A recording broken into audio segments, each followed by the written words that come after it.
Good morning, everybody! How are you doing today? This music is insane. I had to change the background for this. I'm not using Bianca's background anymore. I wanted to do the something more summery, so this was the best I could do. Hi everyone! How are you doing? I was gonna tell a story on what it was. Oh god, something happened and I forgot what I was gonna tell you guys. I had this planned out. I was gonna tell you about my morning. Oh, I remember now. Right. I had a bit of an eventful morning today, or rather, it was more like an eventful night's sleep because I did not sleep very well. I've been awake for about like 2 hours. I was very productive in those 2 hours. I got a lot of stuff done. But oh, is the BGM good? I don't know if it's not like drowning me out, right? I had a dream about this stream. Like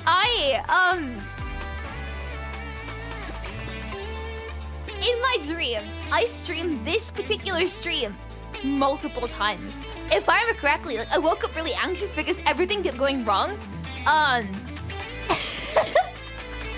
So in the back of my mind, I'm like, am I gonna dox myself like I did in my dream? I don't know. Anyway, right. I have black cards. Shall we pull for Karen? Well, I was doing this for the 5th time. In my dream, the stream was delayed by about 4 hours because I had to keep deleting the VOD because I kept doxing myself. So we have found my #1 fear, I guess. Anyway. Oh, also, concert week. Concert is this weekend. It's in 3 days, right? It's this Saturday at 12. It's midday UK time, I believe. So I'm really looking forward to that. I will be doing watch along if anyone wants to watch along with me. I can't wait because Kuro is a music company and I just wanna I'm excited for it, man. Right, should we pull? I think I actually haven't been good this time around. I did try and like prepare the gifts, but I keep forgetting, and I think I have like enough for affection 5. I tested it out on an unaffectioned Karen, and I was like this close to affection 6. We shall see. Question is, for our captain, are we gonna do fate banner or are we gonna do regular banner? I do have 50,000 black cards, so I think I'm a bit prepared for this. Was your stream today? Oh god, I haven't set one up. Sorry, my throat. Fate banner? I can do fate banner. With regards to certain tweets, hopeful, are we worried? Hopeful. Hopeful. I think. Fingers crossed. Shall we? I'm built different, right? I'm pure of heart, as we all know. So I can just, I'll get her in 110 full trust. Ooh. Shall I? It's fate banner. What's the worst that could happen? Trust. I did tell myself last night I was gonna pull on like at least get one on non-fate before I start fate gambling because I still wanted to like guarantee 1 Karen and 60 pulls. Fate ban has been too nice for me recently. I feel like this is only gonna go badly, but anyway, we shall see if this works out in my favor. Commandant. Thank you. I think I mentioned this. I actually, when my sister went back to China, she brought me back Changyu badge. I said, get me anything PGR, and she got me Teddy badge and a Changyu badge. Although they were kind of blind boxes, so she didn't know what they were. Speaking of merch, you might have seen this if you follow the well, pretty much anyone that talks about PGR, but also my old account. They released an alpha wedding ring based off of her chapter, and it's basically like it's the shape of the crown. They made the crown a wedding ring, and I I haven't bought it yet. I'm gonna do a bit of a... I'm planning a Tabo haul in the future, and I'm gonna get it done. I mean, what? That's crazy. Who would ever... Anyway. This full trust. I probably should talk about, like, getting the wedding ring right before pulling for Karen. Nah, Trust will come on. Watch this. No! You're buying that ring? Yes! It looks so good. I kind of want the Ushio one as well, because I think the print that comes with it, the little... I think it was like a letter as well. But the little print looks so nice. They also... There's a lot of really good merch on the store. And they have a lip plush, which I already have, like, the old lip plush, because I managed to get that secondhand a while ago now. It's a couple of years. But I want to get the new lip plush.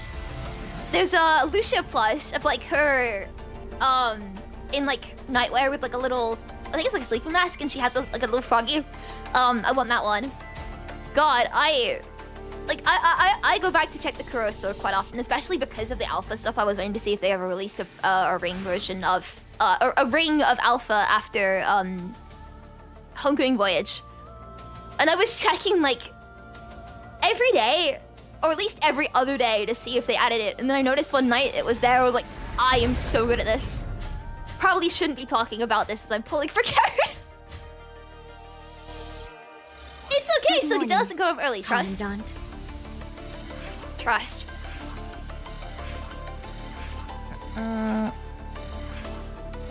Just trust, man. Believe me. Any luck so far? No luck so far. I did have 50,000 black cards. And we are 40... We're pretty pulled in so far. Come on, Karen! No! I really shouldn't be pulling on Faye all the time. Sure she understands. Yeah. I don't think I have any Karen merch, actually. I have Bianca Palau, Roland Lee, Ola Strikelock, Alpha, Liv. I don't think I have any Lucia merch either. I've really got to change that. So we're pulling on Fate. Usually Fate is really nice to me. This is the first time I'm feeling a little bit nervous. I really shouldn't be tempting it. We are already 40. Oh, come on, please, before 60. Come on, trust. Don't do this to me. Oh.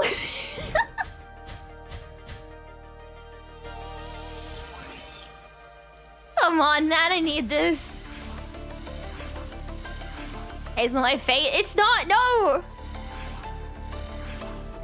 That's just me getting humbled. I deserve this for my good luck recently. Especially pulling for Alpha, but I love Alpha, so. See, when it comes to watching the, I probably shouldn't spoil this. I had an idea for watching the concert. I wanted to make like a... vast work. I wanted to make a little asset for myself, just like an Alpha body pillow. To have on the screen beside me. I'm sorry for spoiling that idea. Okay, we're already over 60. I'm sorry. It's good because we had double trust. What's this? Double. Okay, this game hates me. But this will be a double. We won't go to 100. Trust. Yeah! What's double? Double. Come on, come on, come on, come on, come on. There's enough room too. Damn it. I guess I'm impure apart today. That's fine. I'll pull for weapon and then club, and then I'll decide if I want to pull more. Oh, there it is. These animations are so cool. Remember, this is the price for challenging me. Man, the outfit's so cool. I really love the way she looks. Her boots as well. How do I describe this? I've noticed it recently. Oh, damn it. Did I miscalculate? I'm a big fan of like, I don't want to say plastic because plastic like has a negative connotation to it. But I'm a big fan of like plastic covered things. Like big plastic, like waterproof stuff, you know?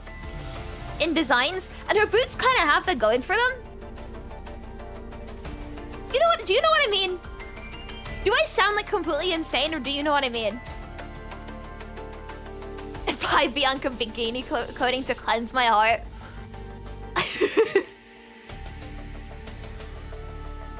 That's an idea. Like the glossy exterior. No, it's more like having like a separate layer to it, right? Like one layer of opaque, and then like a slight gap, and then another layer of like plastic. I see it a lot with like I see a lot of this like aesthetic or something. I don't. Maybe it's just like my Xiaohongshu timeline, but I see a lot of people do like tote bag, and then plastic covering on tote bag, and they kind of like have the little gap between the tote bag and the plastic like cover. It's like a sort of thick raincoat plastic, you know, like that kind of thing. They put like plushies between the layers and like keychains and stuff. I really want to try it. And people do it with like some Ada bags as well. I've seen some pretty cool ones, but like I just like that kind of. It's such a weird thing. I don't know why I like latched onto this recently. Like I said, plastic is like a negative connotation. This is like but this is me. Like I love this. I love this aesthetic. I don't know. I'm weird, I think, but it looks good is what I'm trying to say. I like it a lot. Come on, I'm pure of heart. The way I wrap and look at my early. Trust. Watch this. Ta-da! Ooh! I should have even done 10th. I'm just wasting now. I want to check the off rates.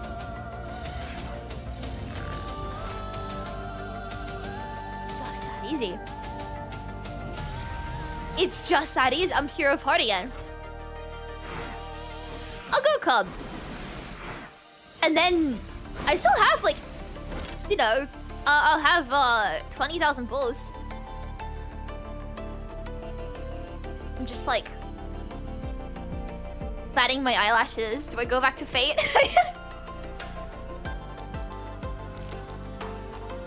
Do we go back to Fate? Okay, probably not given this, but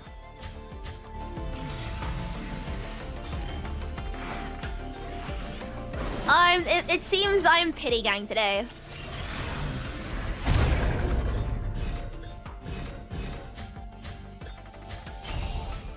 Chat, do I save?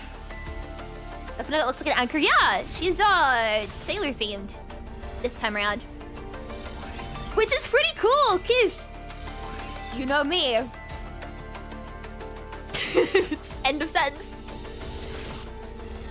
Do I save or do I go for like one dupe? Maybe I don't know.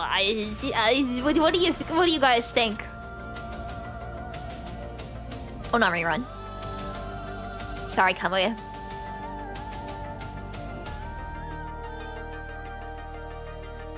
Whichever's funnier. Well, that's. Okay, this is what I mean. You see, like the layer of like plastic here. That design choice is really nice. I could do like pull Karen skirts, loose shorts, loose on. But it looks so good. I love her design so much. Like this design choice right here. This little sliver. I'm doing like a thumbs up. It's good. I like it. What's this? Gone now. I'll do like couple pulls and I'll save. I think I've used it with my luck in the past, so unless I got early, I will probably stop. I don't want to use everything. Ooh.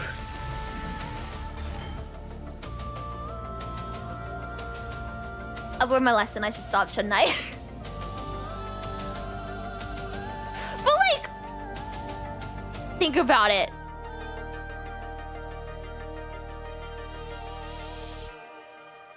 One more temple wouldn't hurt. Cause like, as long as it's less than 60, that's a better deal than pulling on the regular one.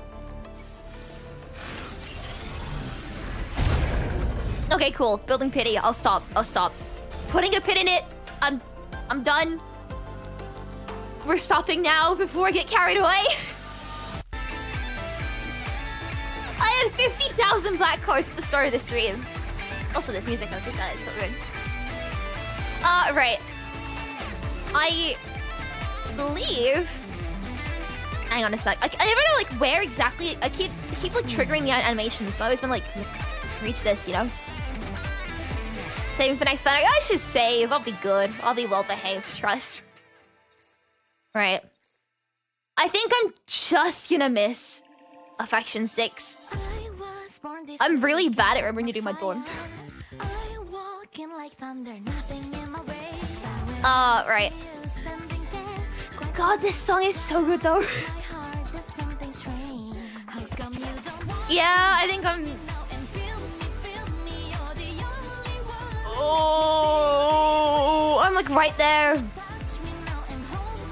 I say every time, I really hope we can lock gifts because I do not want to use my pizza or poetry.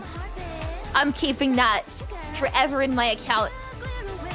Dante and Virgil were here. It's fine.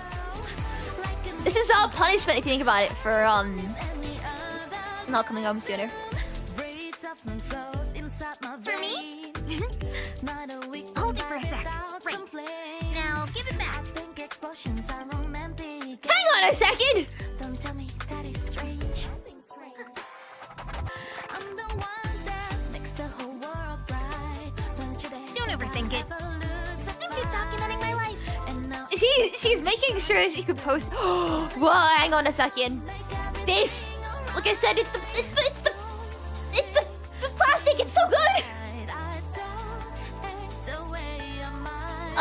Right. I'm missing that. It's fine. It's fine. Is the music a good volume? Anyway. The design is nuts. You look tired. I was up late helping Teddy with... Poor... sleepy. Let me lean on your shoulder.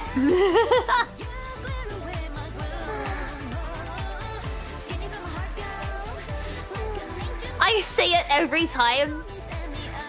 I really feel like such a nerd because all I'm doing is looking at the model quality and the details. Oh wow, she's out. She's properly out. Karen? Karen?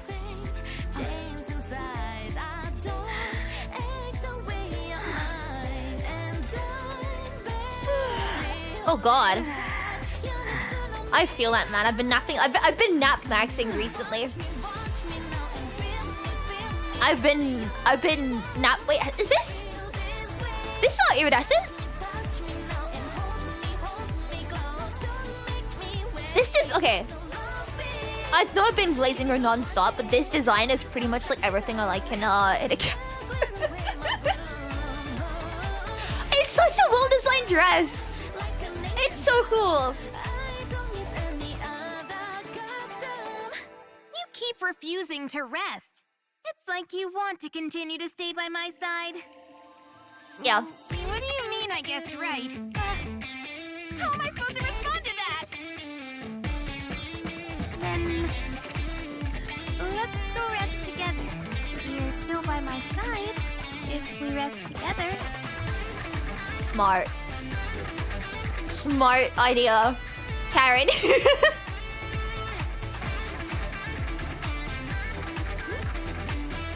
God, weren't you awake just now? Fire! I accidentally blew up the war room. Idiot. Your face is all wrinkled from sleeping. I guess guess it's not much of a secret anymore. But I still want to tell you. I like... I knew you were faking it! That expression is so good. No, Karen, come back! No!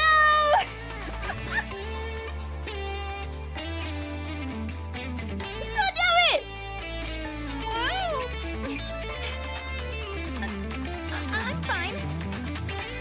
I was just testing your reaction speed, that's all. It's your fault for not catching me. Easy reaction. That's a fail. Thank you so much very much, I appreciate it. Thank you! No, I thank you forever. God, I hope as a Karen fan you're eating well with this, man. She's nuts.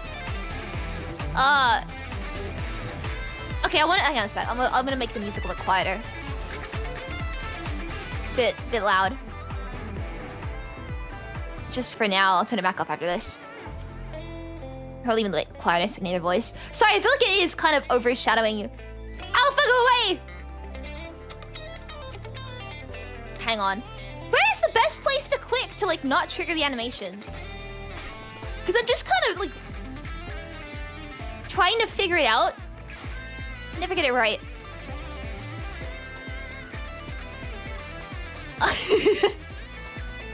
We made it to, oh, okay, that's messed up the, Okay.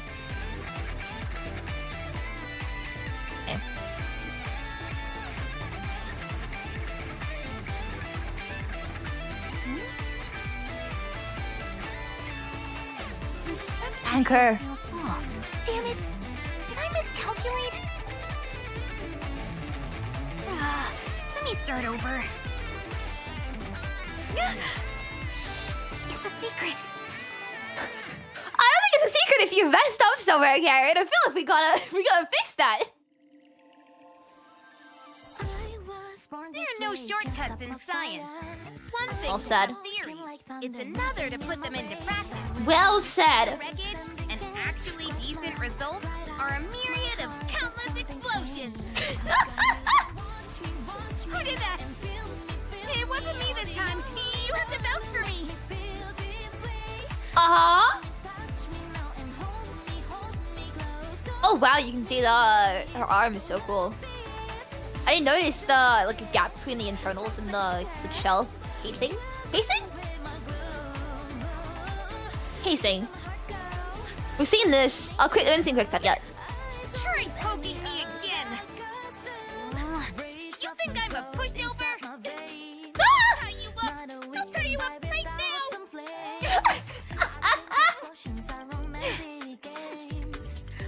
Oh my god, the squish is so cool. Hang on. Try poking me again. You think I'm a pushover? Yeah. I'll tie you up right now.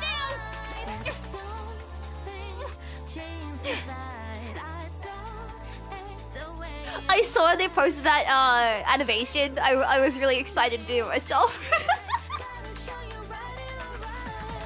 I think that's all of them, right? Because we started this one. I'm just missing this one. Ah! It's okay. I'll have to farm, but it's worth it. I love Karen. Right, tutorial.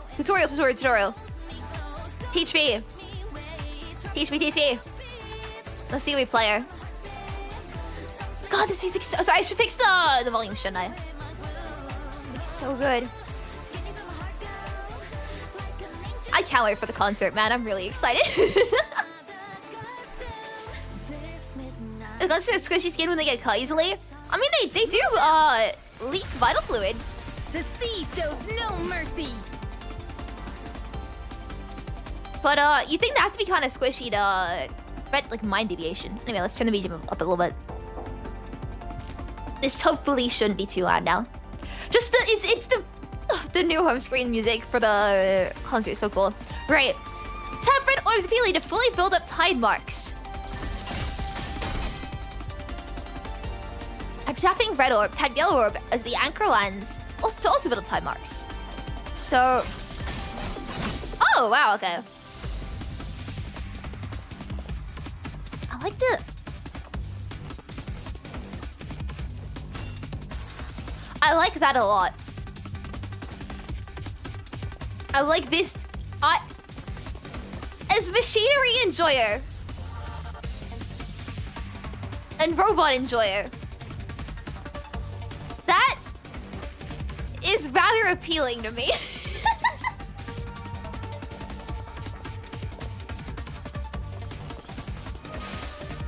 Right.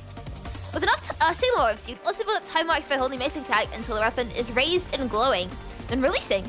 Time basic attack will airborne and release a charge slam. So, it's glowing, release. Whoa, okay. What's that dodge while moving to enter the fairy state? Well, do you move tap blue orb to consume signal orbs and build up time marks? Okay, she's a very mobile character then. Also, wow, the anchor is huge. Right. And then blue orb while moving. Thank you so much, Gecko, for the most really appreciate. Thank you. Shrimp neuron activation. Yeah. Oh wow, wow. Hang on a second. Okay. Personal dodge was stationary. Time basic attack. Okay. Personal dodge to enter ride the rapid state. Then revealing time basic attack to convert time marks into tidal force. And then finally personal basic attack to consume tidal force. Right. So do that. Oh, press an old dodge, but sorry, my bad. Don't you run! Ooh! Move your place! Whoa, okay. Surrender! Surge Breach grants a large amount of energy, which can be used to unleash signature boundless deluge. Cool. Oh, Gecko, by the way, I read the Warframe thing. Oh, it's all good. But also, thank you! Hope you're doing good. Signature. Right. Boundless deluge. Worthless! Time to finish you off! I love the Oh, I didn't mean to immediately leave. Remember, this is the price for challenging me. God, she's so cool.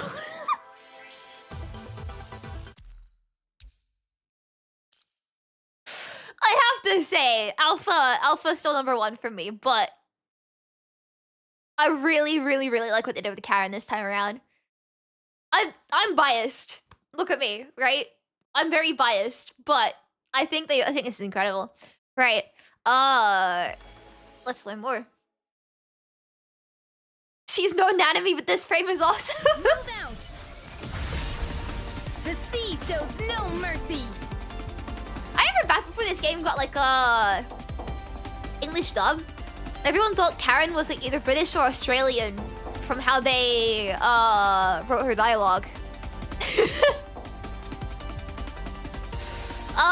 Tabretto is really developed time marks. Oh yeah, we've already done this. Yes. Personal dodge to enter ride rapids, then do basic attack stuff. Yes. This is so cool. Move your place. Absolutely nuts. Signature. Worthless. Is that it? I don't think the enemy is so close to the leave stage thing. So, dodge twice to do this. Oh, I don't have much control over that. No, I'm gonna leave! No, I don't want to! Remember, this is the price for challenging me. It's a very wide turn, I think. Also need to turn my anteater on. It's been really warm recently, but all of a sudden it's like cooled down. And I've gone from like melting to, oh my god, I'm really cold, I need to put my fan heater on now. And I just like no in the middle for me. It's either like I'm sweating buckets or I need to be doused in boiling hot water from a kettle. Right now I'm in the second one. Effect process, cool. TSV Celica. TSV! Years of heals to go from 4'8" to 5 foot. Wait, is it? The flames shall reveal. Is that feet or inches? Let's look at Karenina's effect practice. When carrying the Dark Flow effect, Karenina gains 1200 or 1200. I was trying to think how I wanted to say that. Dark Flow Reserve immediately upon entering the battlefield. I guess I must summon her. Heard someone needed naval support? was V-Lead Villa. Time marks. Yep. Press and hold. Your plate. Signature again. Worthless. Time to finish you. Oh, that's it. She's pretty easy then. Nothing too crazy there, I think. That's pretty cool. The only one they haven't like brought up again is doing that and then where's the, was it yellow orb and then oh, it was hold to go up in the air, and then was it yellow orb or was it attack to go down? It was something about press this several times and then press yellow, I think, but I can't remember what that was. Then it was, oh, apostrophe is feet, quotation marks is inches. That's really weird. You think like the double one would be the bigger one, right? You think two of the same symbol would be bigger than one of the same symbol, but what do I know? I'm not American. Oh, this one's really fun. I love the slam is the thing.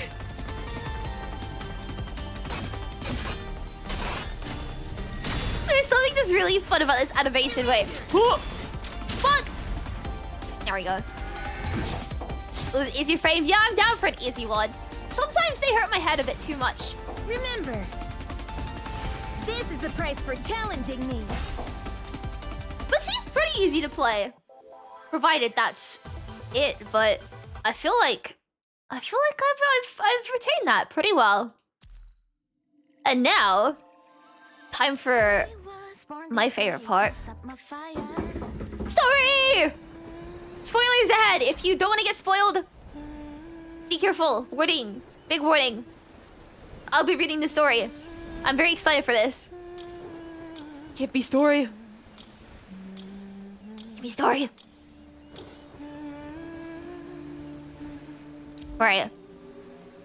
32! These are getting longer. I don't know how much we'll be able to get through today. These are getting longer and longer. I'm really excited, okay? I do actually have quite a bit of tool. I'm gonna take a 5-minute break towards the end, feed my cats, but we'll try and see how much we can get. If we want to be spoiled, yeah. I mean, reading the story is just spoiling yourself, I guess. Oh, Morse code. Isn't this SOS?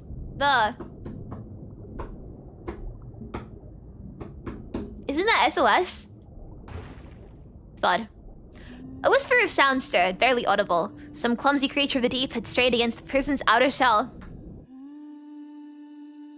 The camouflage sloughed away, and the abyssal world projected faithfully onto the transparent interior wall. Mottled light rippled over a young woman's silhouette, cloaking her in fractured patterns. Is anyone there? Her voice was barely a whisper. She paused for only a moment before carrying on with the story drawn from her memories. I don't know what I do if it goes down. I don't know what I do if it just dies down there, or just dies down there. But I have to do something.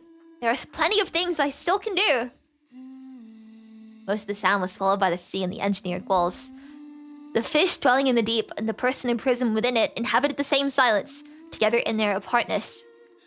Mother, when you finish the story, can we finally leave here? The young woman looked up. A distant moon lay in the embrace of a fabricated starry sky, while beyond it the deep blue sea hung heavy like an eternal winter's night, bearing down on the database's dome. Anyone hear me? Slot is pronounced sloughed for some reason? That can't be right.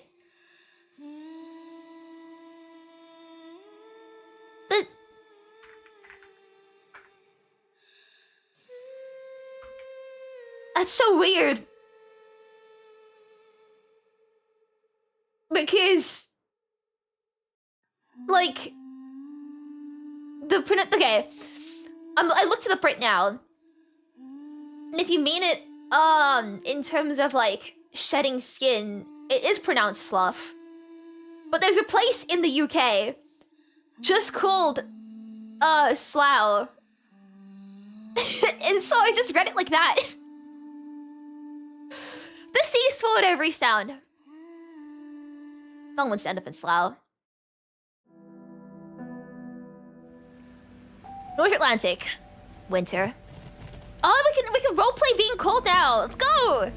Current temperature 3 degrees Celsius. North wind at 4-6. Destination New Murmansk. Estimated voyage 14 hours. Passengers now boarding. Please watch your step on the gangway and keep children and luggage with you at all times. The passenger liner sliced through the grey blue water. The wind was merciless, laced with the deep cold of a winter morning and the untamed rage of the vast ocean, lashing at anyone who dared to sail. Touching an infant to her chest, a green-haired young woman ducked her head and disappeared into the press of bodies on the deck. She ditched her coat on an express line outside the port. Anything that could name her will be dispersed with the speeding trains. Now the cold wore through her, leaving her to tremble like a faltering flame. All she could do was clutch the baby to her chest and let their shared warmth barely be enough. Oh, sweetheart, what are you doing out here dressed so thin? Are you by your... The kind woman draped the coat over the young woman's shoulders, and in that gesture, she leaned close, her gaze fell upon the baby's eyes. Those eyes did not meet hers, yet they pinned her in place, quiet with a stillness far older than any newborn. They were a forgotten sheet of lake ice on the endless tundra, with winter's light sealed beneath. Like a frightened bird, she nodded hastily and made to escape from this kind but dangerous attention and vanished into the cabins. Beep! The alarm began to wail. It's like how drought equals draft, kinda. See, that's really funny, but then if you look at the word not... SOS! Mayday! Mayday! Mayday! This is Rommel, currently in North Atlantic Sector 4. We're taking on water, requesting immediate assistance. 34 souls on board. The rescue comm shattered like a hive torn apart, flooded with voices all at once. Went to the volume a little bit, it's kind of quiet. A man, voice raw, cried mayday in endless repetition. Then it cut through, and then a young woman sobbed out coordinates, her words breaking apart. The transmission struggled against the storm, then slowly died away. Mayday! Our hull is listing 15 degrees now. We abandoned ship, 6 of us on the life raft. It's so cold. Please, just please. Somebody save us. Distress calls in different languages washed in like floodwater, only to be torn apart by static and roaring waves. They layered over each other until the entire communication channel was buried alive in pleas. The Coast Guard stationed along the transatlantic coast stood empty. In the wake of the explosion that threatened to devour the world, only ruins stretched across the shore. Those desperate voices, hoarse, shaking, young, tearful, rose like specters on the swell, then drifted down into the rooms that held no one. Rain hammered the vast ocean. Out beyond it all, only silence answered. English is 6 plus languages standing on top of each other in a trench coat. Pretty much, yeah. Steering by Light, Chapter 42. Roll credits.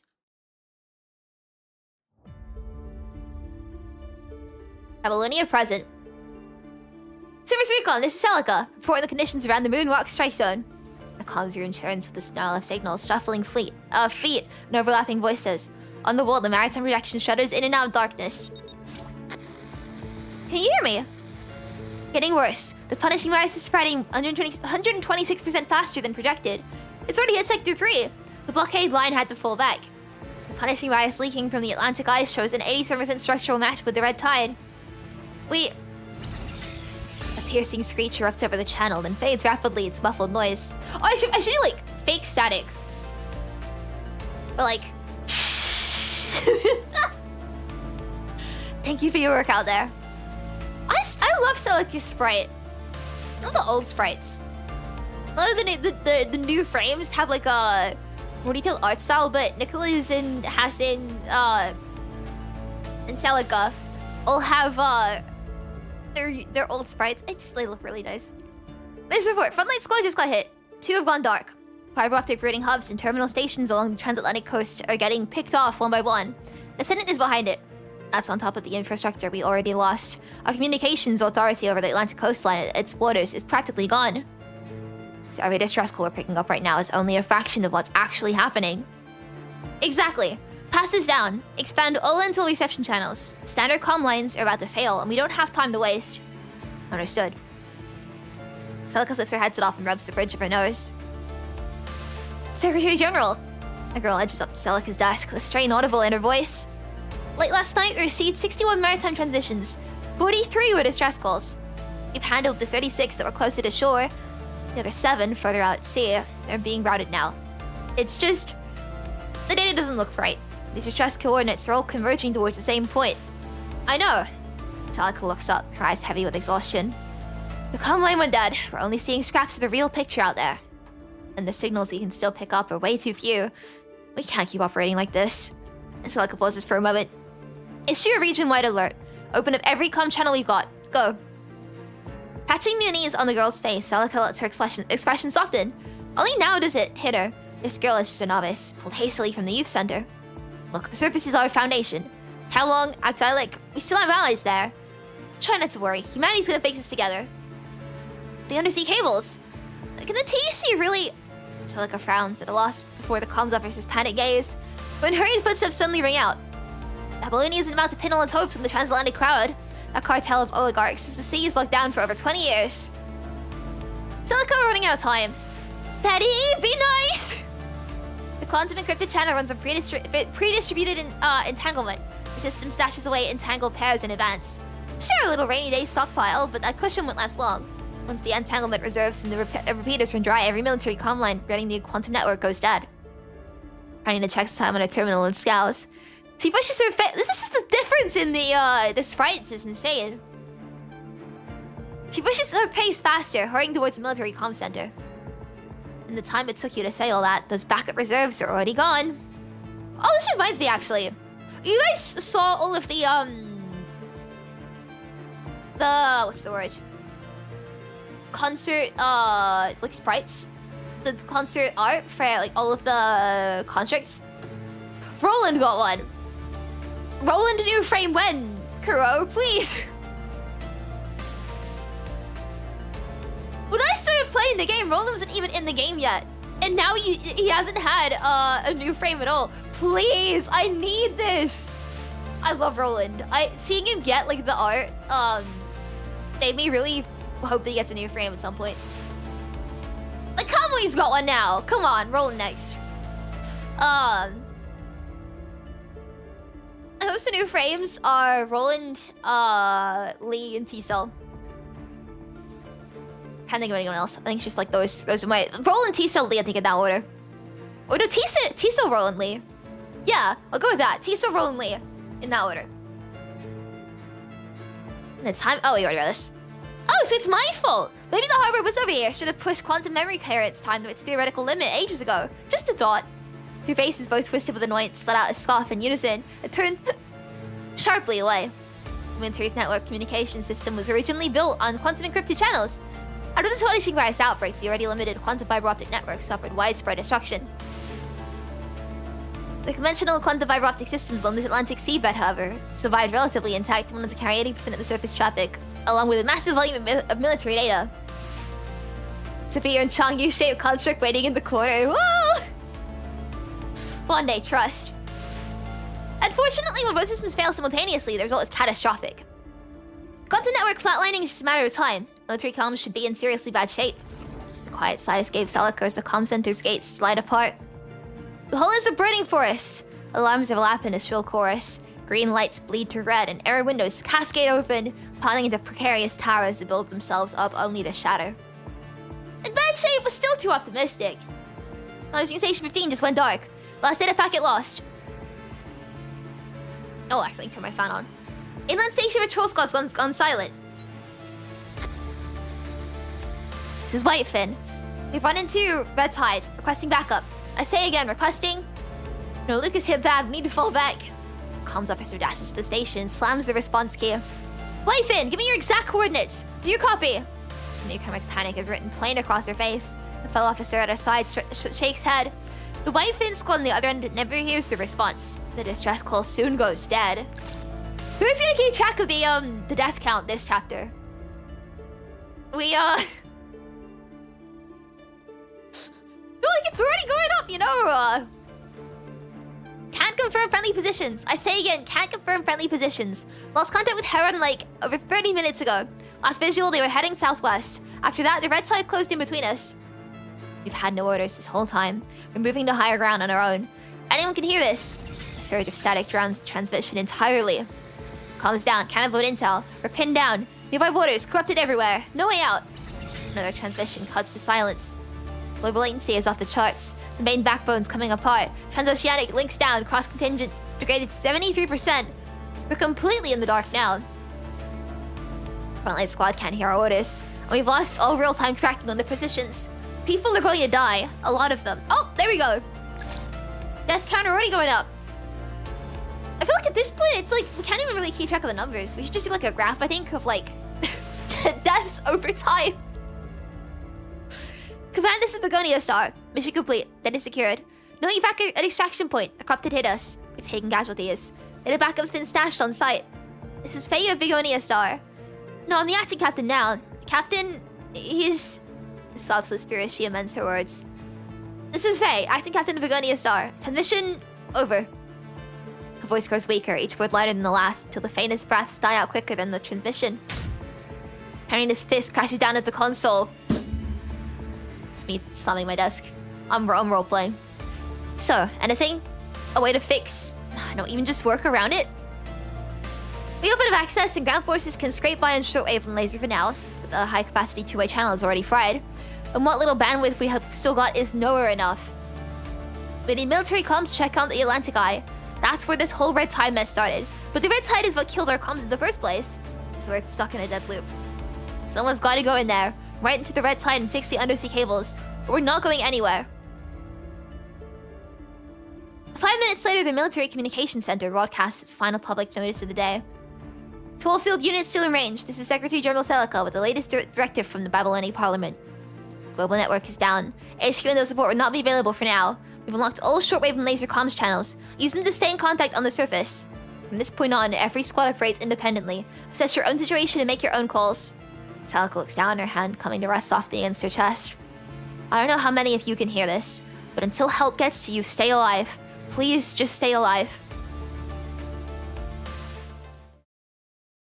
Oh god. I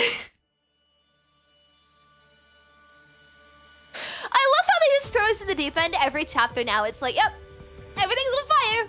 Or yes, in this case, everything's underwater. Alarms shriek without pause. Across the holographic display as red markers track the spreading red tide. The engineering force stands fully mobilized. The red tide's eating through the cables way faster than we thought. Those quantum repeaters were running as still the original Golden Age models. They're not gonna last much longer. Good news is, Asimov's already got the second-gen prototypes ready. We need to move fast to get them swapped out. The second-gen prototype's memory coherence time is 2 orders of magnitude better than the last gen. And the real prizes are packing the latest anti-punishing virus tech, straight out of the Omega Weapon program. We're splitting into squads by target zone, moving out separately. The comms blackouts threatening a landslide, and guess whose job it is to dig us out? That's right, us.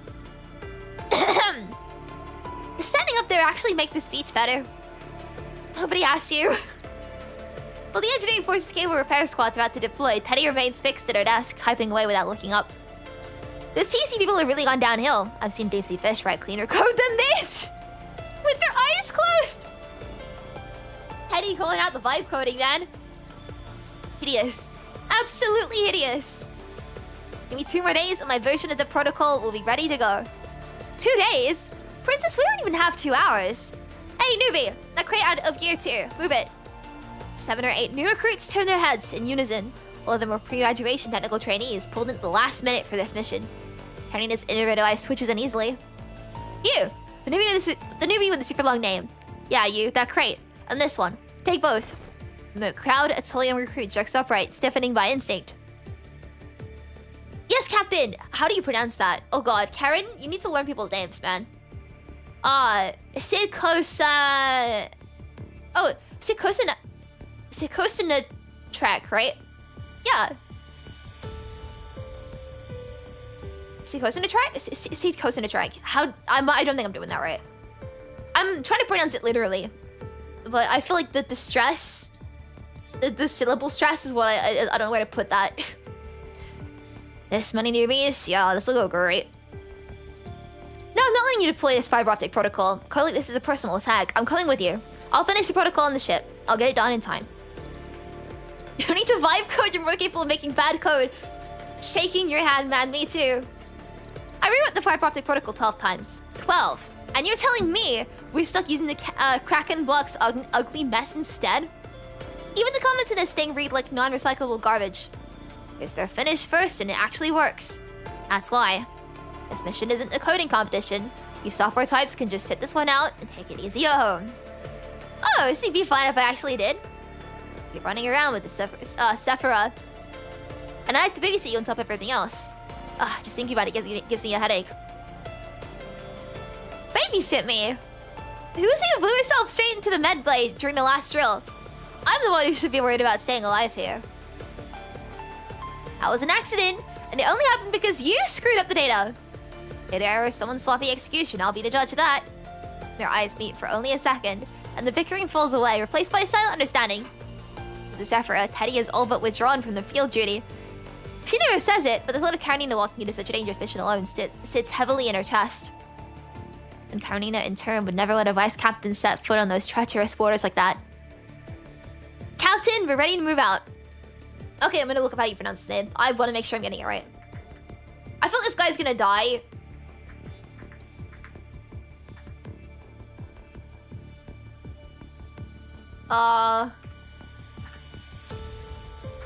It doesn't look to be an actual name.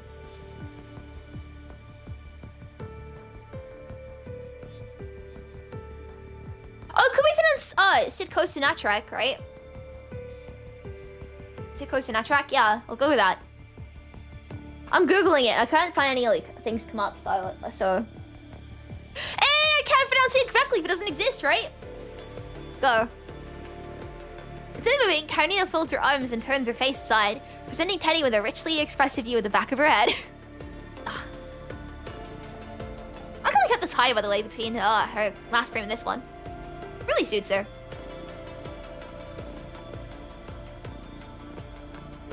Teddy feels the terminal give a light buzz. Karenina's added you to Terminal 5 whitelist. Teddy freezes for a beat. She looks away, her lips pressing into a dismissive pout. Even as her fingers tap rapidly across the screen. A moment later, a half-finished fiber optic protocol shows up in Karenina's terminal. Your code's nothing special either, you know. Barely good enough to use as a lucky charm. Just go already. Quit dragging your feet.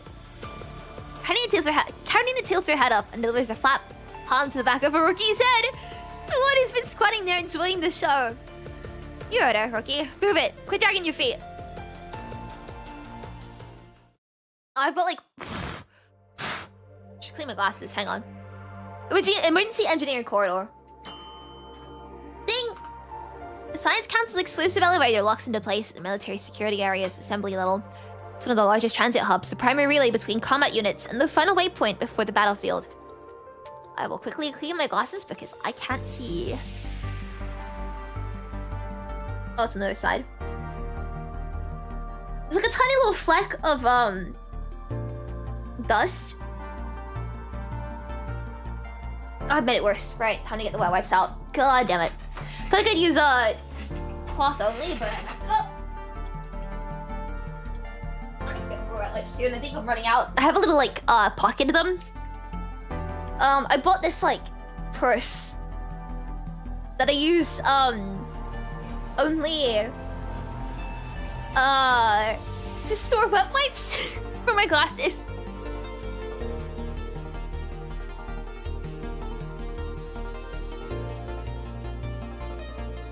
I think we're good.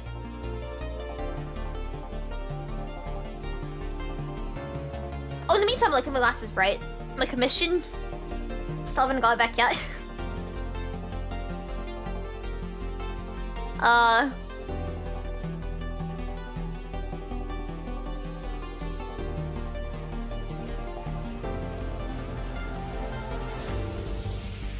just made the mess worse. I got enough. Got rid of this dust at least. Just now my glasses are more smudged. Exactly what I need to be able to read. Trust. The door hisses open. Dark circles sit beneath the arrival's eyes. The unmistakable stain of a vicious, ungodly work schedule worn deep into the skin. He looks once away from the Star of Life Ward, but the voice that he hears at the other end of the line is blunt and unapologetic.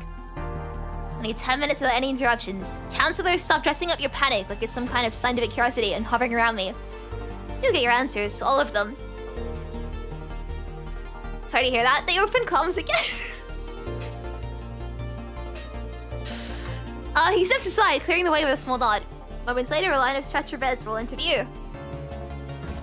A Star of Life emergency team rushes past him, the wounded strapped in, wheels screeching harshly against the floor.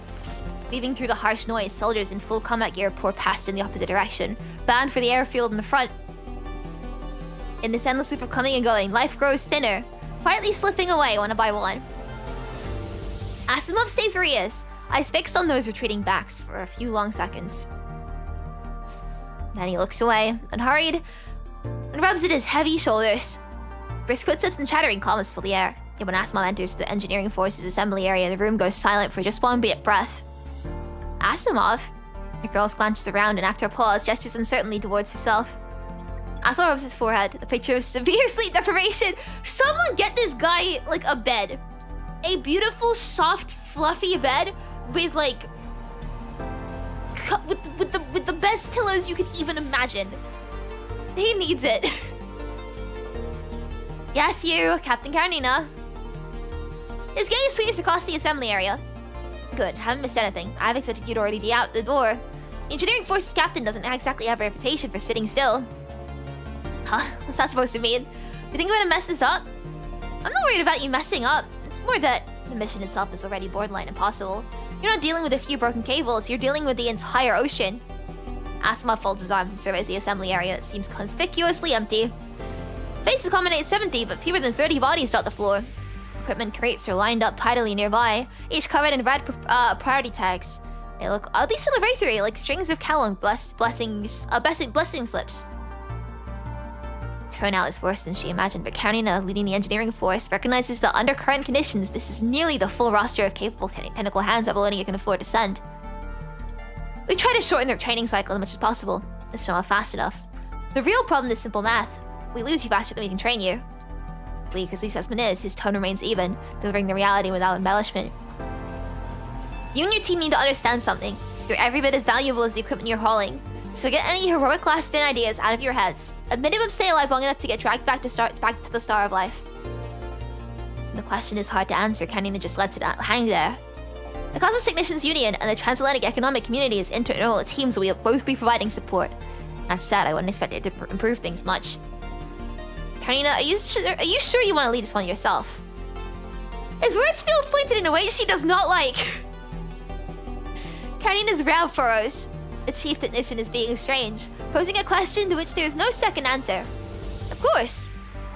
The Science Council is getting ready for the second-gen repeater upgrade for ages. And I've been getting ready right along with you. My new frame was built with maritime ops in mind. So now that everything's falling apart, who else is supposed to take this on? Asimov looks at her, a complicated expression settling over his face. Your new frame is complete. It will be dispatched directly to the mission coordinates before you arrive. Karenina's attention drops to her terminal, where she scrolls through the fresh frame specifications. She misses the nearly invisible shift in Asimov's gaze, which has caused somewhere between reluctance and measured appraisal. One more thing. I need to tell you this in person. Someone accessed your construct conversion surgery dossier recently. Karenina's hand stops. She looks up, a small wrinkle of confusion between her brows. The access came through a joint account. Transatlantic Economic Community and Science Council. Every account of that type should have been decommissioned 20 years ago. His voice stays even, but there's something strange threaded through it. And that account belongs to Dr. Callan. Her pupils constricted sharply. Grandpa? How is that even... Asimov shakes his head. Karenina, Dr. Callan is dead. That much is certain. But the account that accessed your dossier is also his. No question. Not a pause for her to take it in. Asimov slips a hand inside his coat and produces something, offering it to her.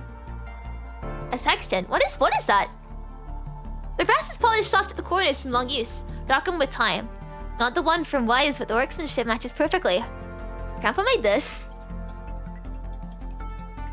Before he became a pioneer in concert technology, Dr. Callan was better known as the chief advisor at the Transatlantic Ocean Engineering Institute. Those creations known as the Atlantic Masterworks, the Man in Series Intelligent Machines, the Quantum Repeater prototype. They all came from his team. A gift meant to keep one from ever losing their way in the ocean of truth. Shame, really. His gaze falls upon the sextant in her hand, and it drifts further as though he is watching a distant, fog-blanketed sea. Karenina's grip tightens, the brass buttons through her palm. She frowns at Asimov and holds her silence, waiting. No one knows what happened to him while he was there. All I know is that when his term ended, he was transferred back to the Science Council. The man we got back was barely alive. What? Ever since Arius launched the moon rock strike, the red tide from the Atlantic Eye has been spreading faster. That part you already know. But the targeted sabotage of the fiber optic repeaters only started 2 days ago. Right after that, the account accessed your dossier.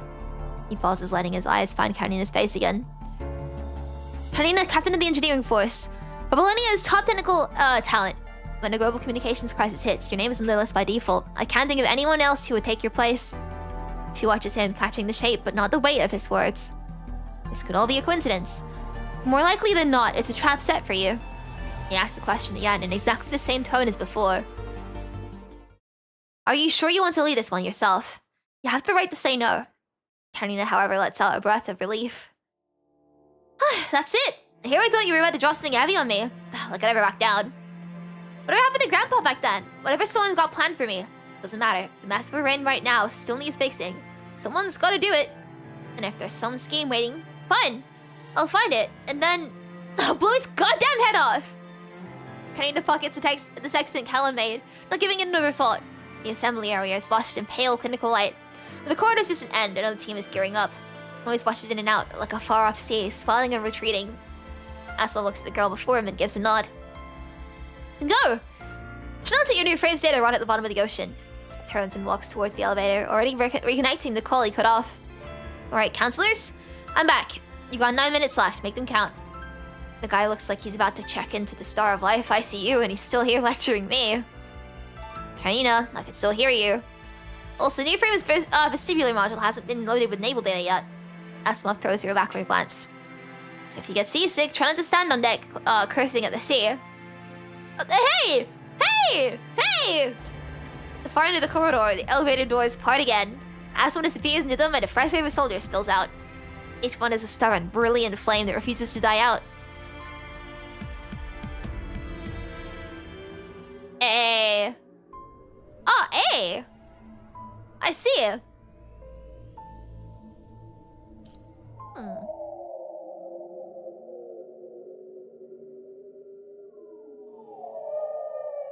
Ominous sounds. Sea and sky merge into a single gray sphere. Blue-gray waves hum up like the spines of great animals, surging one after another from the edge of sight. Behind them, the true giant pushes through the swells. It is a monstrous whale. Exposed crimson bone and tangled metal crosshatch its body, thrown together like some devil's idle prank. Vicious flesh drools from the framework. Its back alone is flat and wide. From the middle of it, a throne of ruby crystals erupts. The sea has never been truly still. Its depths have swallowed in endless silence. And beneath that silence is nothing but human ambition, boundless and ravenous. The reply comes as a whale call, crackling and distant, as if spun from the horn of some antique phonograph. You want to go there too? It's where it all began. Stuff full of greed and hubris. And yet they called it a masterpiece. The Atlantic Eye. And we best pick up the pace. Fresh from his latest triumph, the disciple's fingers trail across the deep crimson veins of the crystal throne. The whale screams in agony. Arius raises a hand to the sky, eclipsing the fog-dimmed sun. He regards his own metal palm with a strange, appreciative gaze. A slight twist to the wrist, and it looks as though he could crush that withering sun in his grip. Immutable laws, in that they bend to me. His design is so cool. I think I've said it before, but I love it. He exhales softly, less a breath than a sigh of satisfaction. How fascinating. A thin thread of light, barely visible, ripples along his forearm. It's a glimmer from somewhere beyond this dimension. Arius frowns and holds still for a moment. This time, the rhythmic voice, once stitched together from the punishing virus's chaotic wails, does not return. A faint smile tugs at Arius' mouth. Just as he used to swallow down the fury of being someone else's tool, he now holds back the exhilaration of breaking free. Ever since he claimed half of the understanding Sephira, idling has not pried into his mind for a long while. Still able to reach you today, Lady Eiley. His tone remains as graceful and deferential as always. Out of your sight, the reshaping power you grant me seems to have grown stronger. Let's suppose it could simply be the fruit of claiming the half Sephira. A few trifling hiccups along the way, but on the whole, everything has gone quite smoothly. And while I've lost contact with you, Discordant wails freeze into language all at once. Looking for me, Mr. Arius, Airhorn. The moment the familiar female voice sounds in his head, Arius' stare hardens. His joy of breaking free turns bitter, mocking him. Good. I've been getting used to to bigger body to a bigger body lately. Arius, it seems there's something new inside you now. Zephyrus sits elsewhere. Even so, Arius senses a cold, groping presence tracing through his viscera, methodical and slow. Ah, you got it already. Good boy. Wow, okay. Her voice comes from everywhere at once, light and lilting with an innocent tone, though she's praising a dog that has retrieved a thrown stick. Arius lifts a hand again. The motion is almost soft and graceful now. She fixes a cold stare on the pale, angular, mechanical limb and curls her lip with content. What were you looking for just now? Your hand. You're quite taken with this new body, aren't you? Let me see it too. Under Eiling's command, the hidden limbs burst through the skin and flash without warning, crashing outward in a grotesque display. The pain comes like 1,000 needles, but endurance is the one skill he has honed to perfection in his long life. Oh, did that hurt? Sorry. I do hope I haven't hurt your pride. You're my favorite, you know. So loyal, so dependable, even when you're out of my sight. Arius' right hand rises against his will. 5 fingers spread wide, then close into a fist as if testing the fit of something familiar. You brought me half a Zephyr after all. I'd hate for you to be upset. He feels his features contort into a warped smile at Eiling's bidding. He yields to it, and lets the expression settle. You're too kind. I never much cared what goes on inside the head of yours. As long as your performance stays beautiful, that's all I need. She squeezes his hand like a curious child with a new toy. Her voice finds into breezy indifference. Besides the pack nipping at your heels over that half Sephira, it looks like you've been stirring up something else on the side. Abalone is running themselves ragged as we speak.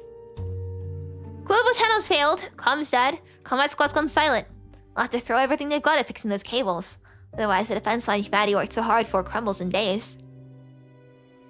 And to fix those cables, they have to walk straight into your little trap. Am I wrong? To use the red tide to cut those deep sea cables, you need someone who knows science, the ocean, and every secret the TEC ever tried to keep, right down to every last repeater's location. Arius, reviving you is really a bargain. A note of genuine pleasure finally enters her voice, and it cuts off abruptly. The gossamer thread inside his mind dissolves without warning. Arius' right hand drops to his side, control flooding back into his own limbs. He waits in the quiet for perhaps 10 seconds, ensuring Eiling is truly gone.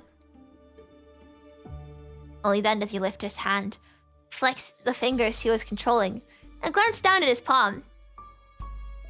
I am merely a devoted servant, doing all that I can. Every plan I make exists only to see your great cause achieved.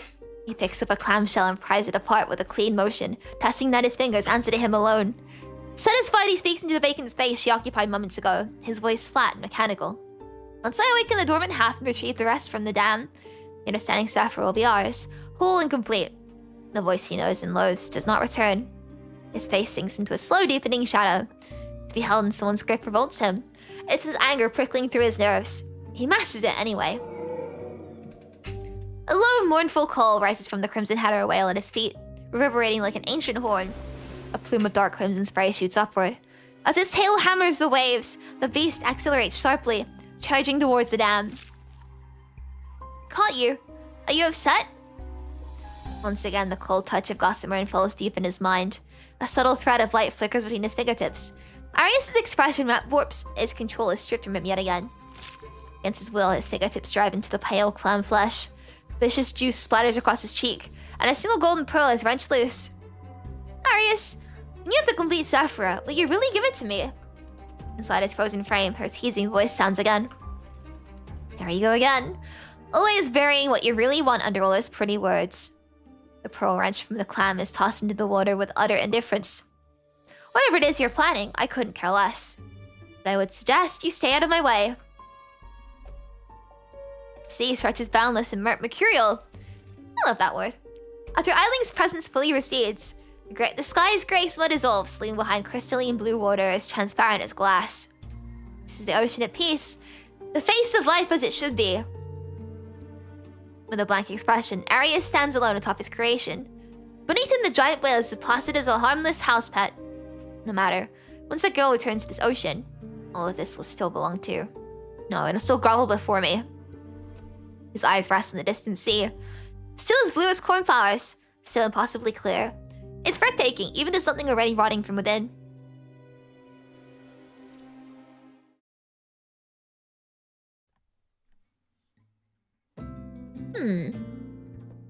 Far in the ocean, the water is as blue as the petals of the loveliest cornflower. And as clear as the purest glass. Inside the VIP lounge, a small girl in a red dress rested against her mother's knees. Her eyes blinking wide as she listened to a familiar story once more. Mommy, why is the sea blue? Because the sky and the sea are best friends. That's not... So the sky shared its blue with the ocean. The girl paid little attention to her mother's words. She had spotted something, and her eyes lit up with sudden joy. Mommy, look! Red hair! Unity prompt chimed at the gate, and before long a manager-looking staff member stepped briskly out, guiding a red-haired young woman into the lounge. Miss Aragorn? For sincerest apologies. We should have been there to welcome you properly. The Aragorn family has always been our company's most esteemed... Shh. Her rude orange-red hair was the only right thing in the stuffy VIP lounge. She raised her finger, cutting off his flattery before it could begin. Her frown fixed on the terminal screen. Clearly, he was beneath her notice. The display showed a dimmed gray tracking point marked White Stork, cold for more than a day. And still, White Stork had yet to reply with any updates at all. Perhaps Miss Aragorn might... Perhaps... Miss Aragorn, might I trust you in some refreshment? Our head chef. Billy exhaled quietly and smoothed back the strands of hair the sea wind had tugged loose. No need. If I remember right, you've got access to the military port from here. This is my transit pass. I'm in a hurry. The staff member's face went stiff. Cordelia smiled, the kind of smile any money could produce. Her pass was forged. She knew it, and so did he. The Aragorn name rang across the transatlantic economic community. Among Cordelia Aragorn was perhaps the most discreet of the family. Discretion was not compliance. Making people's lives difficult. It's like it runs in their blood. Cordelia looked at him with perfect ease, showing him not the slightest inclination to yield or clarify. Of course, Miss Aragorn. Right this way. At last, the staff member bowed his head in polite surrender. Once Cordelia smiled at the sound of her family name. The little girl in a red dress watched with open curiosity as the staff member guided Cordelia through the VIP lounge. Cordelia leaned down and with a hint of mischief pointed at the girl's red dress. The sea isn't blue because the sky shared its color. It's because the ocean eats up most of the red light. Only the blue light gets away. So that's what you see. It eats the red... The girl's eyes started to fill with tears. Cordelia caught her gaze and scrunched her face into a playful grimace. Like this. Shut... Nom nom! The little girl giggled and buried her face in her mother's arms. When I'm peeking out as Cordelia waved goodbye and followed the staff member out of the VIP lounge. When they emerged from the connecting corridor, the setting sun had brushed the grey-blue sea with a thin layer of gold. Several supply ships bearing military markings rested quietly in their berths. Cordelia turned and nodded to the dejected staff member. Thanks for your help. Don't worry, I won't make the trouble for you. Or I'll make trouble for you. I'm not always this insufferable, I promise. If we ever run into each other again, I'll apologize properly. She made her way toward the port. Her terminal chimed, now connected to the military network.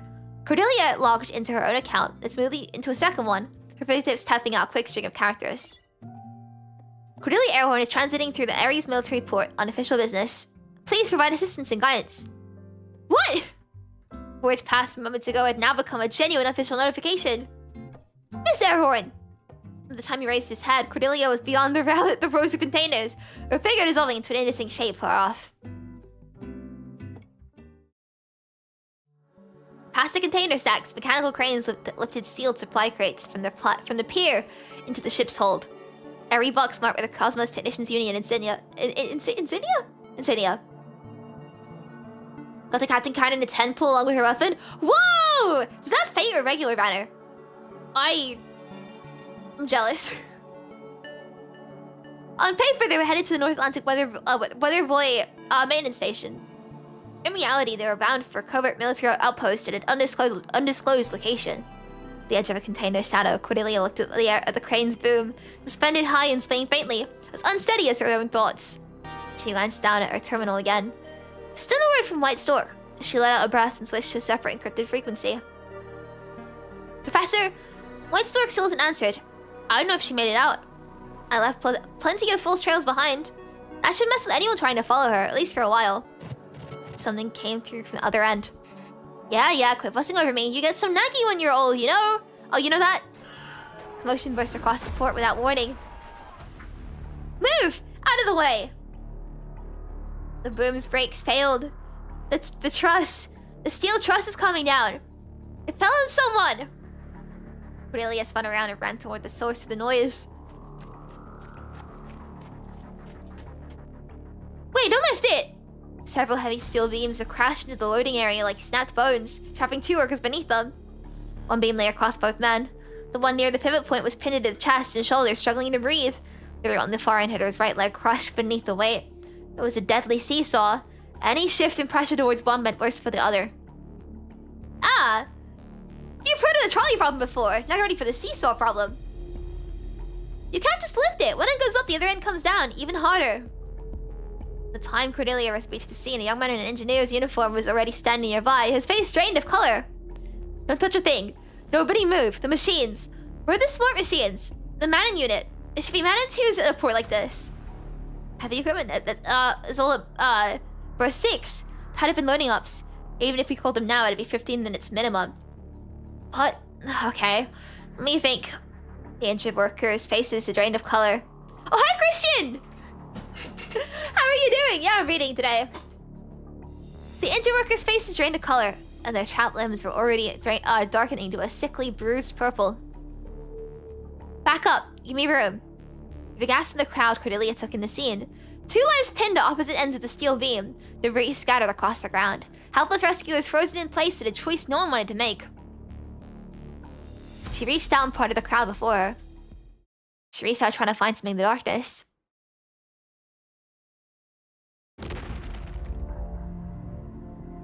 In her memory, the world came crashing down with a deafening roar, and her little frame was buried beneath the rubble. A support column had pinned both her and her mother.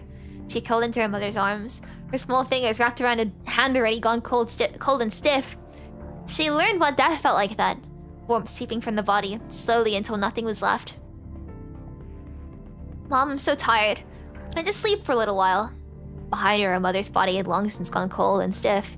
Those faint final words still echoed in her mind, impossibly gentle. Don't give up. Mom doesn't want you to give up. You have to survive. No matter what, you have to keep living, Cordy. Mom, how much longer do I have to hold on? Just until the next moment. Just make it through right now. Just this one moment. The scene was utter wreckage. The support column had Cordelia trapped at one end, its other side wedged tightly against a complex stasis pod. There's no time. That pod could collapse any second. Cronus' orders were clear. We can't allow anything to happen to that thing inside. But we can't get heavy equipment in here. We pry the column loose to pull the pod free, all the way it shifts to this end. The kid won't make it. She's an air horn. Air horn, please. People only give her the time of day because her mother was the heiress to, Lear Engineering, and now mother's dead. Enough stalling, get it done.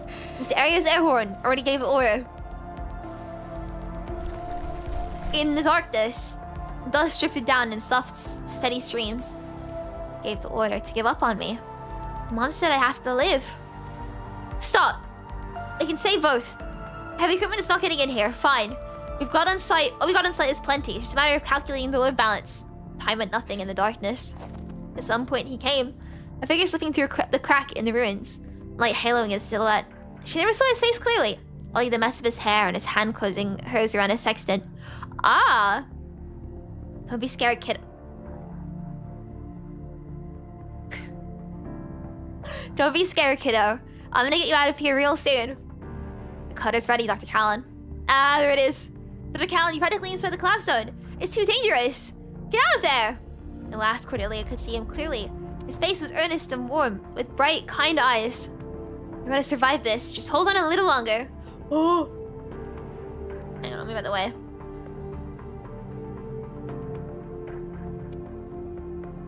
Wow. I'll see you outside.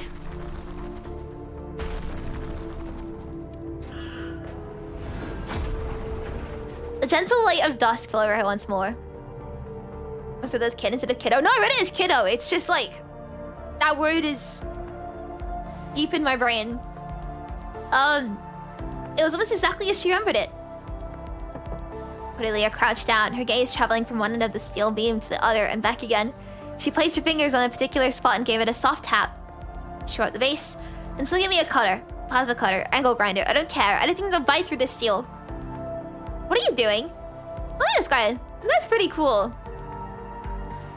This is the stress equilibrium point. You're doing a stress release cut here. How did you even find that? I mean, the stress distribution. She trailed her fingers across the metal frame again. Within moments, something clicked into place behind her eyes. Completely useless without your smart machines, aren't you? What's your name, newbie? Larson. Larson? You ever seen a movie? Read a novel at least. No one wants a lecture right now. Just work. Before long, jacks were positioned beneath the steel frame, with temporary supports rigged at both ends. Larson, still wounded by Cordelia's sharp comment, with the face of a scolded dog, he located a portable plasma cutter as she dialed in the perfect power output within moments. The young engineer's eyes went wide. A violent fit of coughing overtook the young woman. It's just dust. She clamped a hand to her face as her frame shook uncontrollably. A long, painful moment passed before the fit subsided. Are you okay? Turn the kids in a stretcher. Get them ready. She dismissed the worry with a wave of her hand and dropped back into focus. Stretched flat against the ground, she peered along the steel frame, gaze fixed on the exact balance point she mapped out. A cut in this spot would keep the load stable and prevent any sudden transfer of weight. The math behind it all was considerably more complicated, but fortunately she was not exactly a typical human. Are you really sure about that spot? How did you even work that out? Material properties alone, the stress shifts during the cut. There are way too many variables.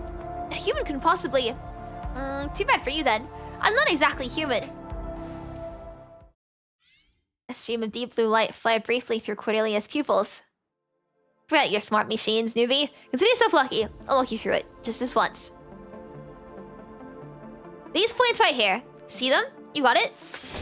Without any protective gear, Cordelia stared directly into the plasma arc as it flared to life. A blinding white blue burst of fire exploded across the steel surface. Sparks showered around her, but her expression stayed utterly blank.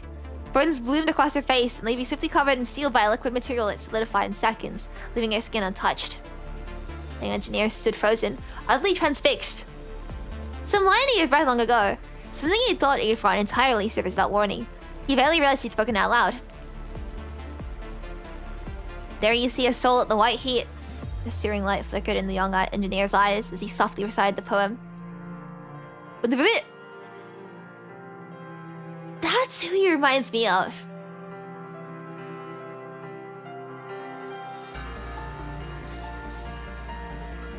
I think it's the book, to be honest. When the vivid always vanquish flames conditions. The missing member of the DMC5 collab. The workers hurried forward and eased both casualties from under the steel beam with careful hands. What did you just say? There you see a soul at the white heat. It's a poem by Dickinson. From across the ocean. Cordelia gave Larson a phrasing glance. Poem? And you got it memorized too? You sure you're actually an engineer? Where are you posted? From a rich military base. Well, I just graduated, got my transporters, and I'm on my way to report for... I shouldn't be telling you any of this. A small smile across his face as her fingers flew into action. It's fine. You're clear to talk now. Just then, a chime rang from Larson's terminal. A new appointment notice appeared on the screen. Ridley Arrowhorn was to assume the role of engineering advisor at Rainbow Bridge Base. Effective immediately. She would be his direct superior. Huh? Huh? Oh, by the way, you know where the quartermaster's office is around here. I need to get some seeds. As she spoke, a little robot that looked like a potted plant drifted out and hovered beside Cordelia. A transparent biosphere, meticulously maintained, still of its metal base. She gave the glass a casing and soft wrap. The glow was dim, a sure sign the power had drained. Cordelia carefully connected an energy cord to its internal port. There, battery swapped. Alright, don't fly so high. You're way too flashy. I'm supposed to be undercover, remember? Quartermaster's office is this way. A bit of embarrassment crept into Larson's voice. I need some cornflower seeds. You know the ones, newbie? Yeah, far out in the ocean, the water is as blue as the petals of the loveliest cornflower. I know from a fairy tale back home. Oh, I forgot you're a poet. Please don't. That's the one that went to movie a while back, isn't it? A friend of mine and I read it together once. We haven't seen each other in a long time, though. She loves cornflowers. Who knows? Maybe we'll finally run into each other. We're gonna put together a little reunion gift just in case. Is she stationed at Rainbow Bridge too? Rainbow Bridge? No. She's in a different fairy tale altogether. Just then, a distinctive communication tone sounded, and Cordelia's expression shifted into something difficult to read. What's wrong? Cordelia's sudden shift in demeanor put the young engineer on edge. It's nothing. Larson, could you go to the quartermaster and grab those seeds for me? Cordelia waited until the young engineer was completely out of sight before she opened the encrypted family line. What the hell do you think you're doing? The young woman frowned as her brother's roar came through the line. What exactly did you help them steal? The whole institute is in chaos. Arius already knows. I wasn't trying to hide it from him. Cordelia! I can live with you being a useless disappointment, but if you keep screwing around with Callan, you're going to get yourself killed. Myself killed? When I actually was dying back then, who chose me beside Professor Callan? Which one of you did? What really happened in that accident? And what's inside that sleeping pod that mattered more than my life? More than Mom's? You don't need to know. Am I not your sister? Wasn't that your mother who died? I'm the victim here. Why do I deserve to know? She's got a good point. You need to know that either. And you don't need to know what I'm planning or what I've done. Let's just keep presenting each other. Suits us both. Your forge assignment was full of holes. If Rainbow Bridge would ever need an engineering advisor at your level, but the deep sea database nearby is still in its first phase, I added your name to the roster. I need to pee.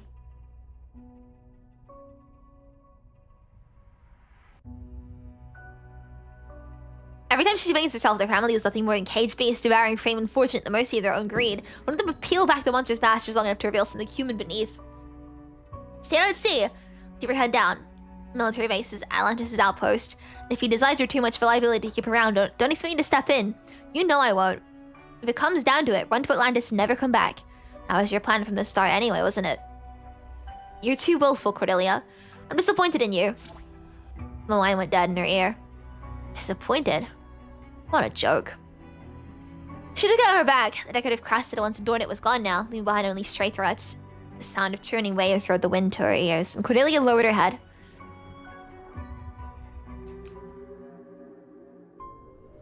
I'm gonna go pee, I'll be right back. Please enjoy the music while you go pee. I know I will. 1 second, sorry.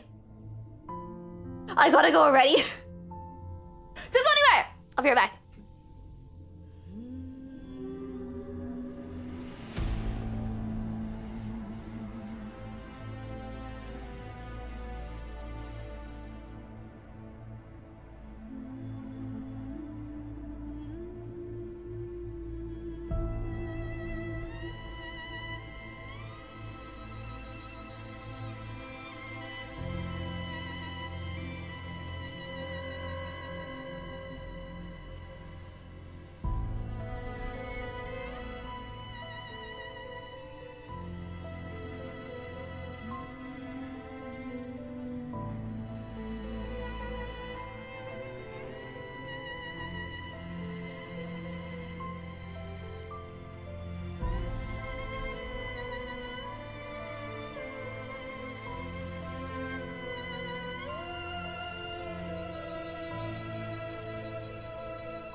circulate.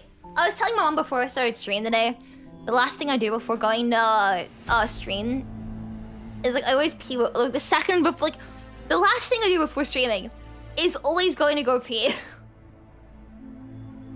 And my mom said, "What's the point in doing that? Because you always go during the stream anyway." And I felt more cooled out. Anyway. Oh god, right. I gotta sit down properly. I'm not. Babylonia Command HQ, Military Communication Center. The comm center of Babylonia never changes its light. Cool and constant, it paints every face with an identical veneer of detachment and discipline. Personnel move through the routines with smooth precision. Routine means control here. Until one screen bursts into violent crimson. Man, red glare strikes across skin like fresh blood. The young comms officer's eyes dart towards the superior, only to find the operations officer is already keyed the broadcast open. All stations stand by for emergency mission briefing. Shrimp Mom's spinning the truth. Shrimp Mom is spinning the truth. I don't like, did she call me out? She said it so bluntly as well.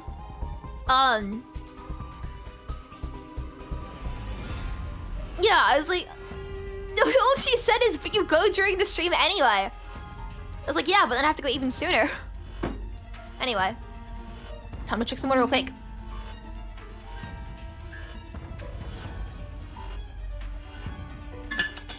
All stations stand by for emergency mission briefing. Across the military site security area, projections rise above the construct squad's planning tables. A full schematic of the Atlantic Eye hangs suspended. Gray exclusion zones radiating outward from the dam in concentric rings. I can't speak now. Sorry, I don't know why I've like I've had a stroke up, it seems. And crawling across these once neutral waters, dark crimson veins pulse and breathe like the vascular system of some vast animal. Like roots that writhe and feed, spreading everywhere at once. LND Sargasso Sea, punishing rise concentration breached critical levels in under 2 minutes. Multiple intelligence sources confirm an anomaly at the Atlantic Eye. Red tide output from the dam has tripled in the last 20 minutes. Cause unknown. Permanent screens flicker on the shuddering cabins of transports, the hush of makeshift camps in the edges of coastline conservation areas. On each one, the red tide stains the sea and spilled into the gaze of waiting combat teams. All squads receiving this briefing report to designated coordinates immediately for combat, support, or standby. I don't know why I've like... Suddenly I can't speak now. What happened?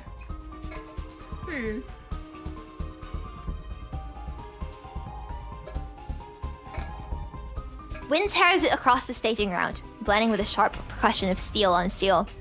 It is the sound of war tuning its instruments. Be advised, the Comet Patrol Array has been uncontrolled since the Atlantic Calamity. This red tide breach puts it in extreme risk of corruption. The no-fly and no-sail zones surrounding the dam remain active. The Comet Patrol Array served as the Atlantic Eye's defensive mechanism. Its units link through energy pulses, weaving together into a wide array protective shield. The dam's interior is sealed by the Ananka system, and together with the Comet Patrol Array, it forms a line of defense that has always kept out would-be intruders. Any aircraft or vehicle entering the zone risk interception by the Comet. This will not be easy. On the tactical map across the ruins and along the winding coastline, tiny lights glow like scattered fireflies, pushing silently towards the giant wound that pours red tide into the sea. The mission channel flips are encrypted. The operations officer's voice reaches every terminal at the forward edge of human resistance. Updated intelligence. The attacker has been provisionally identified as Arius Airhorn, accompanied by allied descendants. They have seized control of the lunar base and launched a moonrock strike against the Atlantic Eye, accelerating the speed of the punishing virus. We suspect his current objective is the Atlantic Eye itself. Should it fall into enemy hands, the current control system becomes a weapon. The punishing virus will spread at a rate we cannot measure. Our elite forces will intercept and pursue. All squads will advance in the Atlantic Eye in waves via separate routes. Check your terminals for mission route assignments. Navigation packages surge from central command to each waiting squad's display. The message closes the way, it always does, with phrases worn into every soldier's memory. To all units, command will be with you every step of the way. We will bring humanity its victory once again.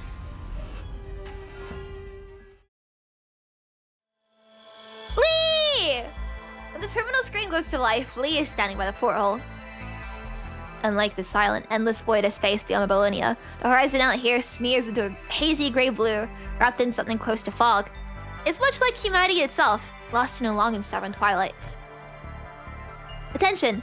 Classified mission briefing. Recipient Grey Raven. Lucia turns her head sharply.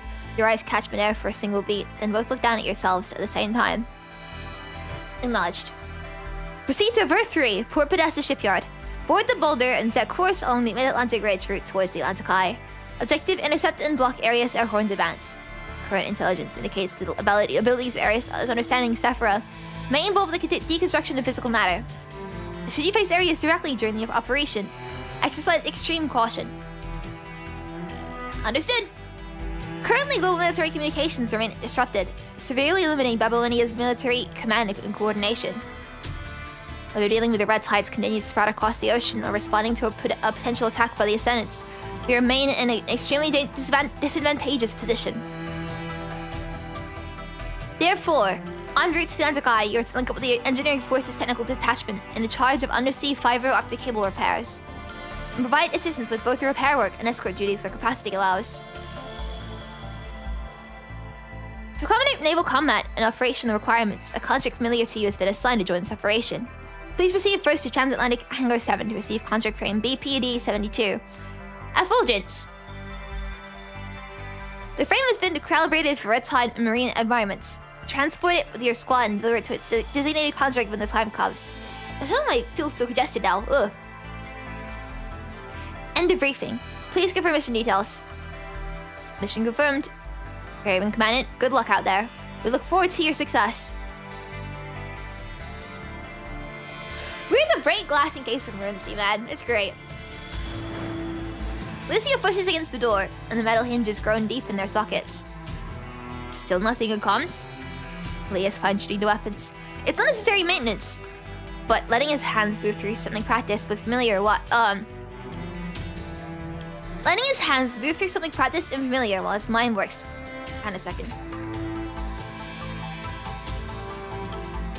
Seems to bring his thoughts into sharper focus. From the looks of it, the cables are still taking damage. At this rate, military comms won't hold out much longer. With no fly and no sail zones, there aren't many ways to reach the dam at the red tide source. Right now, only the boulder can get us directly to the epicenter, which means we'll be one of the first squads to reach the Atlantic Eye. And to get the other Sephira secure, Liv won't be joining us in this one.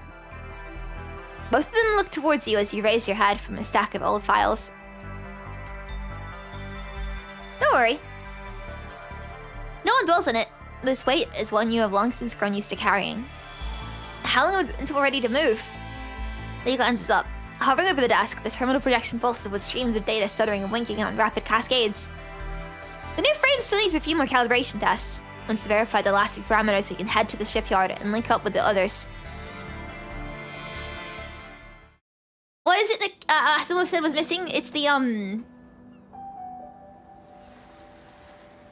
I forgot the word for it, but it's like battle. Basically, she's gonna get seasick. Karenina stands on the highest gantry. Their data pad's pale glow shimmering across her face like light reflected on water. Accepting delivery of a new frame and mission, and the transfer coordinates are... Huh? It's actually out at sea. Damn it. Why the hell does a frame I designed myself have to take a joyride around the transatlantic economic community? What kind of classified tech is so goddamn secret that even the captain of the engineering force can't get clearance? New tech based on the megaphile and mega weapons. And Boulder's refit too. The second anything's tied to that, it gets slapped with a top secret clearance. Non-core personnel can't even get a peek. And even I have to submit a damn request and wait for approval. Which still hasn't come through, by the way. This is about my new frame, for crying out loud. They damn well better send someone reliable to deliver my frame, or I swear I will flood the system with 100 complaint tickets. The ship sinks into the dock as the outer gates yawn wide. Saltwater pours in, rising past the boulder's painted designation, and the vessel shifts, cradled by the flood. Karenina's face turns with purpose. She turns to look down at the massive hull beneath her. Well, doesn't it look just like a beast waking from hibernation? A voice sounds behind her. Karenina turns. A woman is climbing the spiral stairs, astounded as she glances with Technician Union toolbox in her grip. Her crew is still carrying the chill of the sea. Her eyes are bright, fixed on Karenina's with a smile that holds the fondness and pride of her grandmother. Karenina feels a prickle of unease under that gaze. What are you staring at? Something in my face? Who are you? Mara shakes her head, still smiling. She mounts the last step of the spiral stair, takes the coat out from her arm, and drapes it softly over Karenina's shoulders. You've been up here a while, haven't you? And is there a port? Are you cold? I love the art so much. The woman leaves Karenina's question unanswered. The coat rests on her shoulders with a gentleness she cannot easily define. Affection from a maternal figure is a rarity in Karenina's life. Cold, as if this temperature could even. She catches herself, senses she should be more courteous, and awkwardly reroutes her words mid-delivery. What I mean is, I'm a construct. Temperature like this doesn't exactly bother me. The old woman says nothing. She lifts a hand and smooths the hair back from Karenina's forehead, the touch light and full of care. Really pretty design, though.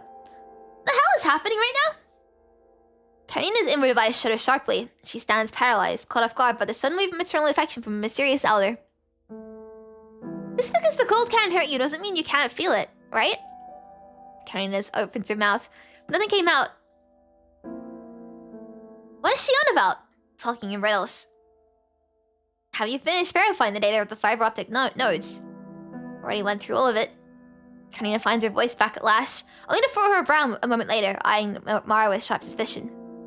Wait a second. Who even are you? Cosmos Technicians Union. My name is Mara, head of troubleshooting at Fenrir, the southern node. You started PGR and got this anchor girl in your first ever pull, is she good? Whoa, congrats! You know, I'm not a big meta person, I'm more of the story. I would assume so. I'm really like... I still run very old units in this game. Like, very old units. Because you can pretty much make anyone work with enough, enough willpower, yes?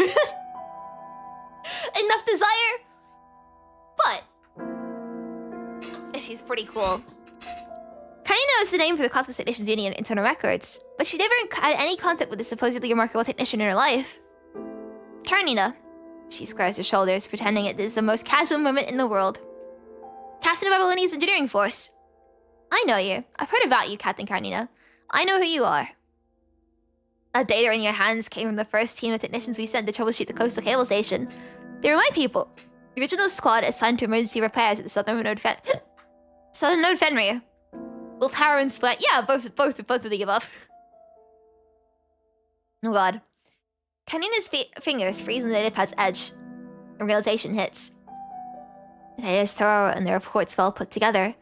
I heard that yesterday they went dark. In a place the corrupted could reach, but our comms couldn't. Communications doesn't seem like much until it's the thing that kills you. Funny how that works, isn't it? You've already scrambled replacements. Admittedly, some of them are way past their prime and a few are greener than grass. But the word doesn't care. Somebody's gotta do it.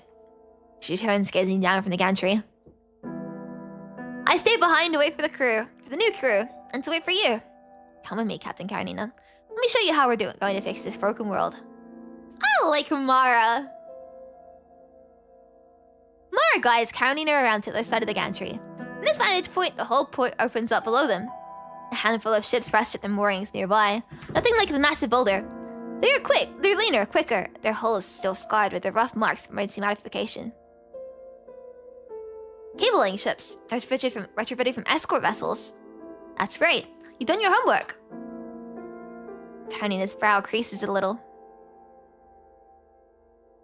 As captain of the engineering force, she cannot recall the last time anyone praised her work like a child's school assignment. Damn it, she's treating like some kind of rookie. Her chin lifts with a taut on her lips, and something in those gentle, time-worn eyes makes her look away. It's not a big deal. My real skills are way beyond this stuff. Mara laughs again, soft and fond, at the grumbling response Karenina mutters under her breath. We need to finish calibrating these cable layers before the tide turns. After that, we head out and restore the entire Atlantic fiber optic network. She pauses as if assembling the right words. The wind lifts her hair and draws it towards the lines of her face. When the punishing virus first broke out, its corruption trait tore through the quantum fiber optic network. The system was built on the most advanced AI humanity had, and the virus devoured it.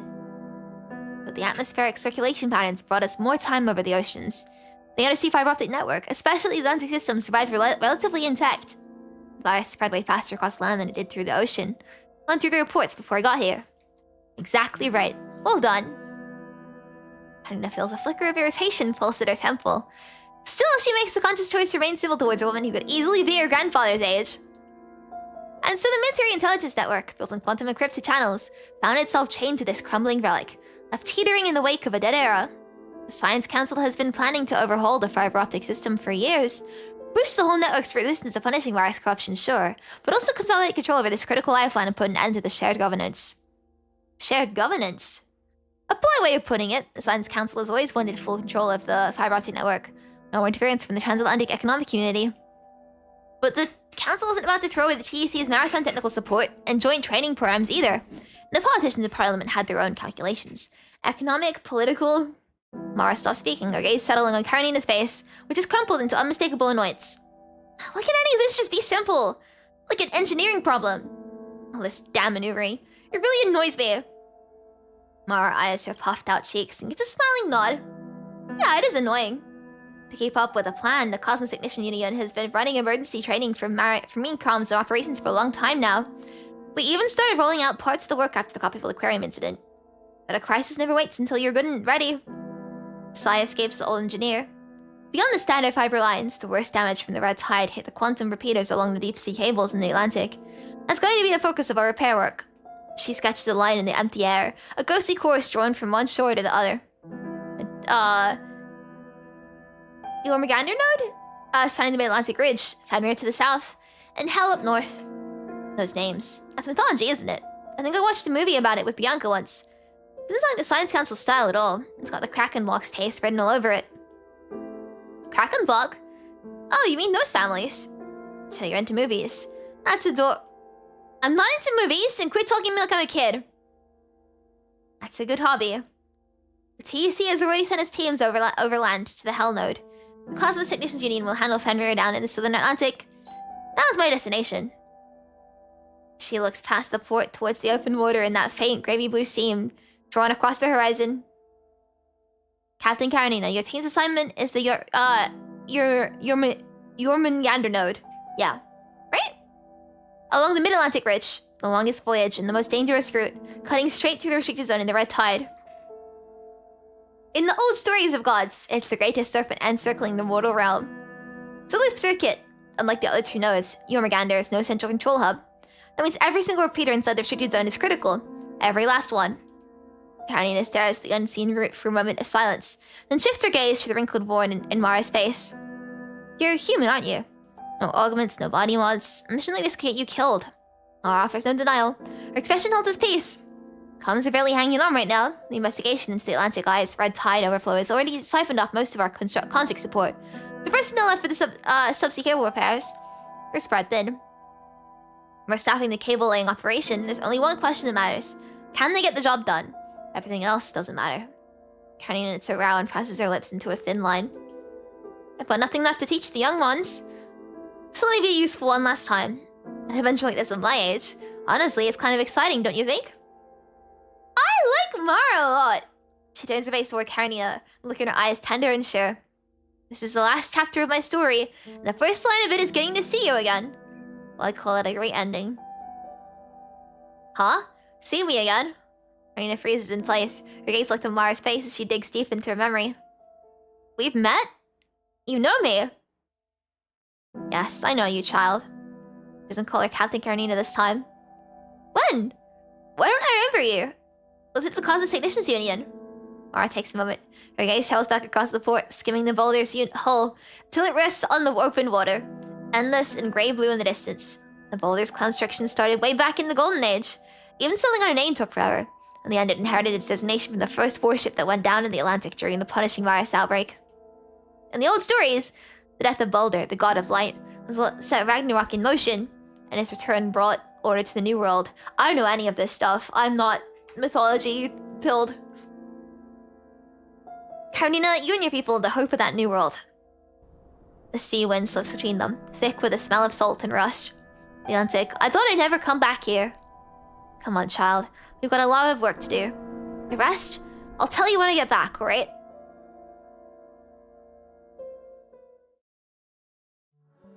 The emergency replacement crew arrives at last.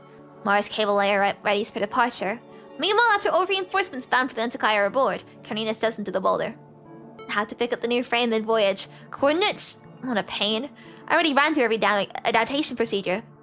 Readings crowd the console. Speed, heading, thrust, hull pressure. Karenina accesses the drive system interface. At the stern end of the vessel diagram, a green indicator blinks steadily. Status clear. Not the worst. She murmurs under her breath and looks out the window. A horn sounds across the port. Mars cable layer, the Vega, is making ready to depart. All Karenina can see is this old, worn hull. But something about the unremarkable vessel holds her attention and refuses to let go. What is wrong with me today? She takes off the thought and works her way through the dials and buttons. Navigations feels decent. Touchscreen response is solid. No lag. Physical buttons all check out. Nothing surprising. Control logic's clean too, and duration smooth. Where's this ugly Koda was warned about? Works just fine if you ask me. Daddy is so damn picky.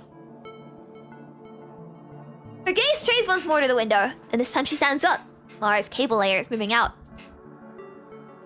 The sea churns around the hull, and a white skirt of foam unfurling beneath the stern as the vessel heads towards the South Atlantic. Alright, timing up moving too. After decades of silence, a large vessel's departure protocol runs once more through this historic shipyard. The horn calls out across the water as the boulder clears the port wall. Ragnarok is the end of the world in Norse mythology, and in some stories, the god of light is eaten by the wolf for the world, which kicks off Ragnarok. Boulder can't be harmed by anything, so the gods secretly had a game where they threw stuff at him. Loki tricks Boulder's blind brother to throw the mistletoe at him, the one thing that got that got him. Oh, okay. I see. But I'm like smiling and nodding. It makes more sense to me now, though. Hang on, I accidentally lost my tab. Far up the horizon is a thin vanishing curve. The ship gains speed. The newly built cable layer, Star Shadows, keeping pace at our flank. Ready to serve as the work vessel once Karenina's team reaches the target waters. Rise differential nominal. Flirt nominal. Punishing rise concentration within safe threshold. All clear, ma'am. Ma'am? You brute-looking little... Pre-inspection parameters for cable layers. Deep sea mode, preventing calibration. Bioenvironmental monitoring underway. Captain Karenina. Ma'am. Alright. Inside the central control room, the construct girl raises her chin. Ahead, the bow splits the grey-blue water, and the horizon widens without end. The wind greets them like a rough, familiar companion. The boulder and its cable layer keep pace with the Mars Vega for now, sharing the same heading before they scatter towards separate fates. So the engineering forces show now. Sea spreads out before them, vast and placid. All clear on my end. You can head back to the boulder now. Got it. Open up the dock bay and I'll board from there. Hey, what's the captain doing? Oh god, my hand is like so dry. It's like, I've kind of like lost feeling in it. From compulsive washing. It's all scaly. And I can't feel properly on the back because it's like, it's all just dry skin. Oops. 3 watertight doors and a series of sloping, not slopping, oh my god. Sloping corridors lead from the bridge down to the dock bay. Karenina stands in one of those passageways now, running checks on the filtration systems. Who knows if this so-called classified tech breakthrough is even legit? The boulder's interior is deep grey, all smooth composite paneling without the rust-streaked pipes of older ships. Embedded lights gleam a steady low green along the walls. Through her constrict senses, Karenina feels the faint vibration running up from the deck, the rhythm of the stern thrusters pulsing steady as heartbeats. There, finally done. By the time the methodical checks are done, the time has slid by without notice. At the far end of the corridor, a dim glow has appeared. Is the dock bay open? Chatter drifts in from the dock bay. The construct girl straightens her hair, rumpled from the long work session, and moves towards the noise. The dock bay gapes up into the ocean. Its enormous gate is lifted, and light, wind, and the sea's grey-blue hues spill inside, thick with the smell of salt and open water.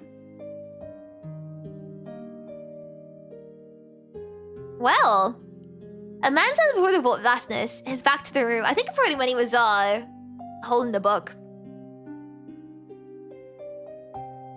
His engineering coat, once cheesy standard issue, has been scoured by years of sea and sun. He appears middle-aged, but his body carries a deeper wear and older sickness. Only his eyes are undimmed, shining cold and clear like thin ice over shallows. He summoned Odin to recount the first deeds of gods and men. Flames of dying stars burned the boughs of Yggdrasil? His recitation is slow and ancient, each word coarse and grave, like sea rock shaped by millennia of surf. Anyone trained in poetry or linguistics would recognize it as Old Norse, a language no longer spoken anywhere. The doors of hell, Fenrir let forth his howl. Thus began all things, with the monstrous he wolf who slipped his fetters and ran free. Two technicians from the engineering force are busy with something in the corridor. The sound of his recitation, they move close without thinking. What's he doing? No idea, some kind of transatlantic ritual. Wait, is he the marine engineer the TEC sent? That Larson guy! Two rookies in their first deployment are clearly still unaware of the unspoken social rule that whispering about someone requires actually whispering! Larson pivots towards them, resigned. Sir. The technician stiffened and fired off a salute before even thinking. Hello, I'm Larson, an engineer from the transatlantic economic community. Oh, this is some kind of ritual back there, just an old poem from my homeland. It's about a prophecy of the sea, voyages, and how the survivors of Ragnarok would build a new world. I have a soft spot for poetry. Oh, I see. Saba's head pumps up and down as if his life depends on it. Ragnarok. Yeah, totally not a religious thing. The one with the impossibly long name leans to whisper in his companion. Only this will give a swift, merciless elbow to his ribs in return. Ow! So what are you doing? Fishing? Ow! A second elbow jab lands. Sid coasts in a track, turns to Saba, bewildered. The look on his companion's faces, however, says everything. You're done for. He follows their frozen stares and finds Captain Karenina already in the dock bay, watching. So what are you doing? The captain, not to be trifled with, pins them under a glare that spells pure trouble. We're running bio-environmental checks, Captain Karenina.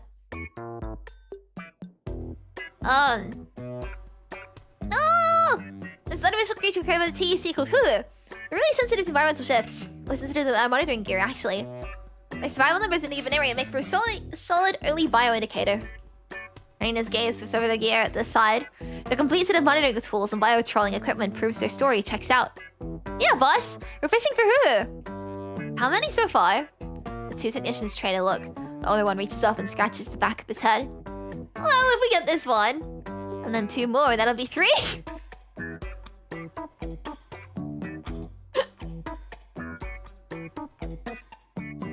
A few seconds of silence pass.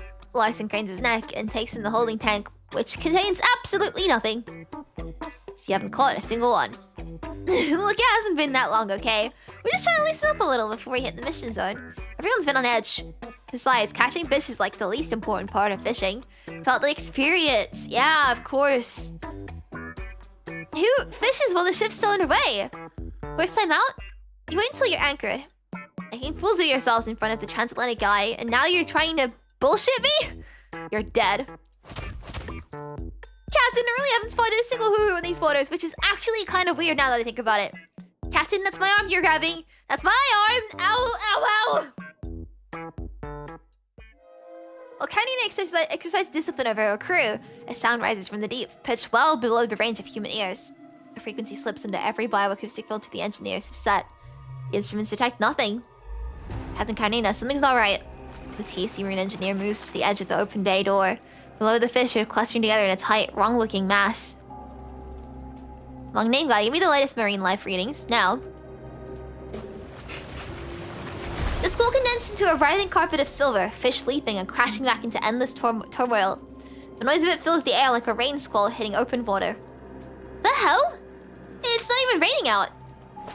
The flying fish bursts in the water, arcs over the bay door, and hits the deck with a wet slap. It lands not 20 centimeters from Karenina's feet. Its pectoral fins spread wide like two sheer wings, gills pumping in frantic shallow flutters.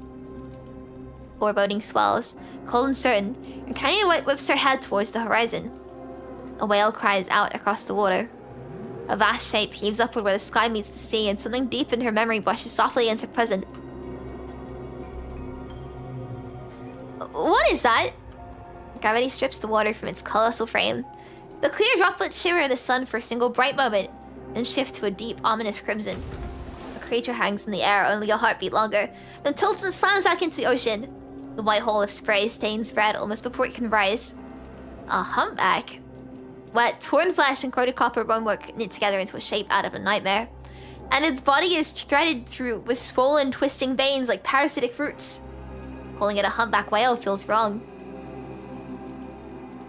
Irises and pupils are gone, followed by an abyssal blackness, leaving behind two hollow sockets that burn with a dim, pulsing red. Know that thing's been reshaped by the red tide.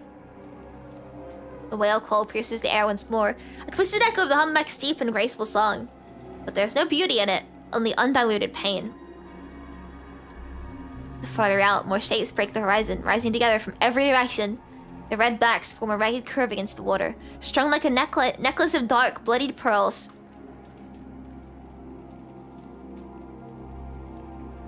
The whole pod. There's more than one of these monsters. His voice is drowned out by the shriek of the punishing virus alarm. The bay ceiling erupts into flashing red, the warning lights swirling and pulsing with frantic manic energy. Captain! Requesting permission to engage. He rises fast, his features setting into hard lines. Sorry, one sec. My back hurts. Captain Karenina! Captain, what's wrong? Oh.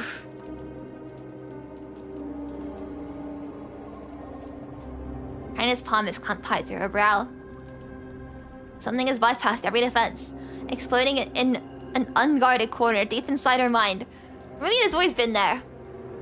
The whale calls crash through her consciousness, each reverberation a new spike of pain. Damn it, if this keeps up my mind, deviation, I'm gonna...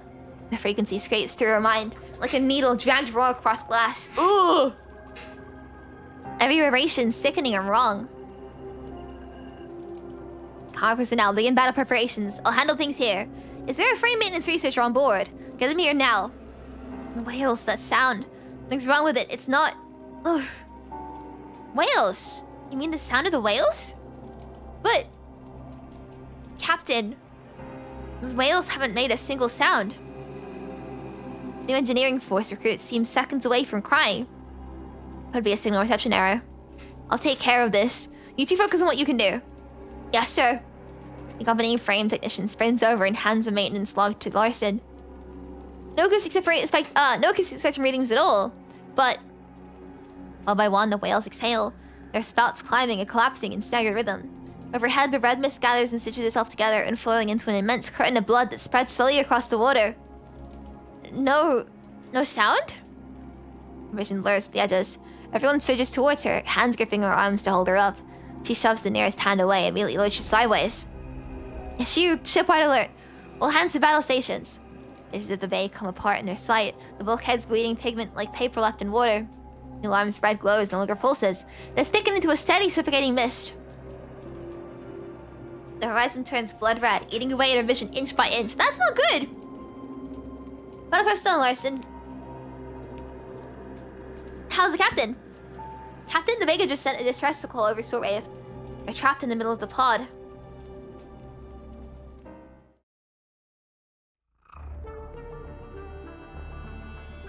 In that same moment, Mara stands on the deck of the Vega.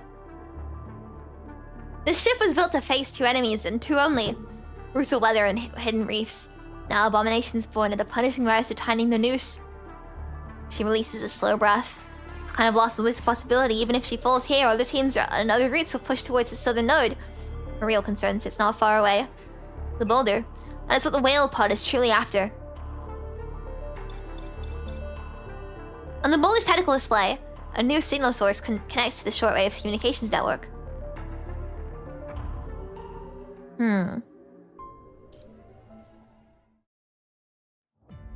As the aircraft tears through the clouds, you glance down. The wild sea wind has ripped the clouds into a thin, curling wisp. Through this sheer veil, a tired, grey blue stretches endlessly below, an ocean that mirrors the sky above.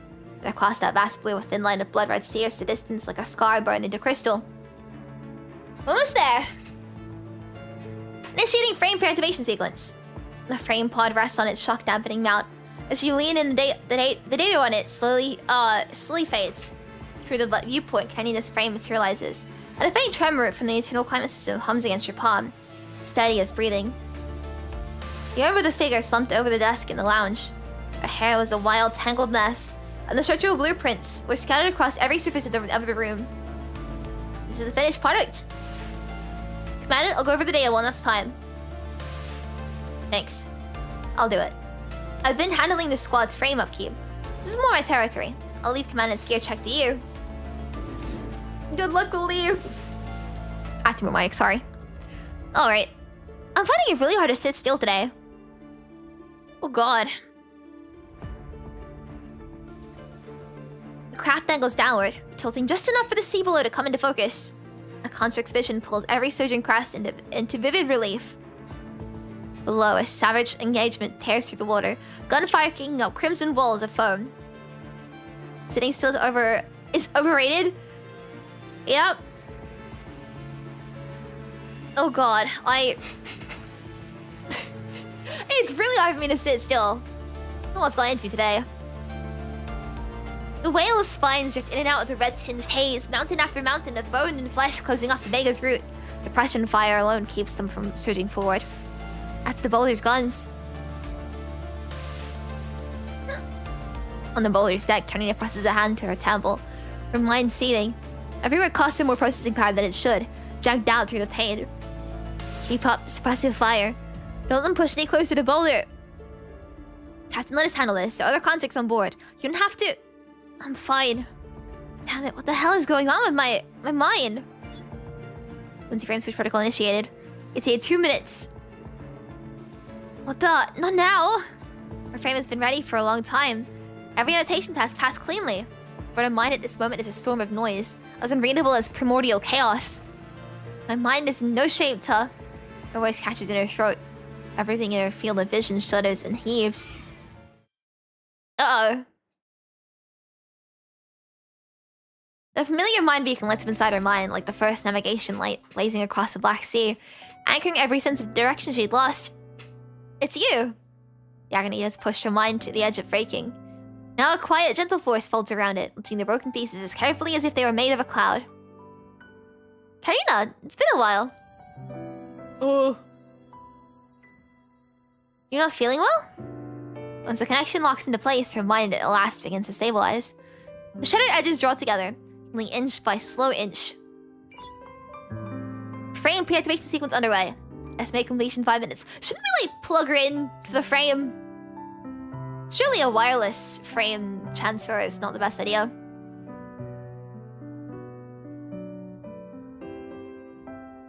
It's nothing. Just some minor hiccups. Nothing I can't deal with myself. She sounds like herself again at last. But you... Why didn't you give me a heads up? I thought with us on separate missions, you were gonna miss my new frame completely. Hold on. If you're the one handling the delivery, that means... Well, I was not there. You already saw my new frame that I spent forever designing. The concert girl's face rounds into a puffed-up scowl. Uh-oh. I have a really bad feeling about where this is going. Across the mind connection, a flustered data stream contorts itself into something resembling a pretzel. Is there a problem? Is there a problem? That's supposed to be another first meeting between this version of me and you. Wait, no, that's not what I'm... It's the reaction! The praise! Who's gonna give me back my moment? Pre-activation's almost done. There are other people with you! Boss, it's Graven's mission. Leave being here kinda tracks. Maybe try taking a breath first. What do you know, you idiot? This is a brand new frame we're talking. Karenina, parameter calibration's finished. You're clear for the switch once pre-activation wraps up. I'm all set. I can provide support. The moment that familiar voice sounds, Karenina's face goes completely still. Lucia! Why are you Grey Raven's here! Karenina! Graven! Everyone! Huh? This is Graven's mission, so here I am. You know, sometimes the secret to world peace is really simple. Everyone just shuts up. But hey, look on the bright side. Stacking a few rage buffs before a fight, that's just free stats! new frame looks great. You did an amazing job with the design. It's not like I was fishing for compliments or anything. Every prickly edge of our mood dissolves at once. Sometimes the secret to world peace really is really simple. Just keep talking. Frame deactivation sequence complete. Transport pod has successfully entered the atmosphere. Karenina ready for sync. Sparing sensory input. Entering short-term hibernation. Estimated duration 67 seconds. 67.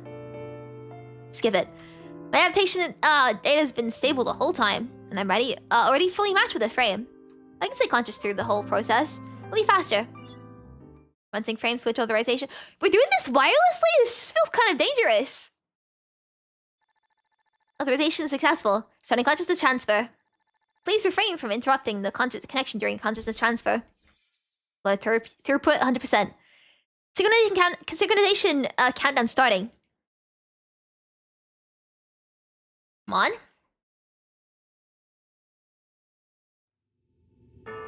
Inside the pod, the frame's eyes slide open, still cold with mechanical emptiness. But you know the flame of a soul will catch soon, and those eyes will burn with life. She reaches out a hand. Grip gathers to lift Karenina from the pod. The cabin's sterile air rushes into her lungs. The lips part, just barely, trembling with her first breath of renewed life. Frigid wind forces the aircraft's open hatch. The frame's hand rests in yours, and the metal coldness is already fading. Now the soul inside is awake, and living warmth will soon flow back into this body, an instant tool from flesh and blood. Karenina, time to wake up. The frame cocks her head at you. Through the mind connection, you feel a bright spark, prickly and scorching, hurling upward along a towering beam of light like a wildfire racing up an ancient tree. Before you, the frame's eyes stir with life. The girl named Karenina is waking up inside his body. See you in a bit, Karenina. She presses her cap down against the gusts and turns. A cloud sea stretching vast terraces at her back. The battlefield waits just beyond. See you in a bit, Commander.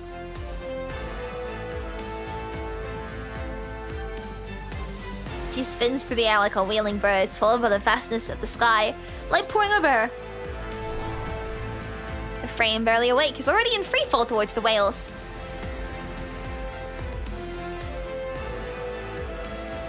Lucia League, ready for cover fire and support. Understood. Inside the boulder's dock bay, her old frame senses wash away like color unfolding in the water. For one fleeting instant, Karenina feels certain that if she glances back, Emmy will be there. I'll be there. She's going to experience the entire frame transfer fully conscious, not missing a single second.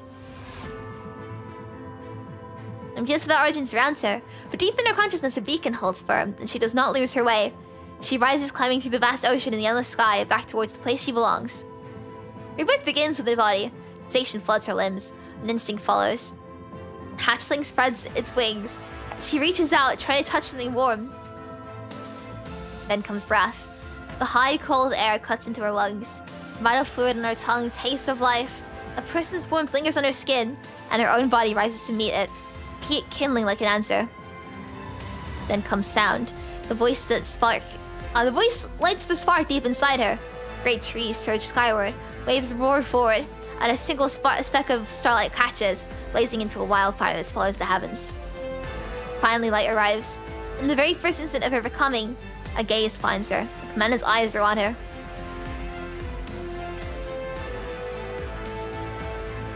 See you in a bit, Commander. She cuts through the howling wind and weightlessness. Her new frame answering to her will. Below her, the sea stretches wide, her first battlefield.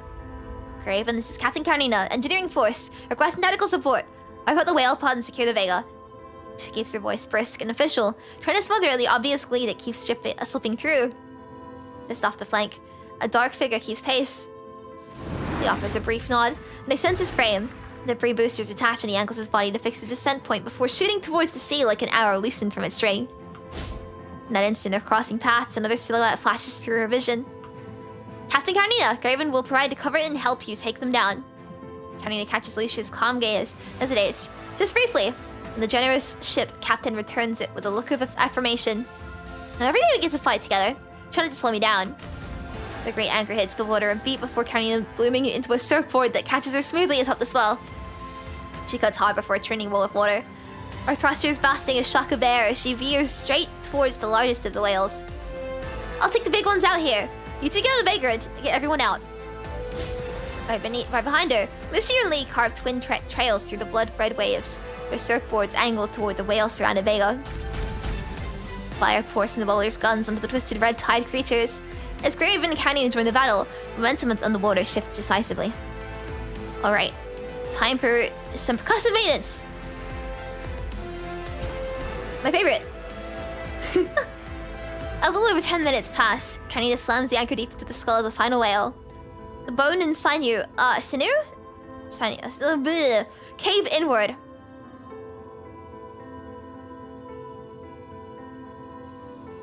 Oh god, my spine, sorry. It keeps hurting, I have to like keep stretching.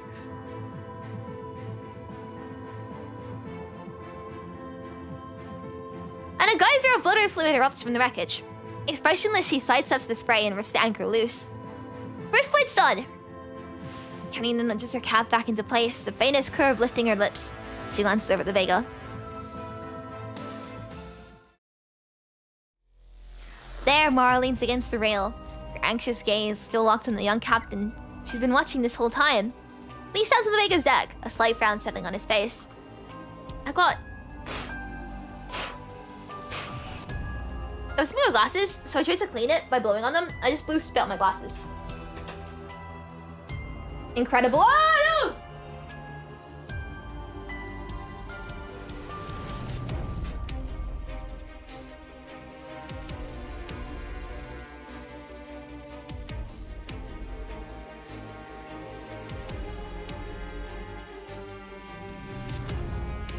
Okay, there we go. These things rode in with a red tide, but they don't match any known hetero creature patterns. Oceanic creations, but nearly as hard as the ones on land. Let's hope there isn't something worse lurking behind them. The two exchange a glance. Commander, we're wrapping things up here. Did you make it onto the boulder all right? I'm already on board. One by one, the whales slip beneath the surface. Red foam thrashing it into the vast grey-blue waters. The ocean takes the crimson in. Yet it does not dissolve. It lingers, undigested. The sea is getting devoured. Karenina's brow knots as she stares at the blood-red stain. The waves thin it out, but it does not vanish. She spins her board and angles away. This is Karenina, heading back.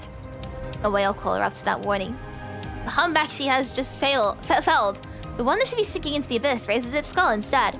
Red eye queefs from the voids where its eyes once were, slithering down the fissured flesh. The mouth gapes open and a long, resonant cry of pure sorrow spills forth. Woo! That's how you make whale sound. It does not travel through air or sea. The sound reverberates straight into Karenina's mind, and the pain switches back with it, trying to consume her consciousness whole. Wind rushes by her, and then without warning, the air loses its bloody, briny tang. A strange sensation wriggles through her mind. Karenina locks up and runs an immediate check on her sensory input data. Sensory input and data acquisition modules. The diagnostic flags nothing, but even as the values hold steady, the whole world before her eyes is graying out, color draining fast. Her vision is going. My senses are cutting out. Light's warmth drains away. The wind's flow thins to nothing. Even the pain grows distant. The only sensation left is a cold, clenching pressure that grips at her heart. She is being stripped layer by layer, and locked inside a glass cage. Amid the rising tide of whale calls that command its mind-making pulses, it's so close she could almost touch it, yet impossibly far, as if it belongs to another world. Karenina? She does not answer. She cannot answer. The drift anchor's equilibrium system lurches, as if thrown off balance by an uninvited creature that has stepped onto the board. Karenina! She drags in a sharp breath, and the nearly extinguished ember inside her detonates, roaring back to life. In that single heartbeat, Karenina reclaims her breath. Real wind slams into her lungs. The taste of vital fluid seeps in from a wound inside her mouth, which she does not remember biting open, and the steady and relenting pain anchors her. She is still here. Her mind is still her own. Damn it. You're right, get back first. I'm fine, I'm on my way back. The thruster blasts a white skirt of foam across the water. A small mechanical claw hooks silently onto the surfboard's edge, then disappears in the next surge of rolling waves.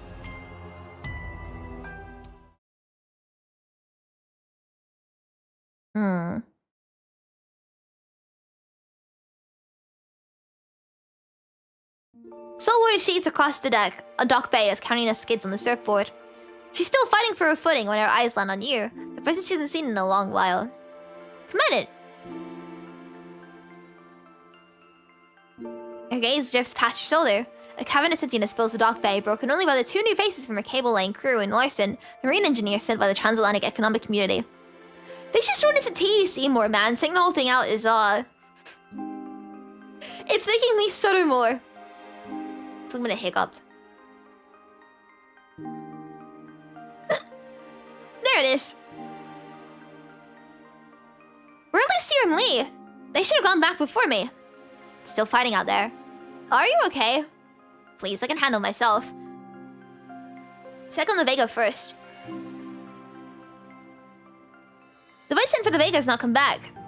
Karenina's golden eyes catch a subtle edge of worry until Lucia's voice finally cuts through the crumbs channel.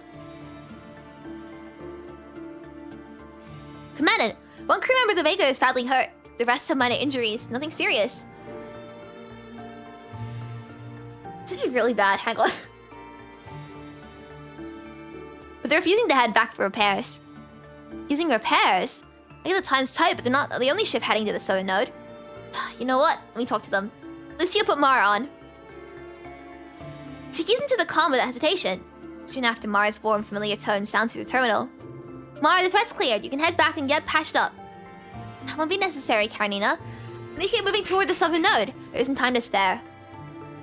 But your cable layer got torn up in that fight, didn't it?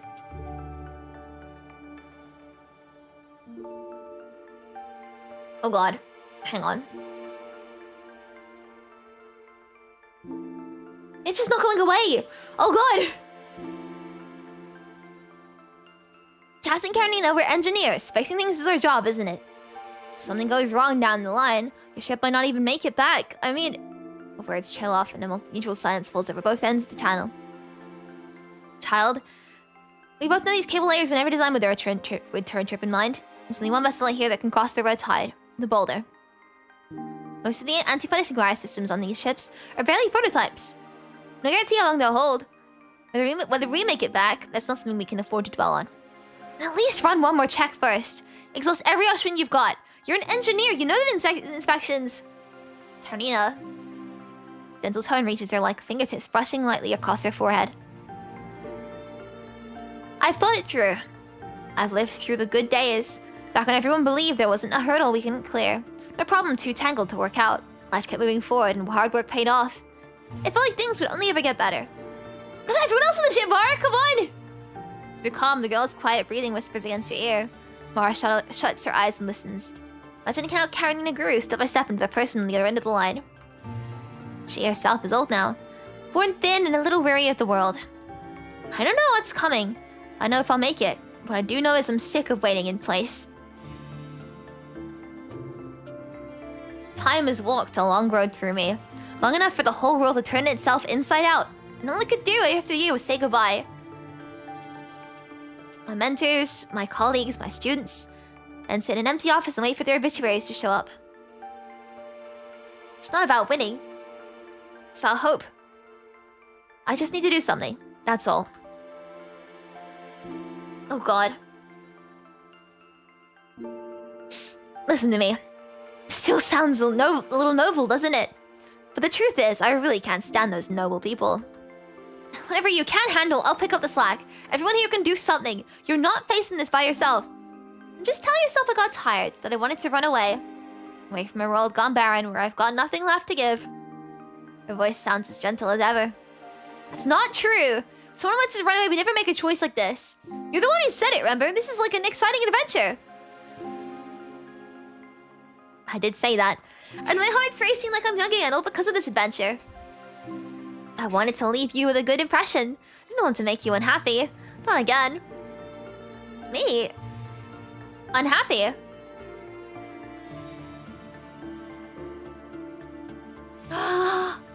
Karenina, I was part of your constant modification experiment. The warm strains from her voice. You are what Dr. Callan left behind. I had to save you. Or maybe saving you was the only way I could save myself back then. I heard you were not very happy afterward. Not very happy. I'm making it sound so small, aren't I? I'm sorry for everything. waited without asking how you felt. Looking back now, I think it was the first time I ran away. Right in front of young Wise, too.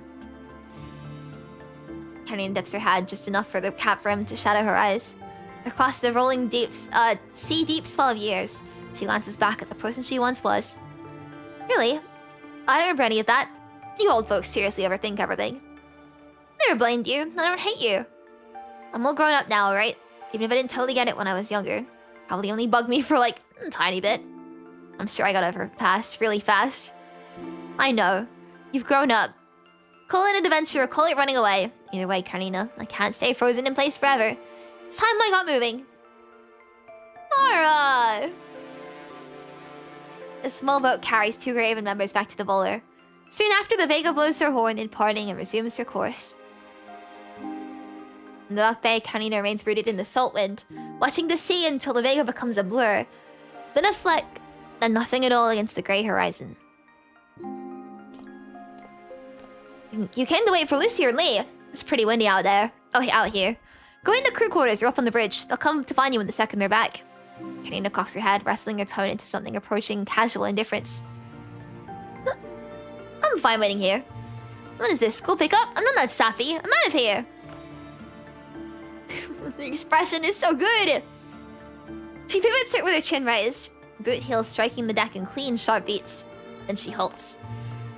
You know what? Forget it. I'll wait with you. Just for a bit. Thanks. In a word, you make room. Someone else slides in the gap in the same moment. Huh? Boss! Perfect timing! We need to lock down a few repeater parameters. The cable layer is waiting on this data. Also, Graven Commandant, huge honor. Can I get an autograph? After your friend's initial comment that it couldn't upload because of the comms interference. We need to run a manual backup. Graven Commandant, I put together a tactical analysis based on your mission logs. Do you have a moment to look it over? The 2 rookies from the engineering force press in from left and right. Their data pads thrust so close they could almost bump your nose. Sure, you guys take care of the work first. One step away from an unplanned swim, Karenina delivers a precise thwack to each of their heads and shoves the 2 at your faces back. As they recoil, she spots the marine engineer strolling closer at a hurried pace. Let me guess, you need something too, or you'll stay here for our beloved Grey Ribbon Commandant. I don't mind waiting in line. Though, Captain Karenina, looks like your surfboard brought something back from the sea. Something that doesn't belong on this ship. The engineer's worried eyes got every gaze towards the surfboard. Tells him ready to prevent its anchor form, see water trailing in so drips from its edges. Nearby. Cordy? When the light bleeds into shadow, a putted biosphere sits atop its metal stand, glowing dimly in the half-dark.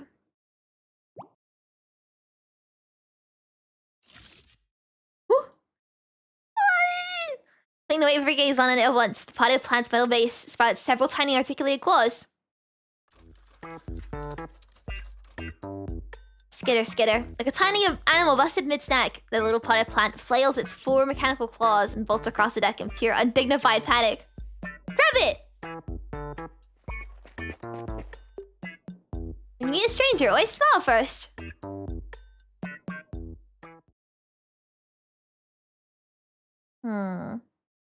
20 minutes later. With Lucy and Lee safely back aboard, the group gathers around the bridge's small tactical table. Preliminary assessment shows no threat. A deep scan should take under 2 minutes. Karenina cocks her head and hoists one of the tiny mechanical claws upside down, lifting it until it dangles right at the eye level. The hell is this thing?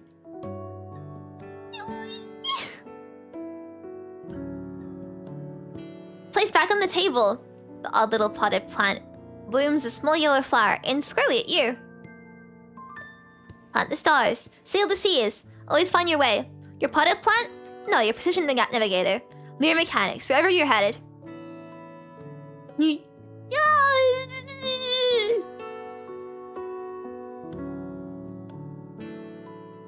hell is it babbling about? Advertisement. This is a mechanical potted plant. Maritime workers use them to grow whatever plants they liked. One of Lear Mechanics' more popular consumer products, some 30 years back.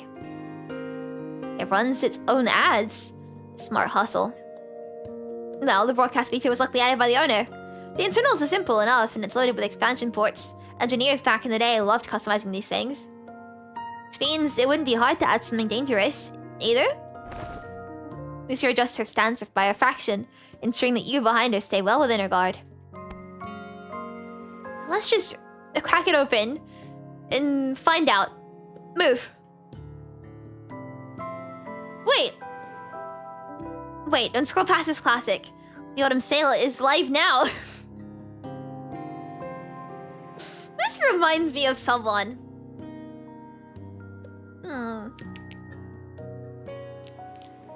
Did it just tell us to wait? Am I hearing that right? This thing is weirdly aware. Arctic cod. The nutritionist your table deserves. Tender, flaky, and loaded with protein. Deliciously good for you. Dogs, man's best friend. Ugh. Okay. Those are all ad lines. But yeah, that's begging. It's probably just trying to say that it's useful and harmless. So like I said, totally begging. Deep scan's clean. No threats detected. Lee sweeps his eyes across the room before his gaze comes to rest on you. Speaking in ads, yeah, reminds me of someone. Something wrong? Its intelligence reads pretty high, but it shouldn't be an awakened machine. Machines with this many expansion ports don't usually ship with advanced AI. What's so weird about it? Way too much strange crap floating around out here. Let me just crack it open and check. Her talent for machinery is something close to divine. With nothing more than her fingertips and raw intuition, she hones in on the exact points where disassembly begins. The girl presses her lips then, a brief uncertainty flicking across her expression. She gives a small shake of her head and resumes the disassembly. No one moves to stop Karenina. Everyone needs to know what secrets the strange little machine holds and whether it carries some unknown danger. Alright, let's see what we got. The instant she touches the potted plant's internal mechanism, something cold and mist-like wraps around her consciousness. In a single violent jolt, the chill kicks her clean out of the glass cage.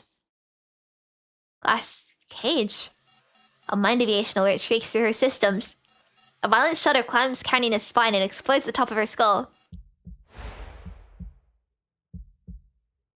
She finds herself in a consciousness space without knowing how she got there. A glass cage stands behind her, as real as anything. She was trapped inside it, oblivious. Until the chill from the potted plant's touch shocked her awake and kicked her loose. Karenina, what's wrong? What did you do? Eyes fixed on the odd mechanical potted plant, Karenina remembers the sound from the flight. A low thud as if something had dropped onto her surfboard. You helped me, but why was I... Ugh.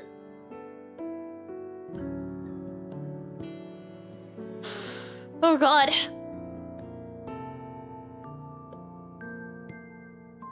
Karenina, what's going on? As the engineering forces vice captain likes to say, Karenina's face might as well be a live feed of her thoughts. Nothing stays hidden there.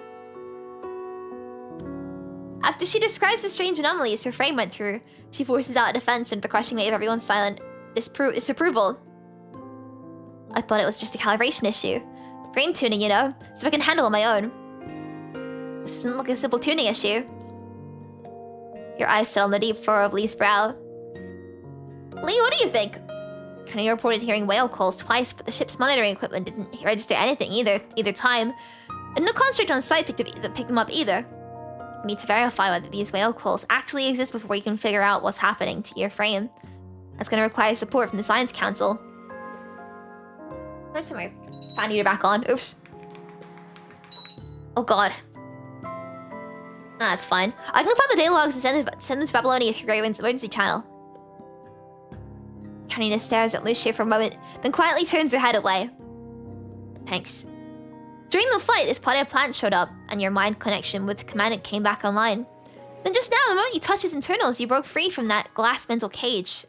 We can't say for sure whether it's dangerous, but keeping it somewhere we can monitor would be the safest play. At least until we know where there's an actual casual link. Good thing we got you. Let's do that for now.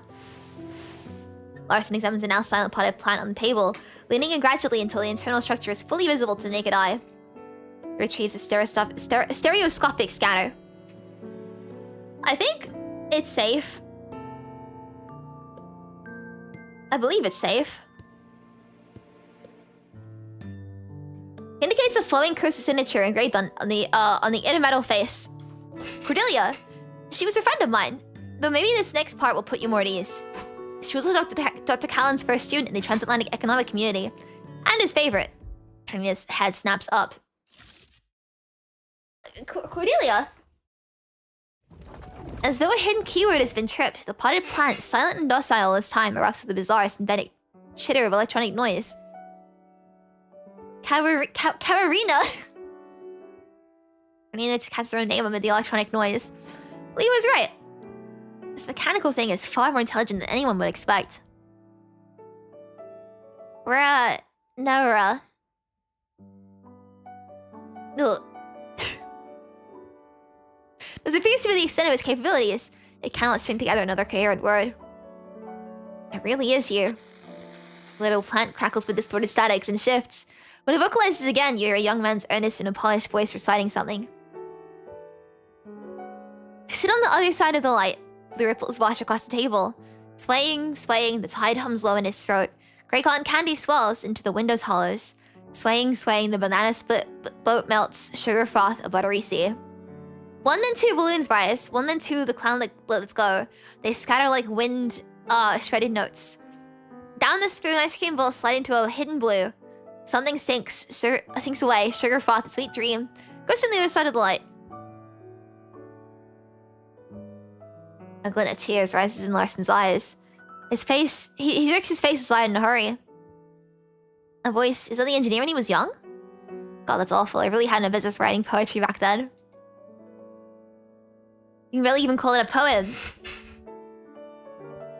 The bitter curve of his lips barely qualifies as a smile. Aww.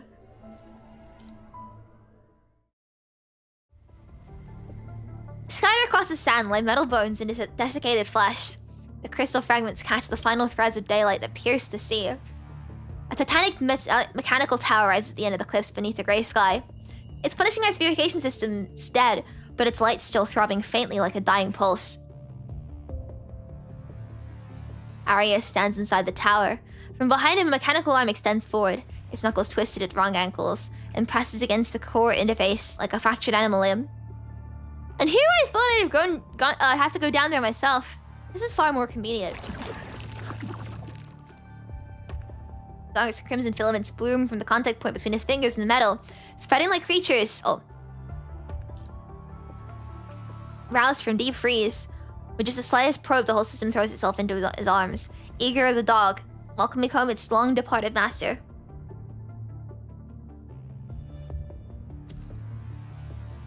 It's been a while. In the radiant golden age of human civilization, all this was his. Such pliant obedience was only to be expected. Now as his full privileges unfurl, every port in his memory cracks open, willingly or by force. Data surges toward him from every reach of the ocean, turning his spine into a riverbed of information. And deep inside his body, the half-Sephira slowly stirs to life. We already started the repeater replacements at the southern node Fenrir. 2 teams made it through intact. How touching. The resilience of humanity never fails to move me. Oh?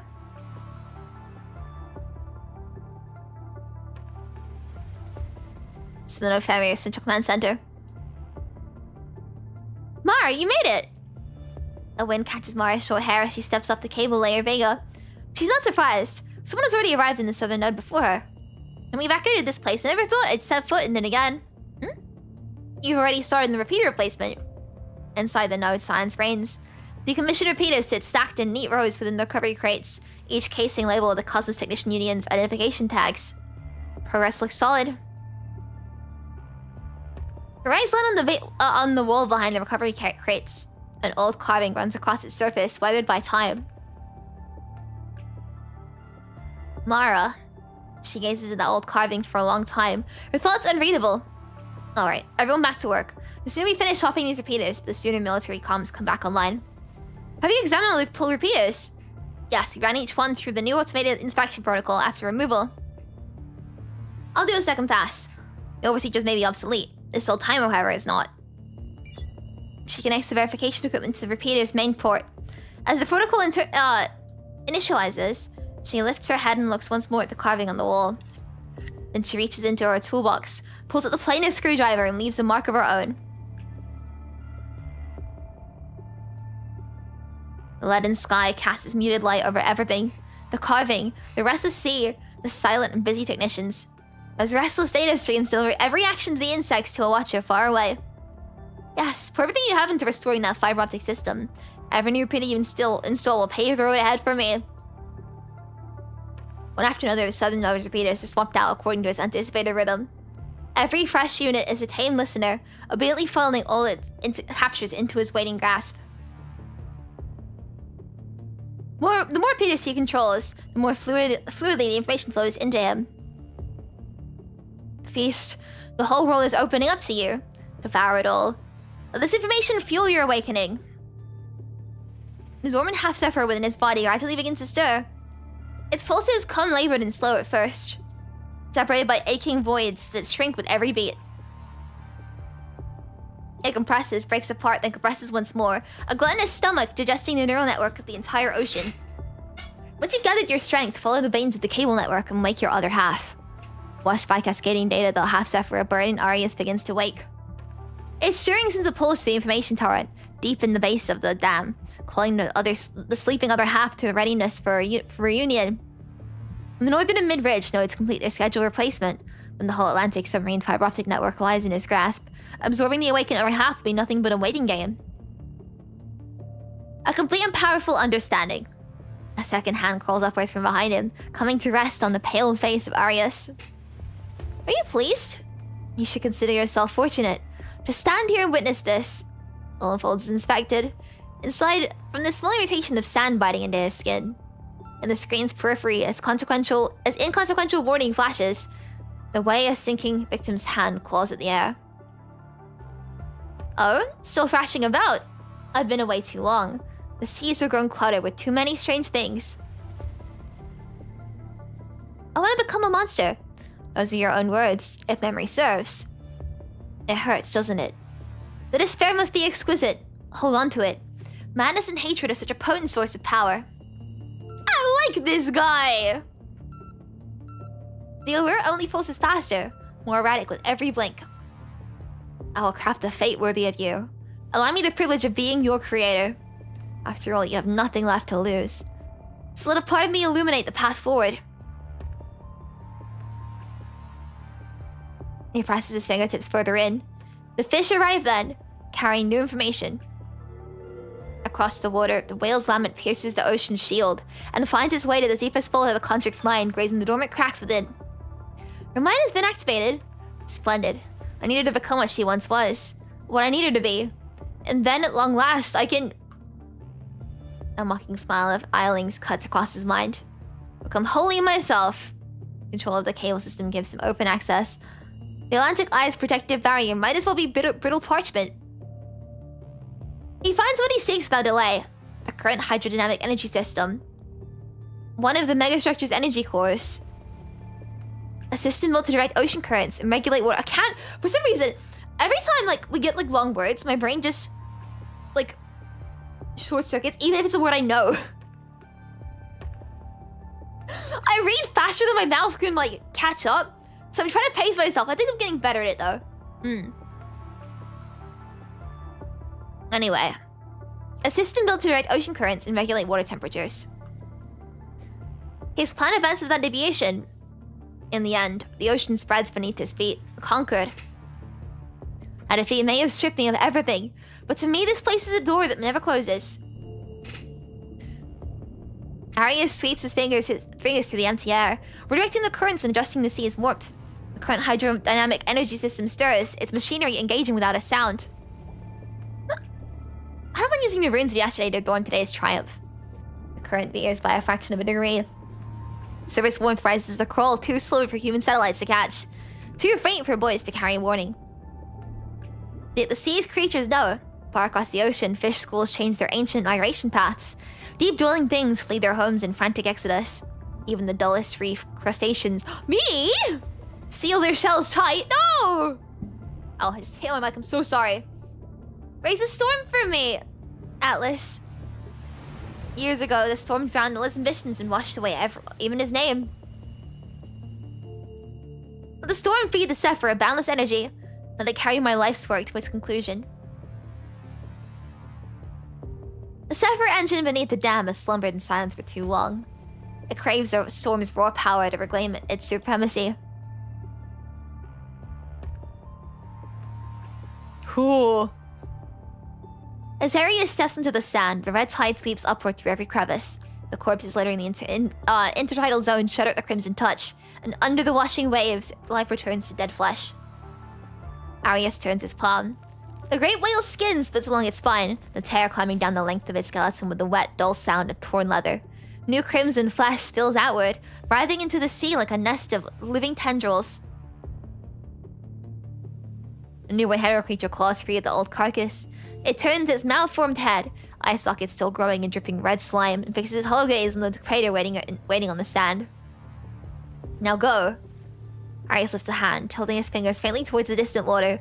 The newborn whale pivots without hesitation and swims away, following the red tide as it spreads across the sea. We should begin on our way as well. Yeah, just aura farming. I've been improving. Yay! I'm really trying to pace myself. I think I read way too fast, and I've been doing this as far as like way early chapters of PGR, where I read like really, really fast, and I'm trying to pace myself so much. I am getting better. But man, is it difficult to like slow down sometimes. Arius bounces in the whale's spine, and where wind meets the waves, the creature's spray rises as a fine crimson mist.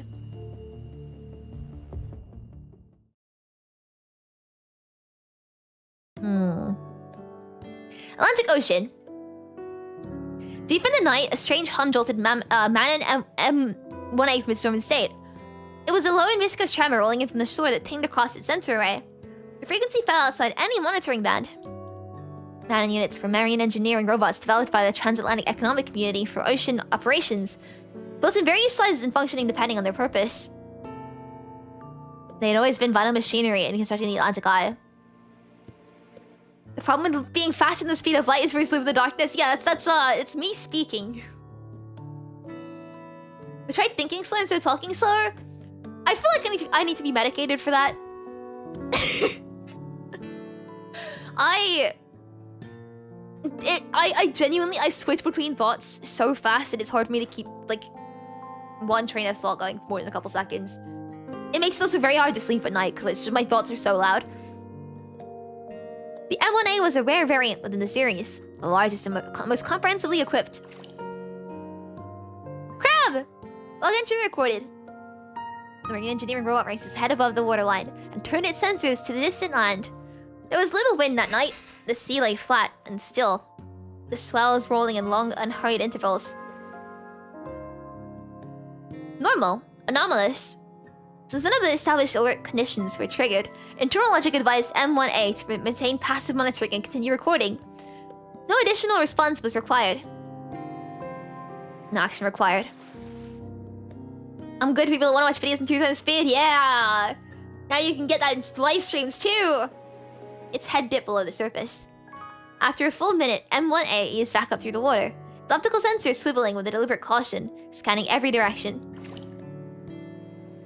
No anomalies detected. No action required. 2 minutes later, M1A dispatched the log to its direct supervisor. They did not have to travel far.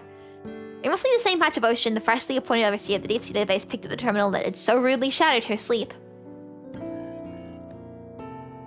Advisor Cordelia, you have a behavioral log flagged for review. A behavioral log? Right now. Cordelia stifled a yawn.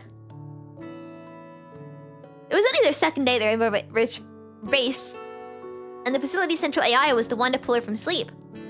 She rubbed at her eyes and started going through the log entries line by line. Going by standard procedure, everything looks fine. Apologies. Don't get discouraged. I believe you. I'll keep an eye on things, alright? The young woman let herself fall back onto the bed. Not an M1A. Your logic circuits told you no action was needed. But you sent this up to me anyway. You know what that means? Your alchemist training is paying off. The processing model is evolving. Is that a good thing? Of course, it's a good thing. In human terms, you're growing. I'm gonna grant you higher processing privileges, okay? Now, what should I call you? Do you have a name? Man in M1A, designation 7653982.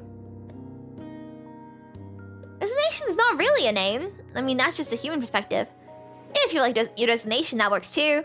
Though I'd feel a little strange for me to say. I don't like it. I don't dislike it. I don't understand the difference. Are you saying I need a name so I can answer when you call me? Cornelia but blinked, momentarily taken aback. Wow, that's almost romantic. You know what? I think you just figured out the whole point of names. A name makes you someone you can be recognized and remembered. It's where every connection starts. You can totally go by 7653982 if you want. As long as it feels like who you are, that's all that matters. Who am I? See, the whole who am I thing almost always starts with a name. Who am I? Transatlantic Economic Community operated countless man and M1A units. The designation 7653982 is nothing more than a randomly generated unique identifier. Take your time with it. Your cognitive module is maturing. You'll find a name you actually like. I don't want to get attached. Like something's bad's gonna happen. Leaden clouds massed along the horizon, pale light slipping through the seams. Cordelia shut off a terminal and buried herself back beneath the blankets. She's just like me, FR. Oh god. A few hours later, she had already pushed the strange ocean engineering robot from her mind. The Rainbow Bridge base was a small outpost harbor, perched on a rocky island along the Mid-Atlantic Ridge. Jeez, this is life. Waking up with absolutely nothing to do. Okay. Stop squirming. Let me see that. She stood by the mooring bollard. One boot planted on a toolbox, and one hand firmly pressing down on Larson's head as she flipped through the notebook with clear impatience. She managed to actually sleep. Ouch. It was so hard to fall asleep last night. And even then, like I said, I just had so many nightmares. All about being late to stream. God.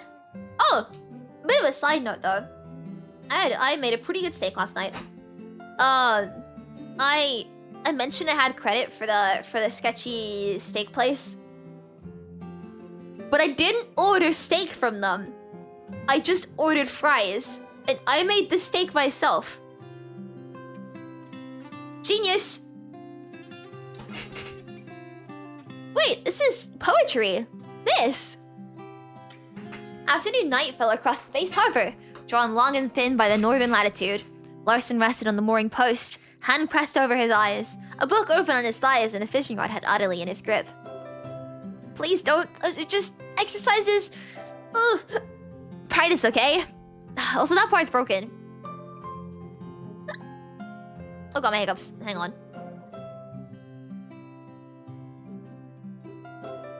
Oh, the end part. Trash craftsmanship. They snap during assembly all the time. You seriously didn't know? Your practical skills need work. And wow, this poem here is terrible too. I'm still learning. Learning engineering, yeah, clearly. Learning poetry. Cordelia rolled her eyes. Great joke, seriously. Audition for a variety channel. Got into the literature program, but everyone in my family's an engineer. What I really wanted... Yeah, I can fill in the blanks, save the sob story for the cameras. The only reason I touched your little masterpiece is that you hid it inside the cover of Deep Sea Geological Structures and Engineering Response. Always said Callan writes like a sleep-deprived genius and a caffeine bender. Obscure, dry, completely unreadable. The people never understand. People who understand it don't need it. The people who need it can't understand it. Never thought anyone could actually buy a copy. It's a bait and switch. Callan's name on the cover, licensed poems inside. You got guts though. Ever since that Aircoin's blacklisted Callan, nobody's dared buy his stuff. And here you are, breaking the rules, you little rebel. A sharp edge of tension cut into Larson's tone. Don't freak out. Yeah, I'm an airhorn, but Callan was my teacher. I'm not about to snitch. Don't get the wrong impression, though. She flung the poetry notebook back at Larson, jostling the rod in his grip. The damaged part went back into the equipment box, and with a magician's flourish, she retrieved a drawing board and brushes from a concealed pocket. I don't care about any of this stuff. I'm just a family disappointment, remember? The useless heiress. One cast, and we landed 2 engineers who hate their jobs. This base is toast. You're not useless. I was there at the port. I saw what you did. That's not who you really are. Lilia placed the little mechanical potted plant on the equipment box and looked out across the breakwater toward the crowd on the landing pad. Her brush touched the canvas. The potted plant hummed faintly, its operation soothing the dull pain inside her. A soft breath escaped her lips. Not who I really am. You don't know the first thing about me. Cordelia's sketch captured the seascape, scratching me on the landing pad. At the distant end of the main passage that fed into the landing pad, the base's detachment, Captain Ani, emerged from the side door. Don't tell me you volunteered for Christmas duty, too. Volunteered? Right, like a man gives a damn whether we volunteer or not. My folks are fine with it, honestly. As long as I can check in now and then, let them know I'm still breathing. But what about you? You're not even enlisted. Just a sailor, right? And you took a job over the holidays? That's exactly why the pay is good. Payless spend most of their year away. Come Christmas, everyone wants to go home. Nobody wants to work, so the price goes up. Money that's tight. Kids in school, FOS actually. A trace of pride flickered across the middle-aged man's expression. FOS, damn, that's impressive.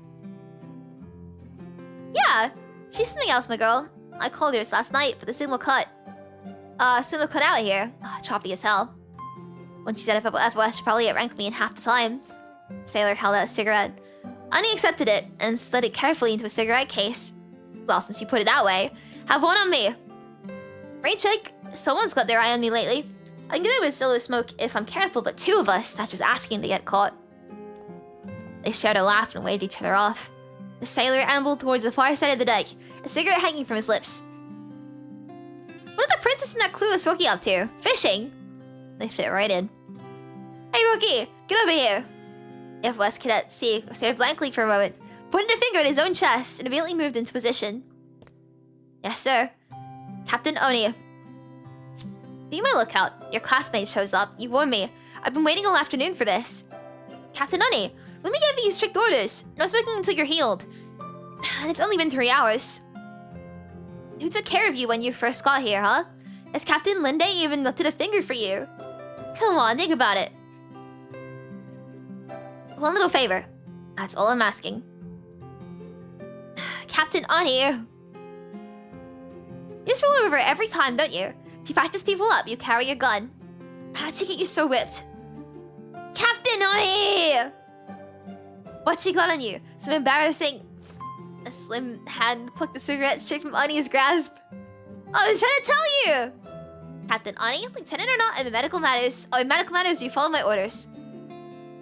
Ani gave the girl in FOS uniform a practiced, kindly grin before immediately turning the base officers behind her. Hands flung up in theatrical exasperation. Was that a swear? Did you just swear at me with that look? Alright. Oh, he's cool. 3 hours and you're already crumbling. That's not the iron will of a soldier. With an amused smirk, Gunnar gave Oni a light thump on the chest. Top up, soldier! You came from a proud lineage. Your ancestors' will is in your blood. Ancestors' will? Boss is 2160! Globalization and fast food have diluted what's ever left of that bloodline down to nothing. The name's all I got. As 2 modern men from a small northern island, their features had long since lost any trace of their ancestry. Can't save your son. Orders are orders. Oh, can't save you, son. A cigarette had been put into his chest pocket without anyone noticing. Oni arched a brow and said nothing more. Everyone, stay sharp and stay quiet these days. She's an air horn. But it won't be with us long. If she gets difficult, just bite your tongue. Ani responded with a dismissive snort, but then his brow creased and his eyes traveled across the landing pad. Boss, something's off. The sea was boiling. Every bird in ease was surfacing, slow and unstoppable. Ooh. The fish were the first to sense it. What? What's going on? Schools of fish boiled to the sea surface, their silver backs flashing under the sun like a tide of shattered mirrors, blinking themselves shoreward in a blind panic. Aurelia's terminal shrieked to life. Red markers pulsed across the screen, warning after warning pouring in. Every single one coming from the southern node Fenrir. Larson? Sound the maritime alert. I pressed space, by the way. Oh, sorry, it happened then. Pressing space doesn't always work. What's happening? The current hydrodynamic energy system. Top level alert. Straight from Fenrir. The hub's lost control. Before long, the war room at Rainbow Bridge was crammed with people. What is all this? The base commander's voice was low and grave. Data poured across the screen like water breaching a dam. On the undersea monitoring arrays were turning red, sector by sector. The transatlantic monitoring network. Every red device here is directly linked to the current hydrodynamic energy system. The current hydrodynamic energy system? The system that reports the Atlantic Eye directly. That doesn't track. Error after error is back from the monitoring system. Energy system logs at a staggering rate. Line 1 temperature anomaly. Line 2 pressure exceeded threshold. Line 3 flow control valve failed. Line 4. Line 5. This isn't looking good.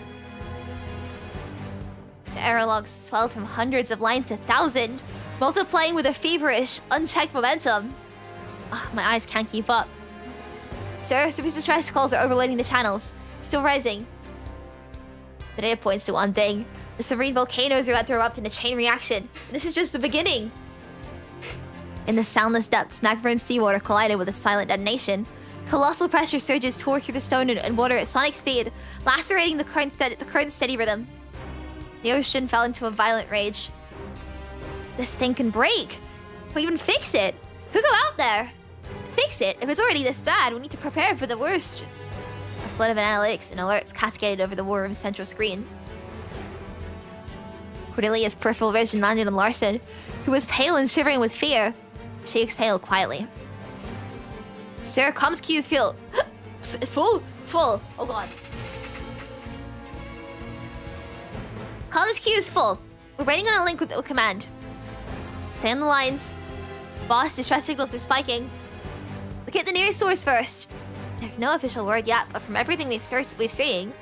Let me put it in plain language. Something has gone very, very wrong with the Atlantic Eye. In waters still untouched by the alarms, a humpback whale breached the surface. Its dark body carved an elegant arc through the air, seawater shattering into countless fleeting diamonds beneath the sun. Passengers aboard the liner, God, gasped in wonder. Wow, look at that! The young woman let out a delighted gasp, pointing at the great beast suspended in the air. Her face glowed with wonder, and she looked down at the child in her arms. The baby's eyes lay wide. They were clear, luminous gold, holding no curiosity, no fear, none of that flickering life that should stir in a living gaze. It's okay, it's going to be okay. I'll get you out. Once we're away from here, you'll be free. The humpback had vanished beneath the water. The sea lay calm again, and nothing remained on the horizon but a bank of low, heavy clouds. The alarm sounded, shrill and broken, like a rusted knife scraping against a steel plate. They onto me. In panic, White Stork, stay calm. Think. The young woman pulled the baby closer and ran through the ship's layout in her mind. And she pushed against the surge of passengers and sprinted towards the upper deck.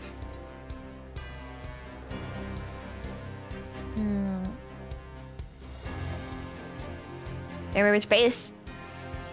Ah! The Karenina was completing its final preparations before setting out on the rescue operation at sea. Port side life rafts. Check them again. Noise followed the deck. Supply crates collided and snagged the crew's frantic steps. Safety prompts rang out louder than the muffled shouts. Oni, visibly annoyed, prodded at his ear. How many can the freshwater reserves cover? What are the numbers now?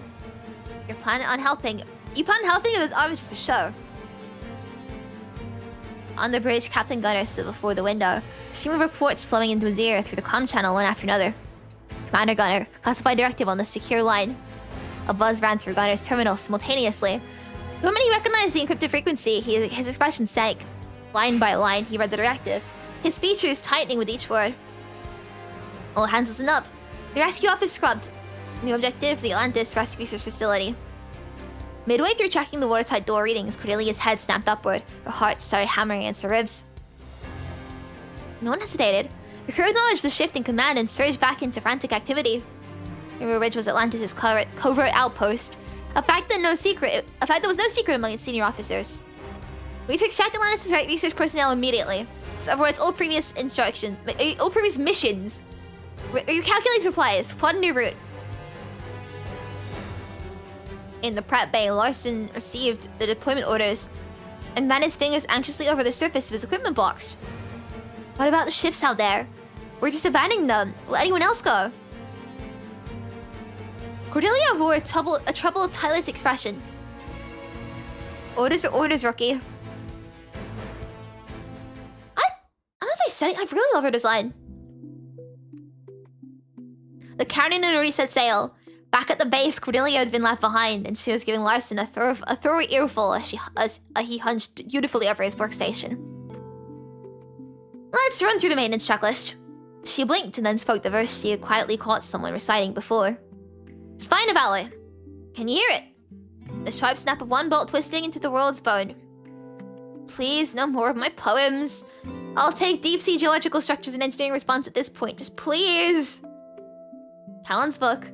We're setting that in an open channel. You're like a scaredy cat, but you actually got some nerve. Hey, are you alright? The violent coughing and pained, shuddering breaths went out for a long, long time. This is my specialty. Cordelia gave a small wave of her hand, and the mechanical potted plant rose into the air, floating gently into her arms. Your body... is something wrong? You mentioned before about some kind of cybernetic enhancement. Yeah, because... Her voice caught on for a moment. My family cared about me very, very much. Her lips twisted into a sardonic smile. To stay alive like this, my body went through some special modifications. And if it weren't for me, Professor Callan would never have been dragged into any of this mess. In the empty special care ward, a pale little girl gazed out the window with an expressionless, faraway look. Miss Cordelia, the injuries she suffered in the incident were catastrophic. Beyond even divine intervention, I'm afraid. Conventional treatment has nothing left to offer you. The family head is deeply concerned. The moment our experimental program broke through, your name was first on our lips. I promise you, this new procedure will make you perfectly indistinguishable from any healthy individual. It will be nothing more than a minor specific modification.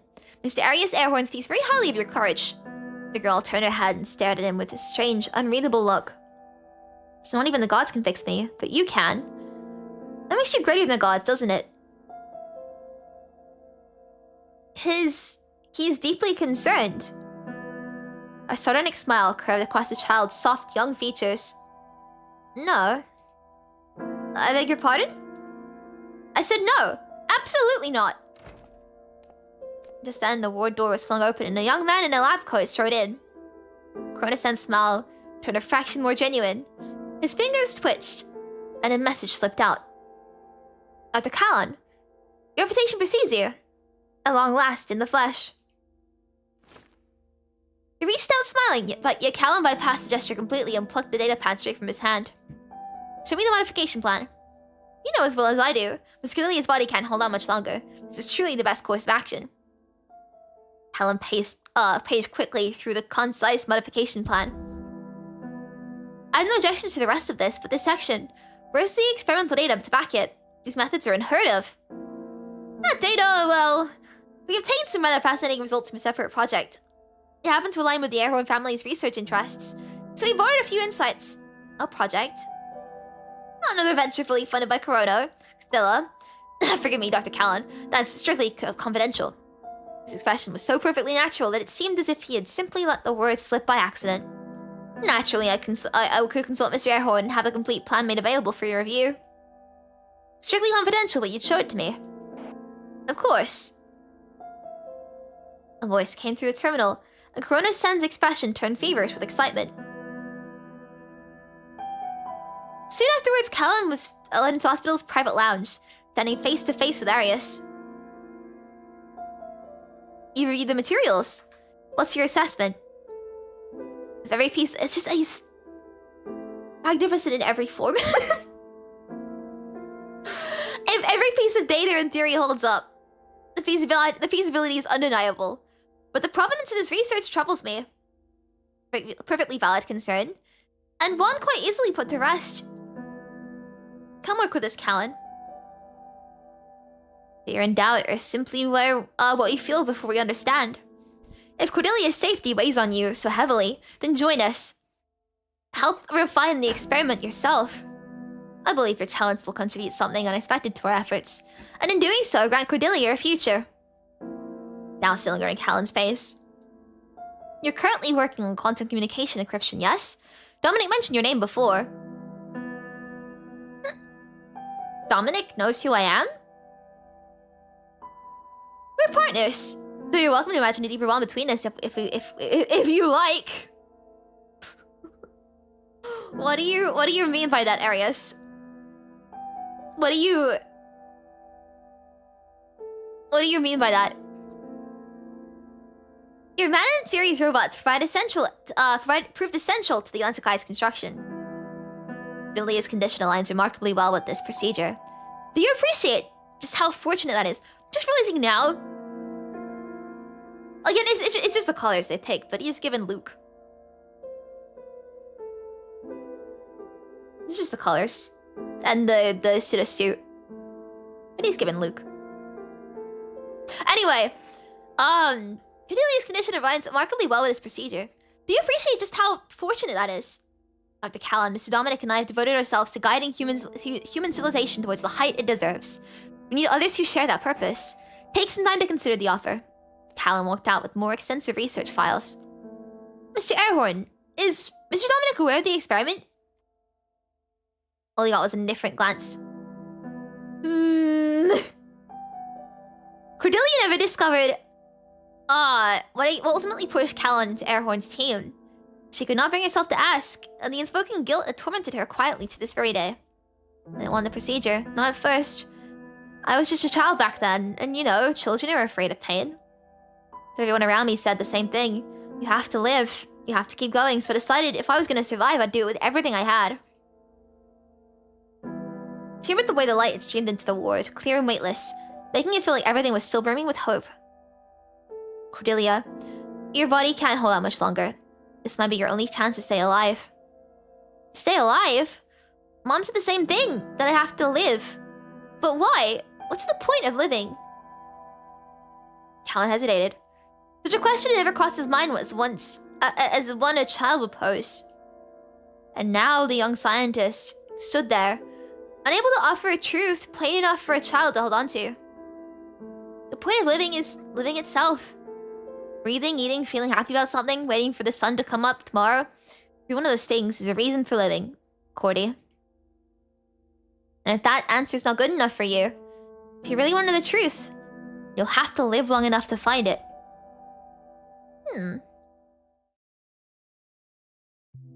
Hey Larson, if you're able to find the answer to what makes life worth the trouble, write it into a poem for me. Me? Cordelia pulled herself from the memory, made a sour face. Actually, you're right. Never mind. I didn't say anything. I'll work on it, okay? A rare flash of youthful defiance crossed the timid engineer's face. Then he hesitated and bubbled to offer her some comfort. Having a body like a machine, it doesn't have to be a bad thing. I'd rather have flesh and bone. This body is all experimental prototypes. It needs constant care. Honestly, it's more fragile than the real thing. Larson found himself unable to answer. The words failing him completely. I gotta pee. The words failing him completely. Where are you from? He gave the name of a small northern island. I see. Sotown is the base commander. That explains why they didn't mind picking up a rookie. Larson's face flushed bright red. You're here too, aren't you? It's not like they just take anyone. A complicated smile crossed Cordelia's face. Me? I'm different. I'm an airhorn. Is there a single corner of this ocean that would say no to me? You're here because you studied under Dr. Callan. You're good at what you do. Cordelia remembered the forged appointment documents, and the complicated smile on her face soured into bitterness.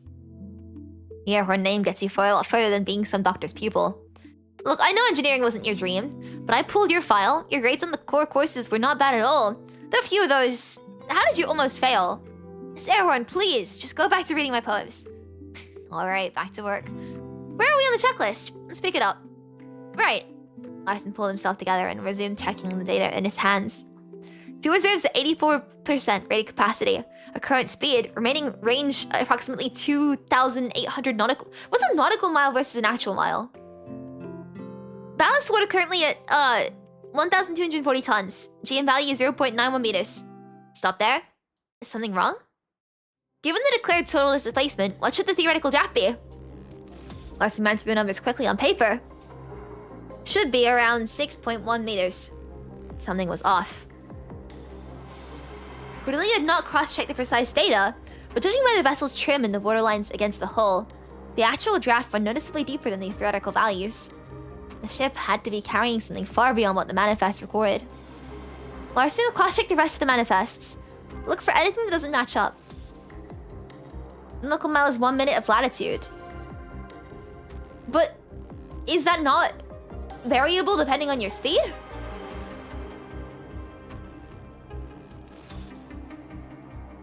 Right? I might. Okay. All of them? Where do we even start? Food stores, spare parts, or... Start with weapons. Pull the ordnance manifest. On it. I gotta pee. Larson pulled the records without delay. Cordelia scanned the list from top to bottom. The initial items looked standard, yet as she continued, the irregularities grew harder to ignore. MR-28 heavy wire guided torpedoes.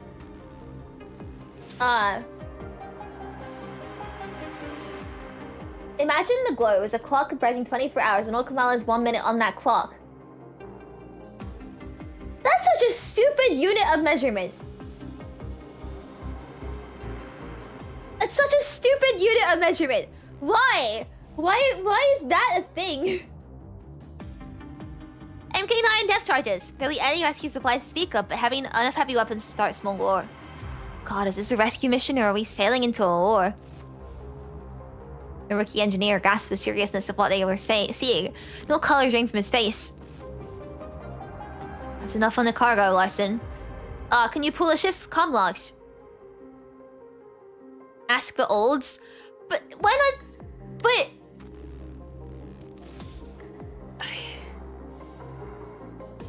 It's a 60th of a 60th of the world, is what you're saying.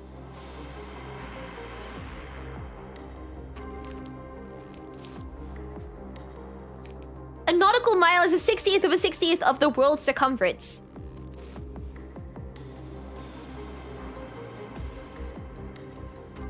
That's so stupid. Another kind of clearance. A chair was dragged across the floor on the other side. The young marine engineer lowered himself into it, rose again, and finally returned to his place before the workstation. Alright, I could try going through the maintenance backend. In theory, I'd be able to access the war transmission logs, but if anyone catches this, then I did it. That's not exactly reassuring. Just do it. Okay.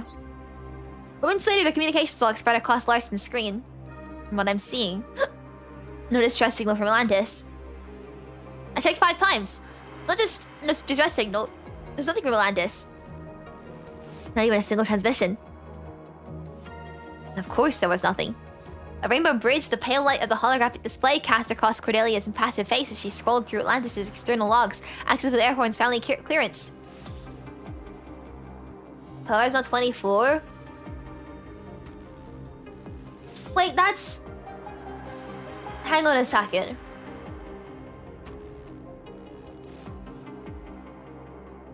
That just doesn't make any sense.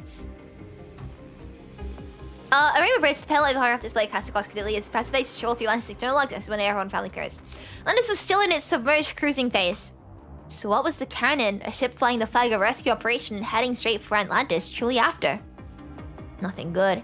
Not much I'd bet on. On the bridge of the Karenina, Linday methodically diverted the current navigation status report to Captain Gunner. Captain, current speed 13.2 knots. Fuel reserves holding steady. Stay sharp on the sea state alerts. Achoo. The ocean's falling apart out there, and we're throwing every man we've got at a bunch of lab coats tucked safe and sound in their research base. Oh god, my throat. Guess not every life weighs the same on the scale. Oni! The base commander silenced him with a stern, cutting voice. The soldier's duty is to complete the mission. Linda's face betrayed nothing as she kicked Oni's legs off the back of Sieg's chair. Sieg scratched his head awkwardly. Stop acting like a brat. Knock knock. Someone was at the door. Larson put his half body through the doorway, his mouth opening and closing with nervous hesitation. Captain Gunner, Engineering Advisor Cordelia requests your attention. She's asking you to switch to her comm channel. Huh? What does the princess want now? Then I delivered another swift kick to him. Larson's gaze started anxiously from face to face, and Neil looked ready to pass out at any moment. She's got you playing messenger now, Rookie. Sieg, switch the channel. Commander Gunner, I hope I'm not interrupting. There's something that falls under my role as the engineering advisor, but it doesn't quite feel like my place to ask. May I? It's Cordelia Airhorn. I don't doubt you hear the word no very often. I don't intend to change that, not with the family name you bear. Go on. I've heard far worse from the Blue Bloods. You're wasting your breath. Now, answer me this, Captain Gunner. Why is the Karen carrying firepower well beyond the declared manifest? Where are you really going? And what exactly are you planning to do? We're heading to Atlantis to execute our mission. You're the engineering supervisor, nothing more. Leave command decisions to me. Give me a reason I can believe. Weapons loadouts for this mission were assessed and approved. We're following orders, that's it. I wonder, do your loyal crew members know what these orders actually are? You ought to watch your tone with the captain on duty, Miss Airhorn. Oni straightened his posture, his eyes flickering with confusion. Captain Gunner, you climbed the ranks of the Transatlantic Joint Fleet. Private all the way to captain. No one questions your record as a soldier. Right and wrong, a man like you should still know the difference. I checked the logs of similar rescue missions. The loadout this time, it's way beyond standard protocol. So are we really gonna rescue anyone?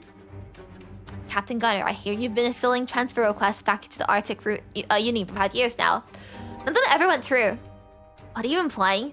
That I cut some dirty deal? No. You're not the one I suspect, Captain. It's the Airhorn family I don't trust. I know exactly how they calculate human lives into necessary costs.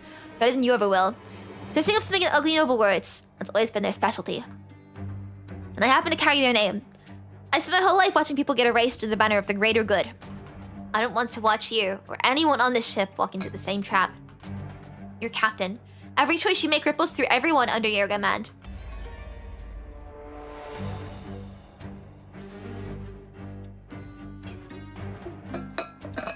Larson comes from the same... Wait, no, I just realized I calculated the nautical mile wrong.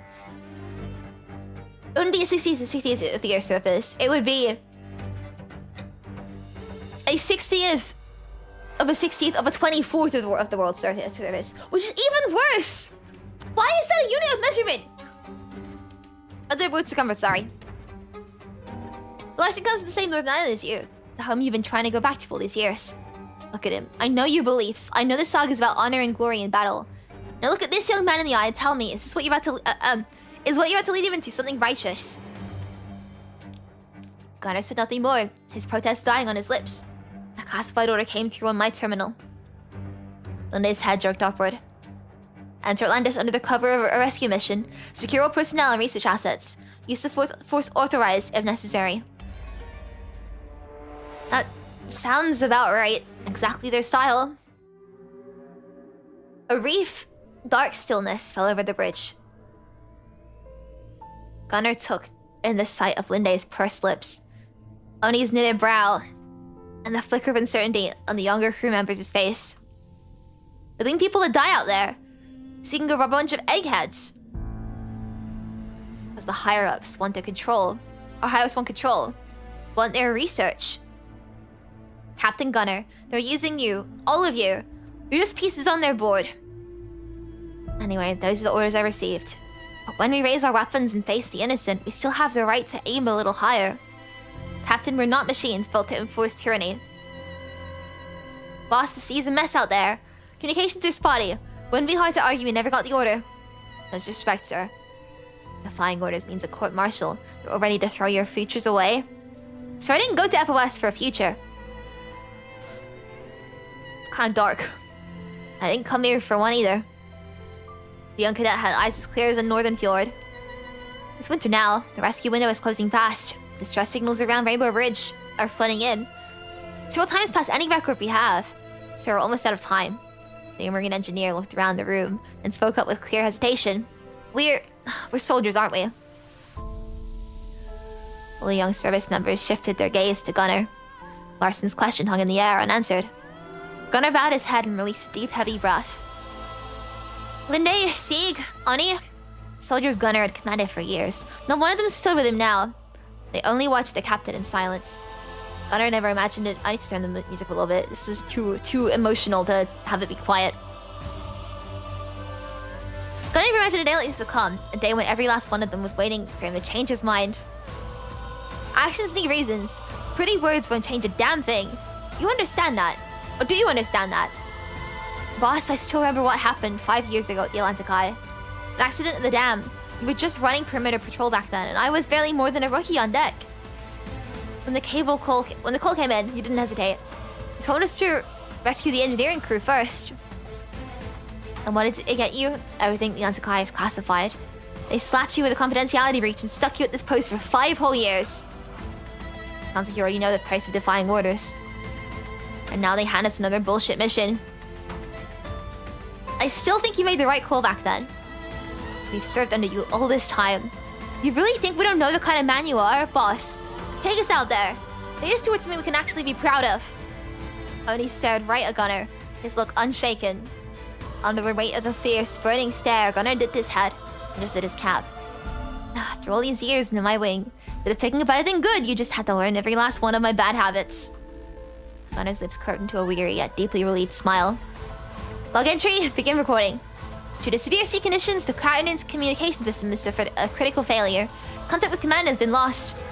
Under the Transatlantic Joint Fleet Emergency Protocols, Command Authority transfers to the ship's captain. Effective immediately. Parties reassigned to the Maritime Search and Rescue. Yeah! Odin sent his ravens into the mortal realm as vessels of wisdom, but he feared they would wander out too far and forget themselves in distant skies and never come home at all, severing wisdom from its source. But this ordinary man had always had companions at his side, ravens who showed him the way. The strength of a soldier was not meant for squalid power struggles. It was meant for a soldier's true duty. You do what we're supposed to do, for honor and for duty. It's the right thing to do. I gotta go pee! Sorry. One sec. I've been holding it in. Yay! Thanks, Cordy, for the break! 1 second.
I am back. Sorry for the wait. Hi, everyone.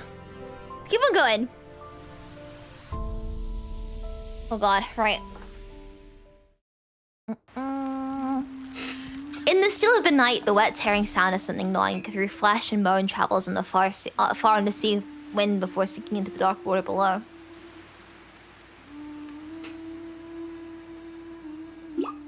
The sea sways the ship on her course, and the waves sway the dreams of those aboard. Whoa! Too much flavor in this. I want it to just be all chocolate. Afternoon sunlight falls through the leaves, dappling the blue rippled glass table. Cotton candy and a banana split sit there, washed out like an overexposed film. The clown stands farther off, gripping a tight bundle of vivid balloons like a bouquet waiting to be melted into the heavens. What is this? It feels so warm. She rests in the softest embrace imaginable, held by a woman with blurred features humming a quiet tune. The world dissolves into a bright, weightless swirl of color that sways with a distant melody, rising and falling like the endless surge of waves until every sense is swallowed. I know this. I know this song. A song she must have heard countless times, yet it leaves no mark on her memory. The whale song. A low resonant whale call cuts through the murmured lullaby, swelling every other sound until only a sharp, piercing ring remains. The frequency churns through Karenina's mind once again. That cold phantom grip tightens around her heart, squeezing her very soul. Relentless as a ghost, the nightmare is closing in fast.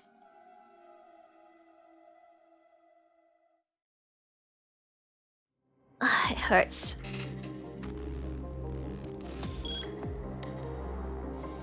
Meanwhile, you're dozing at the helm when the quiet sea chart blinks with a blue alert.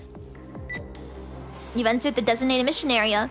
The boulder has reached the, Jormungandr. I think I never know if that's the right. Node coverage zone.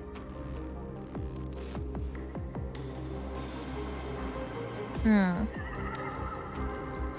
unfamiliar frequency slips silently into the captain's cabin. Karenina's brow furrows as she sleeps. Some long dormant program stirs to life and begins parsing the signal, translating the joining hunt into a sharp, distinct auditory feedback. The noise drives her into her auditory module like a needle. The soft lullaby in her dream distorts to a vicious, grating noise. Karenina jolts awake, her chest heaving with ragged breaths. An alarm is wailing from her terminal, and she cannot tell how long it's been crying out. Warning! Frames and great anomaly detected. Immediate action required. Attention required, sorry. The clatter of falling objects yanks you from your shadow sleep. Without hesitation, you bolt towards the captain's cabin, only a few strides away. Karenina forces herself upright, but a sharp, searing pain lancing through her mind throws off her arm's aim as she knocks over the bedside stand. Push open the door. Karenina! Oh, my head, it hurts. Karenina lies curled in the bed, her hand pressed hard against her forehead in pain. The instant she hears your voice, she reaches out in pure instinct, like a frightened little animal seeking comfort. Establish mind connection.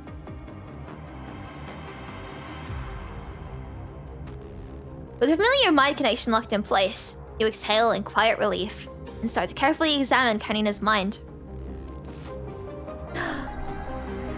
A jagged, stabbing pain shoots through the connection between you. The ache pulses outward from your forehead, foreign and invasive.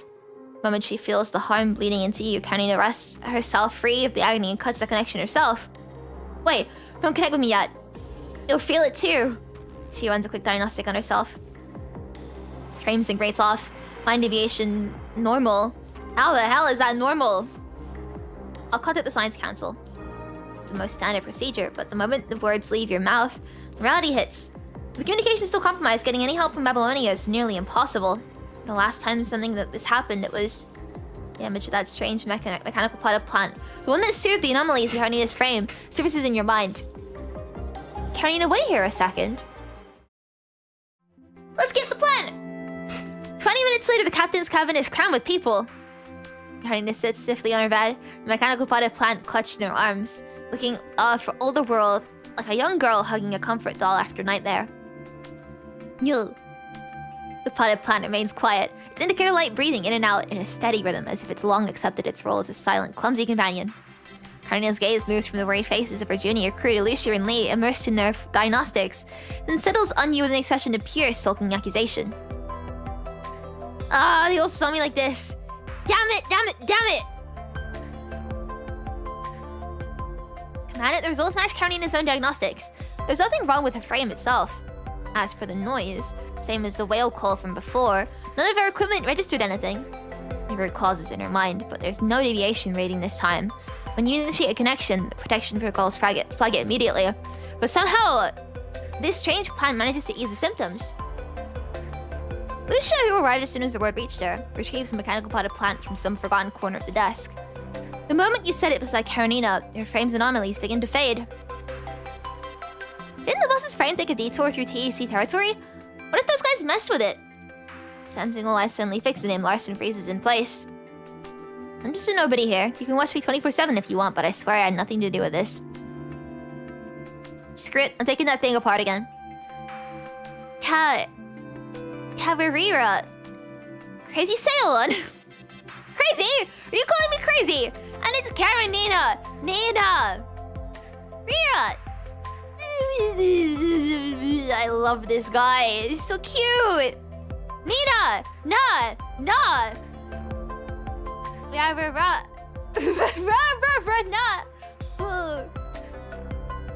In my ass! Your name's Verana! Your whole damn family's Verana! Verana! She's screaming at a potted plant. A literal potted plant that can't even talk. It is talking! And here I thought the engineering force was a war zone because of the vice captain. Shut up right now. Lee presses his fingers to his brow, looking forward and down. Jimmy's move is to turn back. Take Karenina and this potted plant back to Bologna. Get a full workup done. Lucia's eyes move from Karenina to Lee, and she gives him a silent negative shake. She's not going back. I can't just leave. This frame was purpose-built for marine engineering. How am I supposed to bail when things are at their worst? Everything's on fire out here. This is exactly what the engineering force mattered most. Some captain I'd be if I just ran. Karenina spaced her gaze around there. I just noticed her, I never noticed before. Her twin tails have the, this thing around them. Which is kind of giving Hatsune Miku. You know what I mean? Very cool. Besides, comes a shot. You really want to deal with calling in a return trip and scrubbing the whole mission? That's not who I am. Water's only escorting part of the way anyway. Final stop's the Atlantic Eye. You don't need to worry about me. I'll make it there alone if I have to. Karenina reels off the string of reasons in a single breath. But Captain, your frame still needs fixing. That? It's just a little nut pain. Nothing I can't handle. Just making a big deal out of nothing. Only it's pot for 1 minute. If anything happens, it'll burn the whole universe. Yes. Exactly. I love... was it Verena? I hope that's actually Six's name. It's adorable.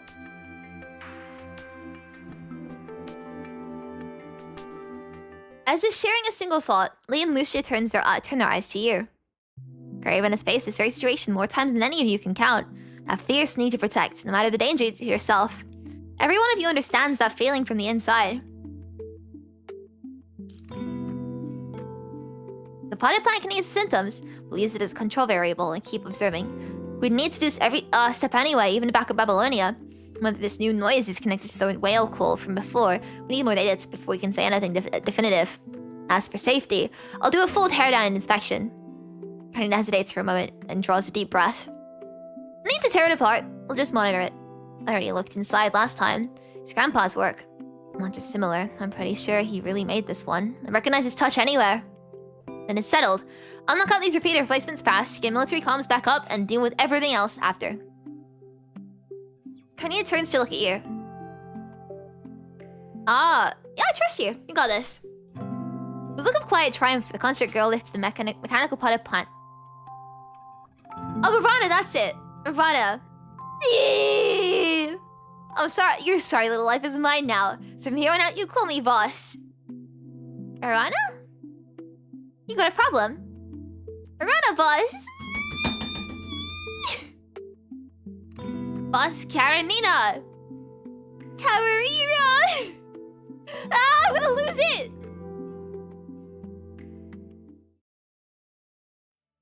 Sunlight sprinkles the sea with tiny shards of gold. The bowler sails steadily across the blue, its hull rocking in a slow, gentle rhythm. From the highest deck, you watch the cable line crew's vessel at work within a 2-mile spread of open water. Deep dive unit has reached the designated coordinates. Captain, request permission to commence maintenance. Karenina's eyes sweep across the real-time data on a terminal. She parts her lips to reply, but a sudden swell of dizziness surges through her, and the edges of her sight flare with a harsh white light. The world drains of color for a single second. She tightens her fingers around the communicator, silently forcing the roiling discomfort down. A few rapid blinks, and everything steadies again. Captain? The crew member who looks back for Karenina's nod sees nothing out of the ordinary. All clear. Execute. On it. Ever since they pushed deeper into the Central Atlantic to begin repeater placements, the odd disturbances in Karenina's mind have grown steadily more frequent. Once this mission's over, I'll have to ask them to give me a full checkup. Karenina takes a long, steadying breath and pulls herself together. Young name guy, pop quiz. Huh? You think you can swap in the 2nd-gen quantum repeater and keep the 1st-gen unit intact while you're at it? Captain, even Standard Protocol isn't this brutal. Standard Protocol is for standard people. The engineering force is its own standards. The engineering force is a war zone, remember? Oh, so that's what this is about. You're terrifying, Captain. I told you to shut up. What's the situation at the Northern Node? Northern Node replacement is on track, Captain.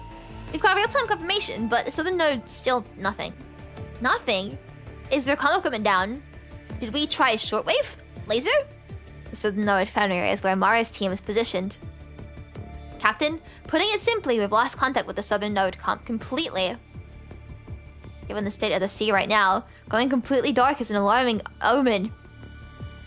Could just be lag. Military bans have been peachy worldwide. Maybe we give it another day? I don't think we have another day. Can we pull the Northern Node's logs from the last few days? All anomaly reports get forwarded to Hell up north for review. If something went wrong in the south, it should show up there. I'm in the Northern Node's log cache now. The last timestamp for Fenrir, 28 hours ago. I'll wait a little longer. Long name guy. Signal status in the Southern Node every 3 hours. If there's anything, you tell me immediately. Me? You're the one with the most free time. I was gonna say the most long name. Karenina turns back and resumes monitoring the undersea repeater maintenance. Her fingers idly tracing the edges of a 2nd-generation replacement unit. On the translucent display, a 3D seabed map rotates in slow motion, with live data from the deep dive unit scrolling in steady streams. The repeater swap progresses without issue. But as the day's work winds down, and the final glow of sunset sinks below the water, the comms panel from the Southern Node remains completely dead. Everything's alright. I hope.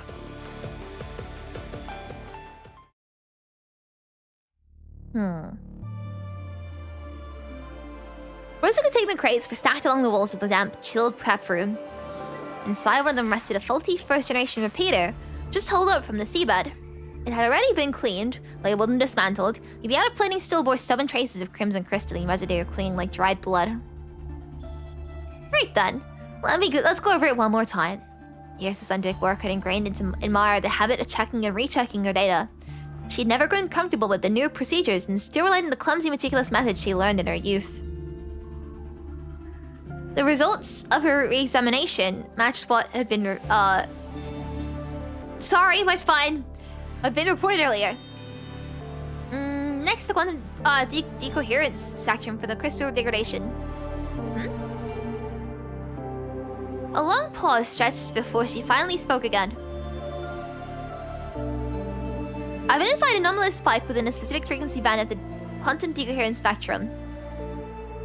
Spikes have precisely at the boundary of normal fluctuation. Most researchers would have dismissed it as an acceptable margin of error. Perhaps that was why it had slipped through the initial monitoring undetected. The safety assessment system had raised no alarm, but this was not the first time Mara had seen a spike pattern like this. It was the last time Callan had ever set foot in the Quantum Communications Research Center. This is a spike that shouldn't exist. Those were the last words he spoke before walking out of that lab.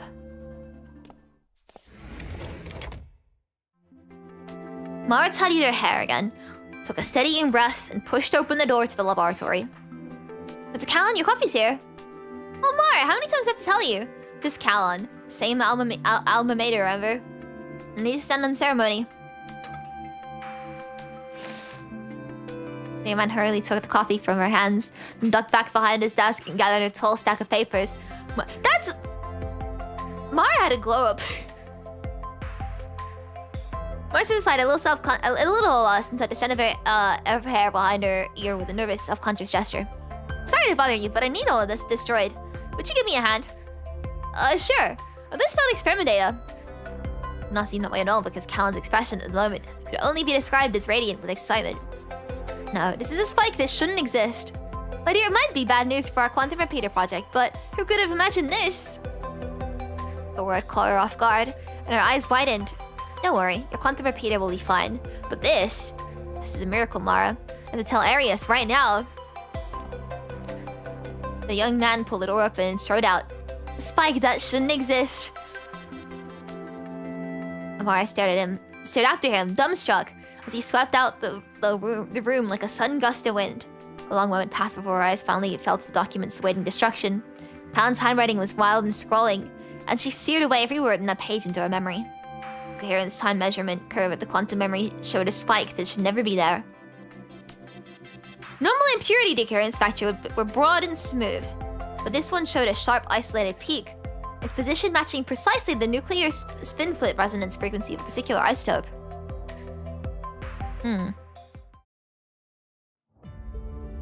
Some isotope? In the prep room of the southern node, Mara snapped back to reality. It had taken her many, many years to finally learn the name of that isotope. Ytterbium-174X3. She had been chasing that silhouette for so long, and this was the truth she had spent just as many years hunting down. Log. Anomalous readings approaching critical thresholds, occurring at regular intervals. Extreme caution should be exercised. Assessment system safety evaluation criteria for this category are no longer reliable.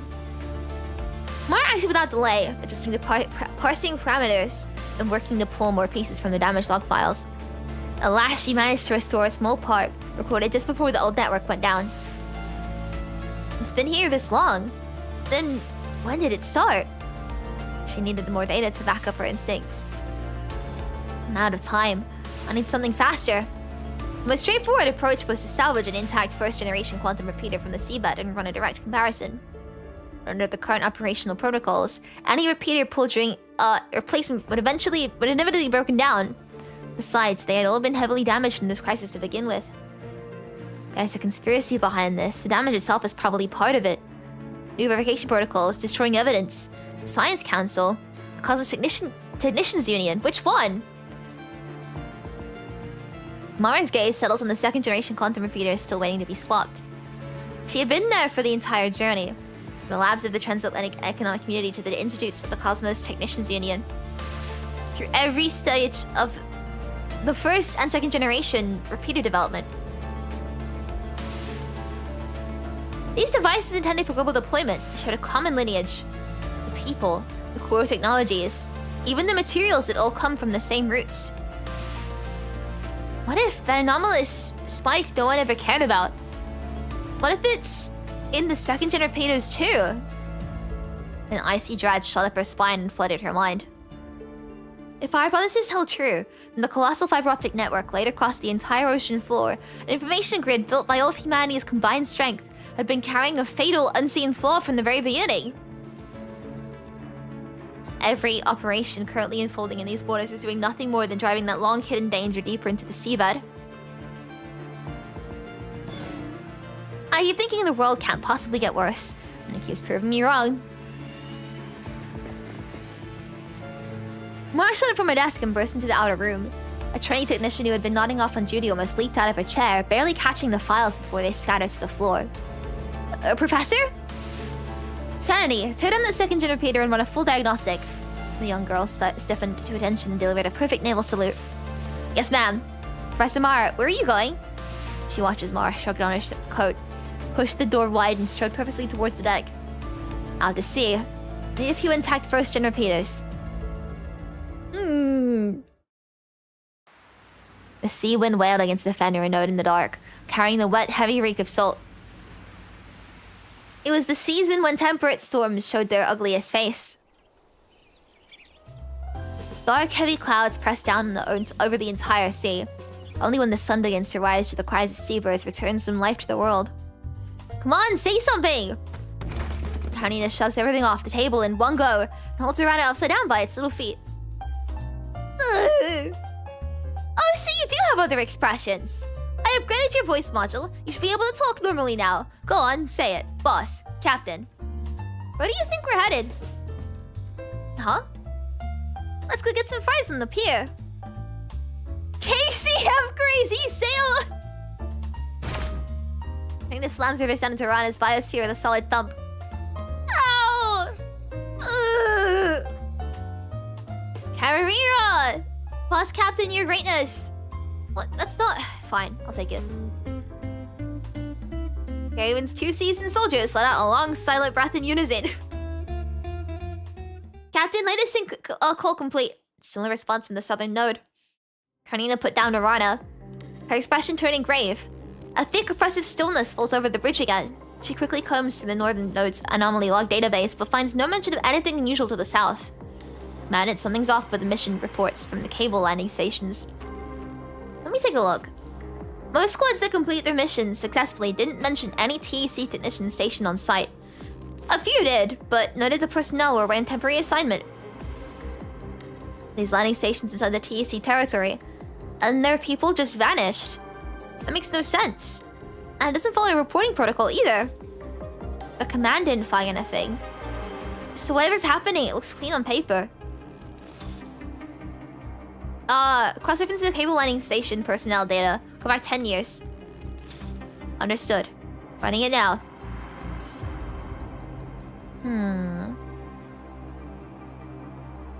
The land stations that survived this crisis, their TEC technicians started being reassigned 5 to 6 years ago.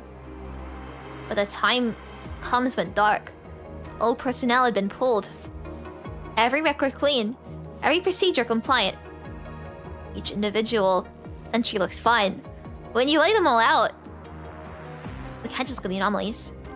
Karenina and Lee catch on immediately, springing into action. These logs from the southern node right before the old network collapsed. They were still flagged as normal, but something bothering you, Lee. 1 to 5% decoherence in the spectrum is technically normal within the safety threshold. But these periodic microfluctuations, they don't read like natural noise to me. I can't say for sure. Could be a hardware issue. We need to run further. All heads snap around. No one noticed when it happened, but Karenina's already worked her fingers into the gap of a first-gen quantum repeater shell. With a single forceful wrench, the casing cracks open. How much time on guessing around? Just crack the damn thing open and look. We engineering force types are pretty meticulous. We kept a few intact first-gen units around for situations like this. Thanks, Captain.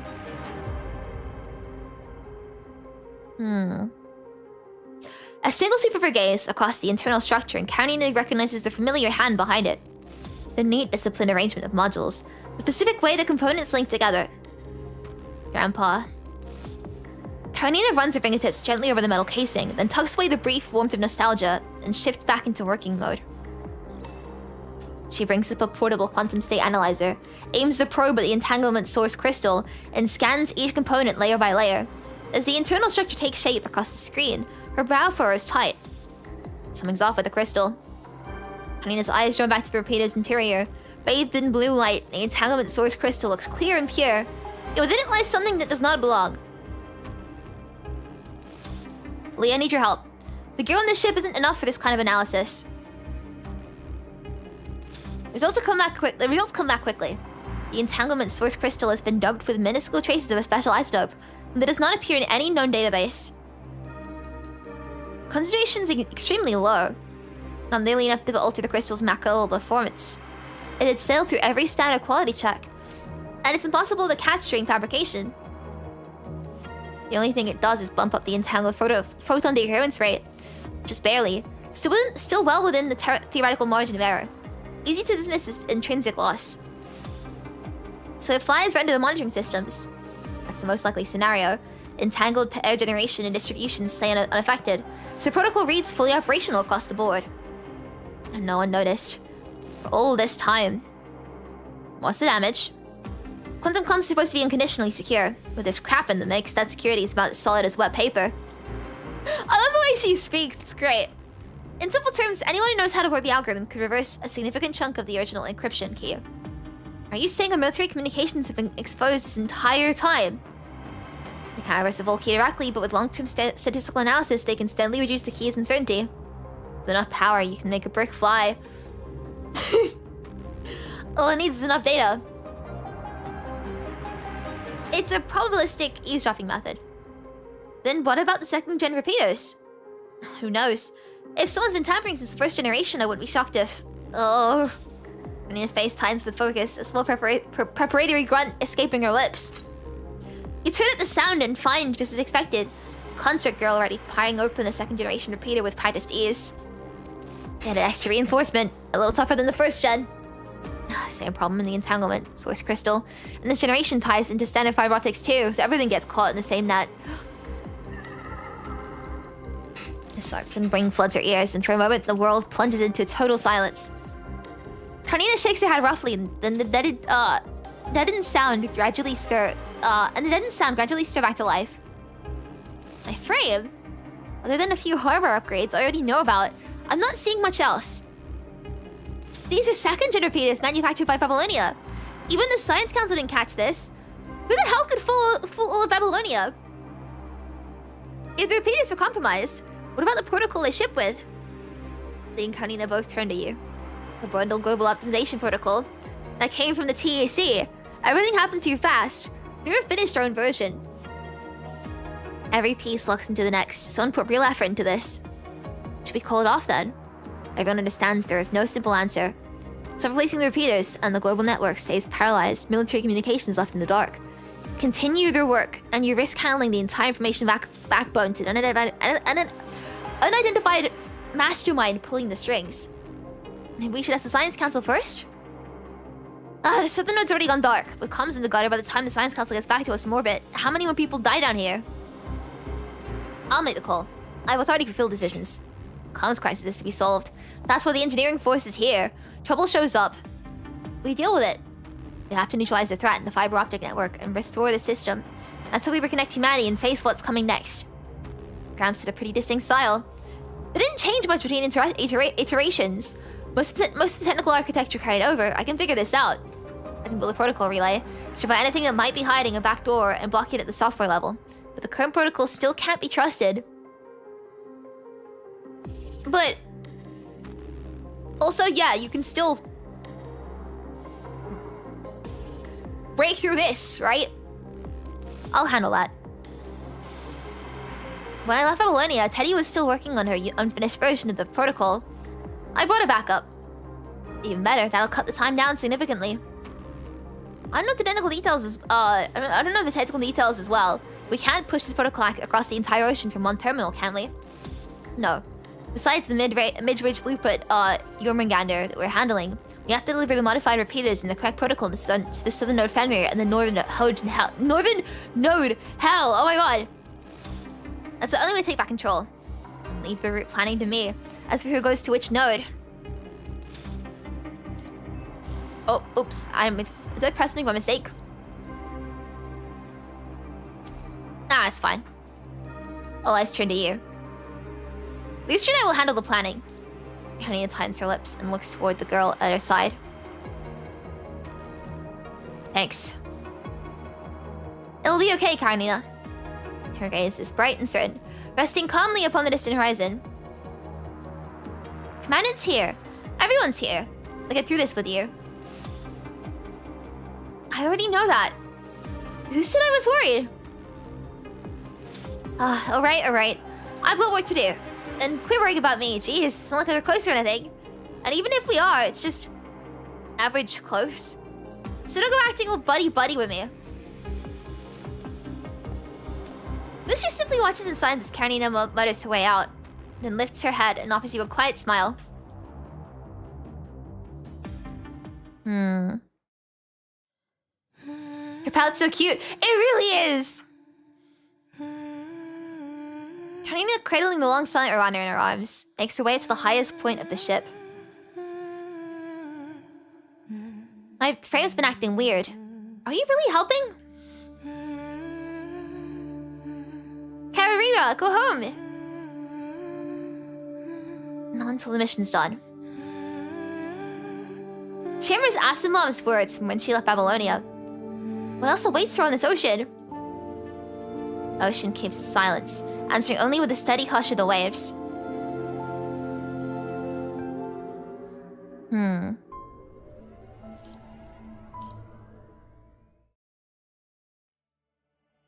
The Atlantic. Oh, on the ship's deck, the cold drove the rescued survivors to huddle together, trying to wipe away the saltwater and the fear still clinging to their skin. Pyroclastic the reef from an undersea eruption had surged the surface, and waves towering over 10 meters had flipped their vessels in moments. The base's rescue ship had only managed to pull a handful of survivors from the water. Most are holding up okay. Some injuries. Probably hit by falling debris when the ships went over. Getting a full count will take a while. The distress calls keep coming. Are we really the only rescue team out here? Where's the air support? The hell is everyone else doing? Ani heard this voice lower, his eyes traveling past the gunwale to the grey, shrouded horizon. The sea was no ways merciful. Humanity hungered for her strength, so they shaped the current projects into reins, hoping to tame her fury as one might break a wild horse. From children learning their rules to sages who mastered them, and at last to new gods who rewrote them all together. Where's Alec? He was right behind us.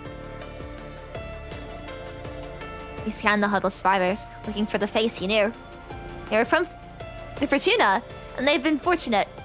A disrupted current had driven a mass distributed water into the regular sea, slowing the hull until the welded seams split and the seawater poured in. The breach was caught early. Almost no one was lost. But among the saved, his friend was not there. He's not here. Last I saw him, he said he was going back for his toolbox. Should have been fast. Bot Bay 152 already got it up to the deck. I can't find him anywhere. He didn't make it out? They exchanged a glance, then said nothing more. Given how fast the hull had been flooding, the Fortuna had likely gone under already. Soon the new vessel's personnel had begun counting heads and cataloging injuries. Alec's name was added to the missing list. That was all. No one, not even his friends, were foolish enough to ask him to turn back. The tally continued without interruption. A mass of dark clouds turned across the distant sea line, fast approaching. The sight spoke of a storm, but Gunner's instincts told otherwise. He believed it was a warning passed down through his bloodline. Alright, we're loaded. Let's go back. The sea was speaking a warning, and Gunner, a man shaped by a lifetime in the water, knew better than to ignore it. A blast of the ship's whistle flung a seabird skyward, the wind catching beneath its wings and bearing it toward a far horizon. The bird crossed the half-sunken deck of the Fortuna. Down below, a BOP A-152 unit raised its gaze to follow the sound. Blood pattered down its metal arm. Sprawled on the deck was a young man in maintenance coveralls. His open toolkit beside him. Its contents littered the deck, a scattered echo of the wound torn through his belly. Across the distant continent, celebratory salvos shattered into wails of agony. The calamity called the Punishing Rise extended its brutal greetings to the arrogant human world. The new gods who had reached into forbidden places were granted an invitation to the filtering. On the winds, atmospheric rivers brought new arrivals without end to the seas. Humanity had not yet healed from the wounds of the Atlantic calamity, and already the shadow of the Punishing Rise was seeping into the pulse of the world. So this game is a dating sim? There are dating sim aspects, I'll say. But it's got a really good story. Gunner's unit had left first, and nearly all the remaining detachments were now scattered across the sea under rescue duty. Cornelia found herself working alongside Lumi out of necessity. Are these old distress calls? I've never seen them this dense before. On the monitor, they marked distress signals. Clusters of red dots multiplied with terrifying speed, crawling and pulsing across the entire sea like a malignant rash, consuming healthy skin. This is way past anything the system predicted. Something's not right. She has sent out transmission after transmission for the 30 minutes straight. Every single one went unanswered. It was as if the stretch of ocean had been erased from the map, forsaken by everyone beyond it. Still nothing? I tried reaching Iron Stretches at FOS too. I can't even get a link established. Lumi's eyes moved across the distress signals as they were winked out one by one. Like dying flaps of skin sloughing away. I remember it! I remember how it's pronounced. I'm smart. Her lips are clamped tight. Cordelia gave her a light pat on the head and pressed her fingertip to her knitted forehead until tension eased. What's the little old lady face? First apocalypse. Relax, you're the hanger after a few.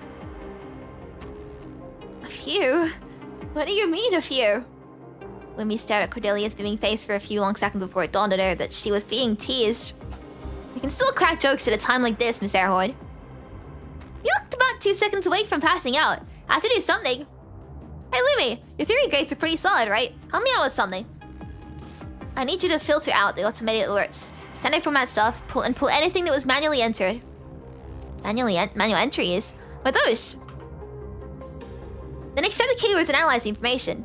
Let's try to figure out what's actually happening out there. Or are you planning to just sit here and wait for some commander or some instructor to tell you what to do? Cordelia patted Lumi on the shoulder again and gave her a playful like. Look, Lumi, this is an apocalypse movie. You don't get to sit around waiting for someone else to hand you the script. Here, take a look at this. The virtual panel she called up wavered badly.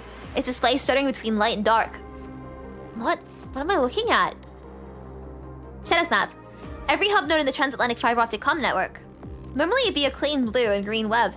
Instead, we've got whatever the hell this is. Looks like a brain about to blow a fuse. Brains don't have fuses. Lumi stared, transfixed, at the grey-white blotches peeling across the display like shed snakeskin.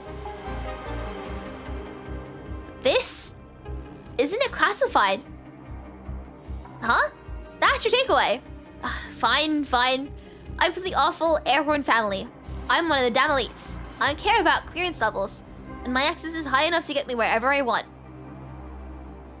That fits your spoiled era stereotype nicely. Oh god, on itch. Cordelia pulled a silly face at the young girl.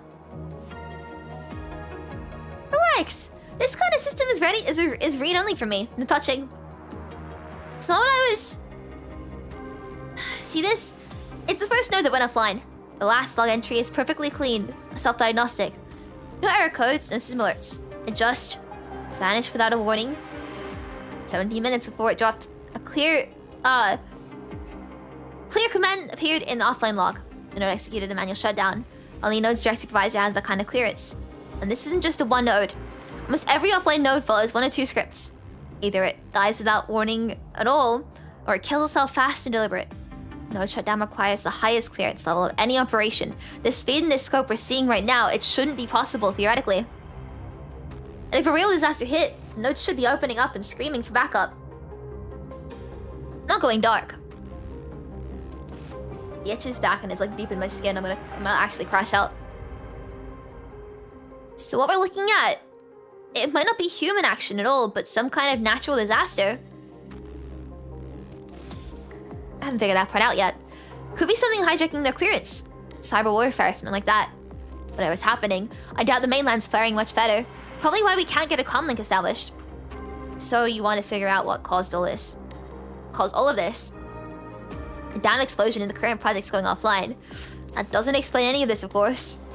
Cordelia's eyes lingered on the holographic node map, its lines shriveling like desiccated creepers. The seabird landed on the sill, shrieking.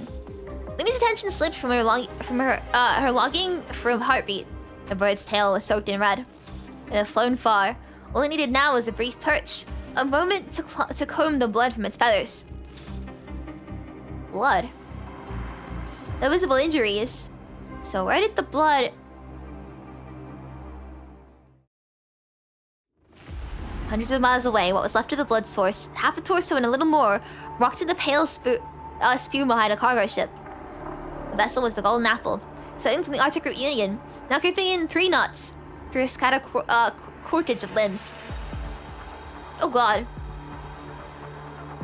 Oh god. Creatures that had once been men had been gutted by the propeller. I was about to have a really bad itch.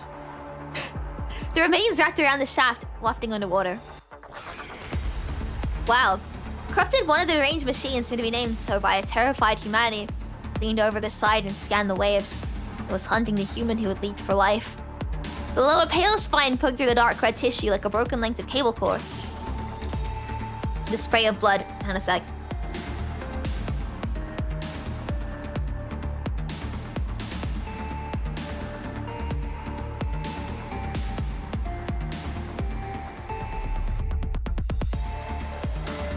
Well, there we go. The spray of blood from his severed body had shot high and struck a passing bird. All that remained of him beyond that floating wreckage were those few crimson stains, borne aloft and carried far from the nightmare below. And the bird landed on a sill at Rainbow Bridge base. Clearly affixed her eyes on the seabird's blood-stained feathers, her expression unreadable. White Stork, where are you? Clearly you could not know whether White Stork remained trapped upon the ocean or had already slipped away to a distant, unbound shore.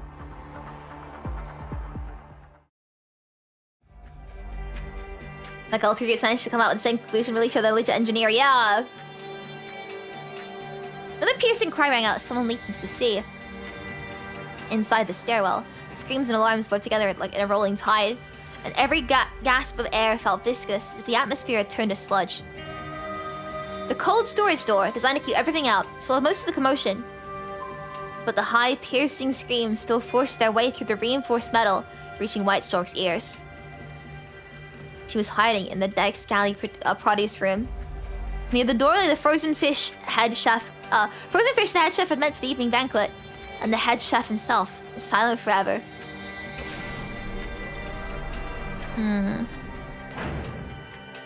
The sound of machinery splitting a frozen fish was not so different from the sound it made splitting a person. Yay! The blade bit in and spun at high speeds. Over the steady, orderly hum, everything inside the belly was reduced to slurry. Perhaps that was the only difference. Fish are quiet, but people... Outside, the screams of their own kind erupted once more. Humans begged, shrieked, and fought for their last dragged breaths. The same shrill grinding noise accompanied them. So close, it might as well have been inside her own skull. White Stork shuddered involuntarily, her arms tightening around the baby in her grip. She knew that sound. Before the cold storage door had sealed her off from the world outside, she had watched a passenger get carved a 2 in the waist. Little Bob A152, station speed 47,000 RPM. I need to recharge soon. If I can just hold out till then, I can make a run for the captain's cabin and get a distress call out. Just a little longer. The Bob A152 had been capable of a support machine before the man-in line took over. Right up until 3 years ago, it dissipated its first human. It remained the most beloved service robot available. It was agile and brightly colored, with a default voice that piped up like an eager child. With a laugh, it would throw its arms and whirl around in joyful circles. Oh, it's kind of cute! Well, not now, but... In the words of the barmaid from the deck bar, look a crazy clown. Not really went crazy. Every intelligent machine on board had snapped. People fled and clawed past one another, only to be caught and reduced to torn flesh, swaying from mechanical grips. White Stork had forced her way into the produce room and added her biometrics to the lock. The room, keyed now to biological signals alone, served as a makeshift refuge. The shriek of spinning blades continued without pause. White Stork hunched her shoulders, her arms wrapped entirely around the baby. There was no hand left to shield her own ears. Please just stop. Go away, get away from here. Away from me. White Stork caught a glimpse of the baby's eyes. She was holding... Hey, what's super guy over the super chat? Wait, DTS sucks. That wasn't a very good scream at all. How are you doing? Hope you're doing really well. Thank you so much. I hope you've been doing pretty good. I hope also if TTS does a more convincing scream in the future. That kind of sucked. The moment she realized, she forced herself to ease her grip. The strange child showed no reaction at all. Shh. The baby remained unresponsive. Still, White Stork treated her like any ordinary child, rocking her gently and pressing a careful fingertip to the baby's lips. The vivid colors of the produce around her glinted in their lifeless eyes. Beyond the cold storage door, the shrieks of fellow humans sounded in broken intervals. The creatures of civilization were being cold inside a steel ocean jungle, butchered by the very civilization they had built. The baby girl only looked at White Stork, expressionless, motionless, silent as a porcelain shrine, figure with blank, staring eyes. A vessel for a god stolen by her. Perhaps White Stork herself had gone crazy as well. And the baby's pupils gave the faintest tremor. Outside the door, the hurried footsteps multiplied, drawing closer and closer. The party's room doors yanked open. It was the barmaid from the deck bar.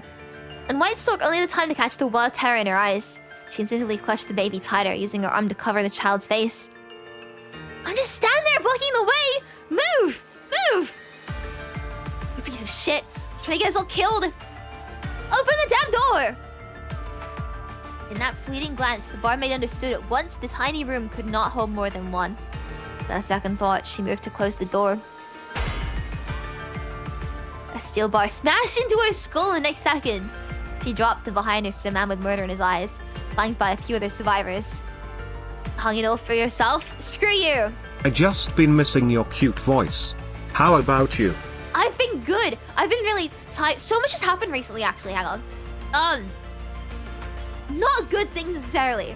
I've been trying to... Not necessarily bad time to talk about all the issues I've been trying to fix recently. I've been in a really bad streak of bad luck recently. From drain slugging to you know what? That feels like a bad... It's pretty gross. Some of the things that happened recently are pretty gross. It's fine. I fixed it all. I'm a genius. But I'm tired now, man. Hopefully I can get some good luck soon. It's not been anything too crazy, but I'm tired of mild inconveniences. Oh god. The crazy clown she used to mock did not end her life. Oh, used to mock. Did not end her life. A fellow human brought her down with a steel bar just outside the door of her refuge. The man with the steel bar ignored her completely. He stepped over the barmaid's fallen body and stretched his hand towards White Stork, ready to haul her out. Get out! I'm taking that spot! Everyone understood what had just happened. Once the first hand shot forward, a second followed, and then a third. The survivors surged toward the doorway, every single arm stretching out in desperation. Each hand moved with the crowd, driven by nothing but the raw instinct to live. Help me! Let me in! Oh god. Blast after blast tore through the sea surface, piling fresh senseless agony onto the nightmare already unfolding.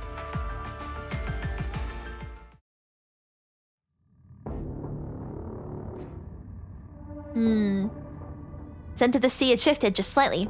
Beneath the familiar salt and brine, the wind now carried something sharp and invasive. Ani sniffed at the air, a vague restlessness prickling under her skin. Lieutenant Ani, the last group of survivors, is settled in Cabin 3. Injury reports are sent back to base. Louis says for short medical supplies. She wants us to keep an eye out during the next sweep. Ani glanced at the young cadet and gave his cigarette case a few quiet taps. Stay sharp today. You got me? Huh? Oh, yeah. Got it, Captain. Silly kid.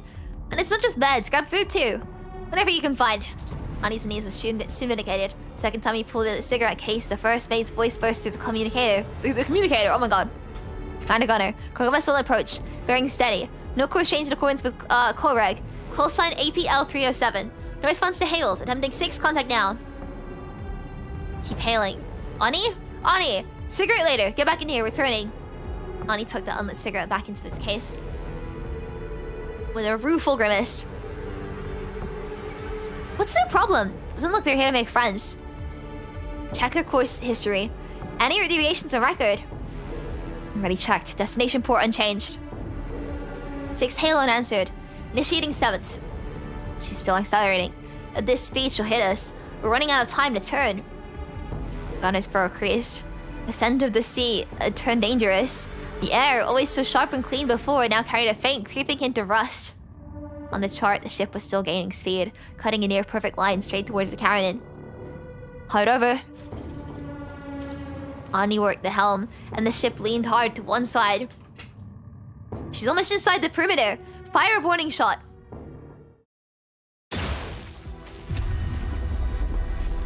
A volley of small missiles shot from the Karenina. skimming low over the clear water before erupting across the surface. The oncoming vessel, still gaining speed, swerved to evade them anyway. Those missiles were never meant to strike true. So they're evading even the warning shots.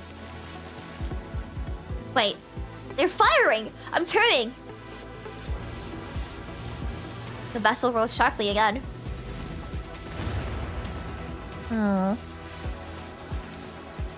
An explosion rippled through the air and echoed across the bridge.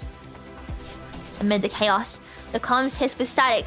A call coming through from base. Positioning coming. Rainbow Bridge. You want to hear something funny that happened? Yeah, share with the class if you feel like it. Thank you so much for coming here. I really appreciate it. Thank you! Feel free to share any story with the class. Gunner, we have an emergency. There's a cargo ship heading straight for you. Sink it. I'm requesting emergency authorization to enlarge. Actually, as long as it's sponsor friendly. But I think it's fine, right? Requesting emergency authorization to engage. Karenina, this is Rainbow Bridge, military base. Target call sign APL 307. Sink it immediately. I repeat, sink it immediately. Gunner! Sink it. With a deep hydraulic groan, the primary gun turret swung around. It shifted in minute increments, steadying itself, then fixed squarely on the cargo ship. The barrel's dark opening stared without emotion.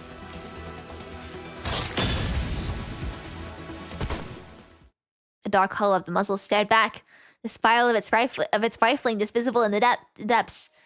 Superheated gas and flecks of unburned powder vented from the sides of the barrel. The infant girl's pupils started violently, and she lifted her chin a fraction. It was the biggest move she ever made in White Stork's arms. The bullet punched clean through the man's lower leg. He stumbled forward and crashed down, both knees slamming into the deck. This was the man who first attacked outside the produce room. The woman who had fired the shot was gulping for breath, blood trickling from the wound in her scalp and threading through her disheveled hair. White Stork, had no choice left. In the face of malice born out of desperate survival, there was nothing else she could do. Only moments earlier, before the shots and explosions had erupted, the crowd had surged into the produce room. Fingers tangled in White Stork's hair and yanked at her clothes, dragging her body halfway out. Protecting the baby meant she could not fight back. And the predators saw it. Their hands moved towards the baby. I was feeding the chicken that I dedicated to you a while back and thinking of you. It nonchalantly walked up to me, pooped on my foot and walked away. I like that chicken, man! What a power move! Thank you so much for coming, I really appreciate it. Thank you! Hopefully it was like... Actually, I probably shouldn't ask about chicken poop right now, but like, is it easy to clean? Hopefully it's like... Hopefully it didn't stain your shoes. Fingers crossed. But, power move. Not the child, anyone but the child. A massive detonation ripped across the water. That's from the Karenina's gun batteries. Speaking on Gunner's order, clouds of smoke and concussion waves rolled across the surface. Tore off the golden apple burned where the missile had found her. And all eyes turned towards the dying ship as she slid beneath the flames. In that same moment, White Stork's bullet found its mark. The man who had been the first to attack. Get away! Get away! Get away! None of them knew why the golden apple had suddenly been struck down, just as none had expected a weapon in the young woman's hands. The last iterations of the shot and the blast died away. Barmaid lay crumpled in the doorway, a dark pool of blood creeping outward beneath her. The quiet was suffocating. White Stork's grip on the gun quivered, but every hand that had tried to haul her out now withdrew and disappeared into the crowd, like a stain vanishing into the ocean. All the ugliness and malice vanished right along with them. Each hand had belonged to someone ready to survive at this expense, and none of them thought themselves guilty.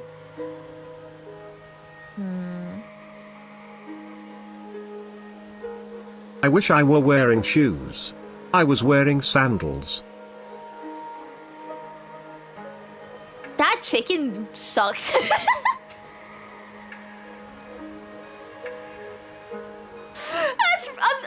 so sorry to laugh. That's really funny though.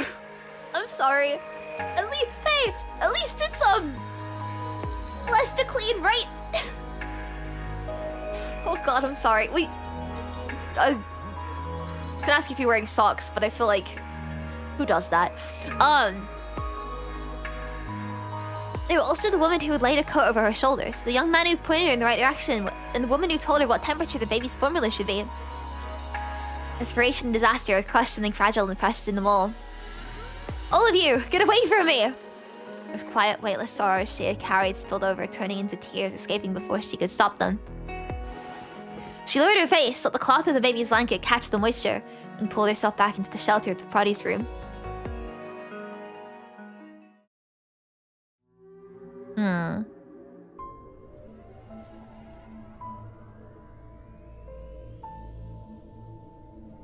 The control systems are going down level by level. You tried shutting them off from the top, but Petrolina is faster.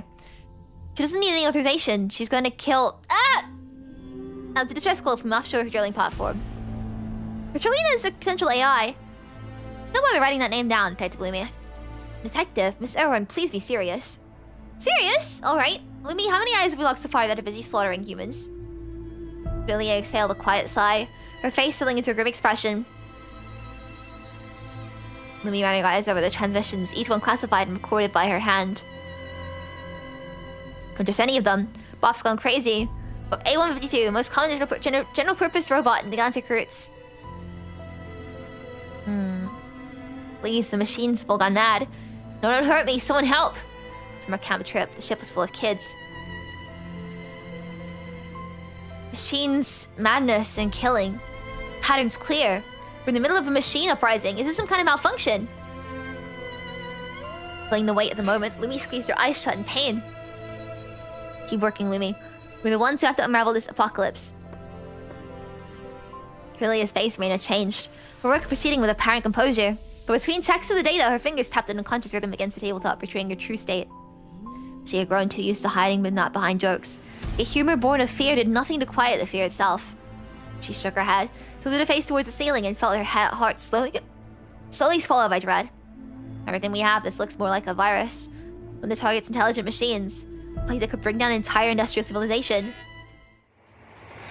Contact APL 307, bearing 107, speed 35 knots, closing. Issue warning?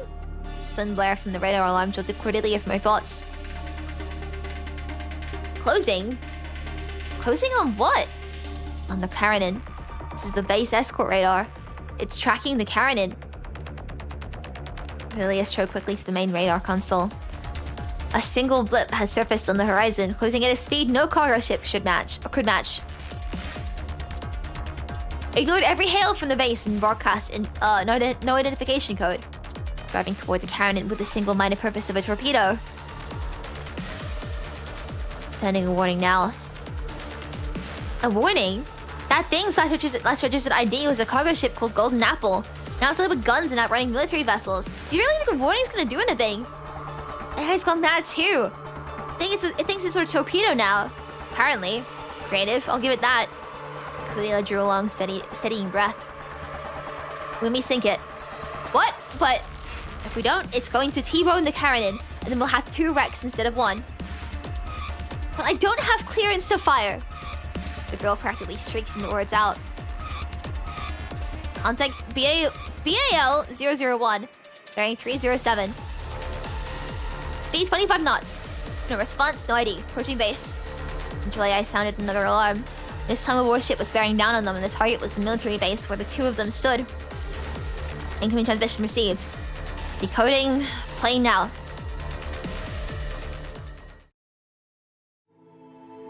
A bloodstreak face filled the screen. Rainbow Bridge, this is the cruiser bowler. Sink us immediately. Bowler's AI is compromised. It's attacking everything on this surface. No exceptions. Einstein overrode the speed limiter before he died. By our heading, you're the closest guns. You can sink us before it's too late. Machines on board went berserk. Everyone is dead. There's no one left to rescue. No, wait. Before you're inside the bowler's firing envelope, shoot us down. I've transmitted the engineer's final logs and data with this message. I hope... A sickening screech of grinding metal rang out before the 2 girls' eyes. A massive mechanical crab claw seized the blood-soaked officer by the waist and lifted him into the air. The young officer, already broken beyond saving, did not fight it. His hand moved faintly, reaching for a final salute that he no longer had the strength to finish. I salute you, my fellow humans. The transmission cut out without warning. The blood-smeared face, still caught in a smile, vanished from the screen, frozen over by the monstrous iron claws of a man of 4. Frigga, fire.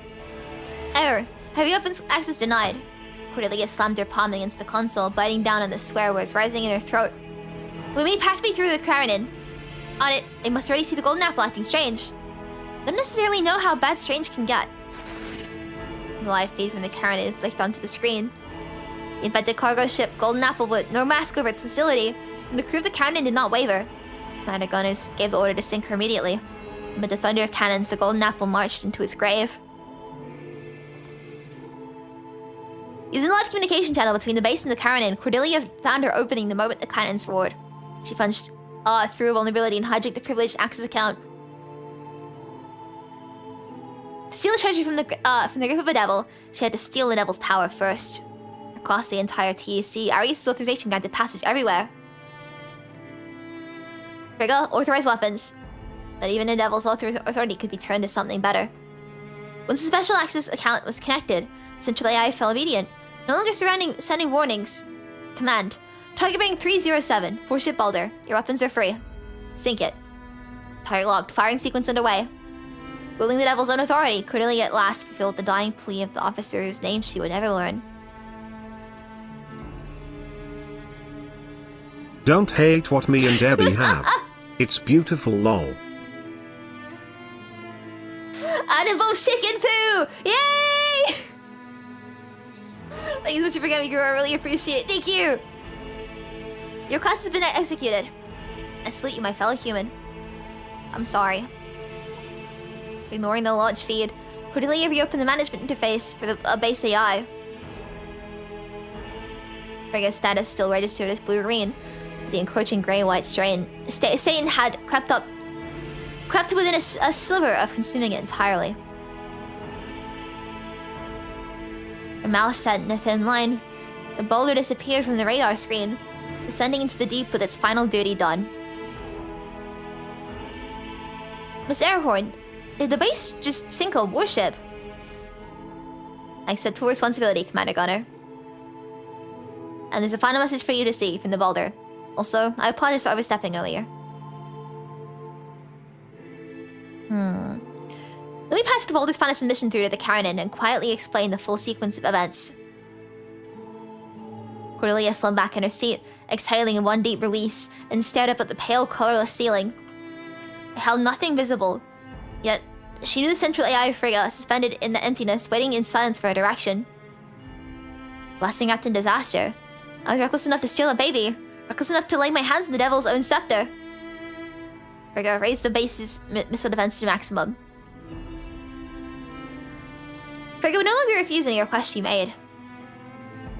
Defense level adjusted. Missile defense system operating at full capacity. Frigga switched base operations to manual mode. Advisor Cordelia, will you no longer require my services? Frigga, I think you need a good long rest. A long rest? Advisor Cordelia, I'm unable to determine a specific time frame from that phrasing. Cordelia's eyes tracked down the columns of data until they settled on the offline protocol, right at the bottom of the list. It's vacation, you know? And a vacation really shouldn't have a set end date. The longer the better, really. She still couldn't resist cracking jokes with an artificial intelligence. Frigga, thank you for your service. I'll see you later. She pressed the red button. The blue lights of Frigga went dark, one after another. Sarahorn, how bad is it? Every machine with an intelligent system has been compromised. Accident or conspiracy doesn't matter. What we're facing is a virus, one that targets intelligent machines. A virus? That infects intelligent machines? Yes, we can't trust any central AI anymore. Commander Gunner, shut down all intelligence systems and every smart device on board. Then head back as fast as you can. Don't approach any vessel that doesn't respond. And for your own protection, I recommend heavy weapons. And use them first, not last. Are you insane? There's civilians out there! They're more likely the enemy by now. Commander Gunner, Lieutenant Oni. Back safe, please. It's the ocean-born apocalypse. The Bully became the first warship to go down. The sea boiled and heaved for endless days and nights after, the moon watching over the tide after tide, until the bowler finally sailed upon these waters again.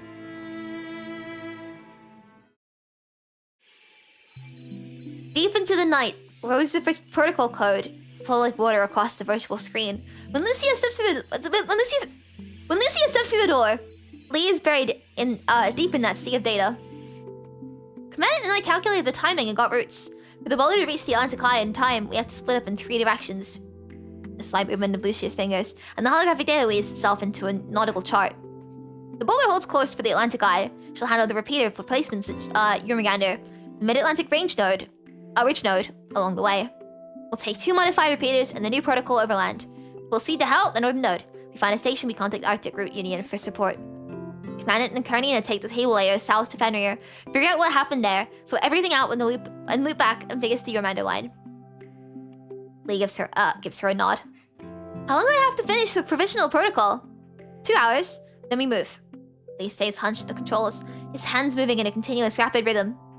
Petty and I have very different coding styles, but on top of her work means I have to be extra thorough, so half an hour should do it. The joke draws a faint smile from both of them. Code streams down the display like a waterfall. The hardest problem is clearly solved and only the finishing touches remain. Looks like you won't need the full 30. Then I'll get started on our departure prep for the northern node, Hell. Lucia steps out of the cabin and lifts her eyes to the bright moon overhead. I was probably asleep by now. Hope the dreams are good to her tonight. I gotta pee again! Hang on! I'll be right back. I've been drinking too much water, I'm so sorry. 1 second, I'll be right back. Wait.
I'm back. Hi.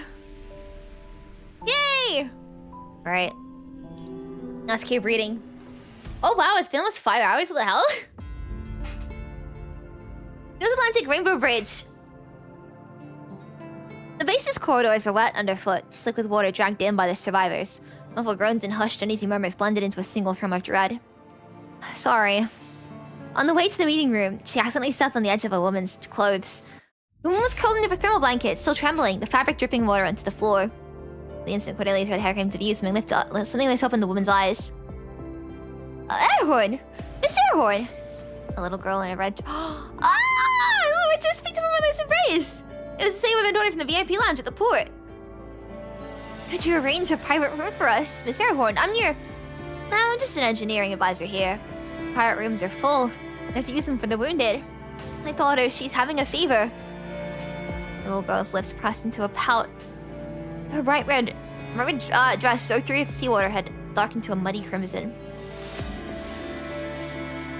Cordelia knelt down and laid a gentle hand against her forehead.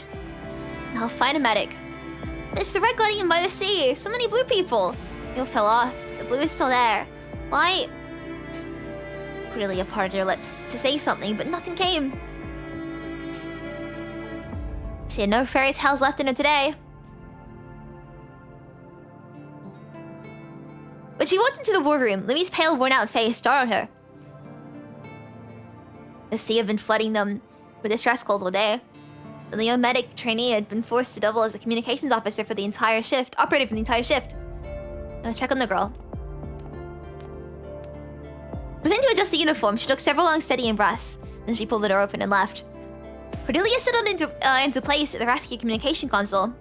The distress signals kept pouring in, one after another, like an unrelenting tide. It hurts, please, it hurts.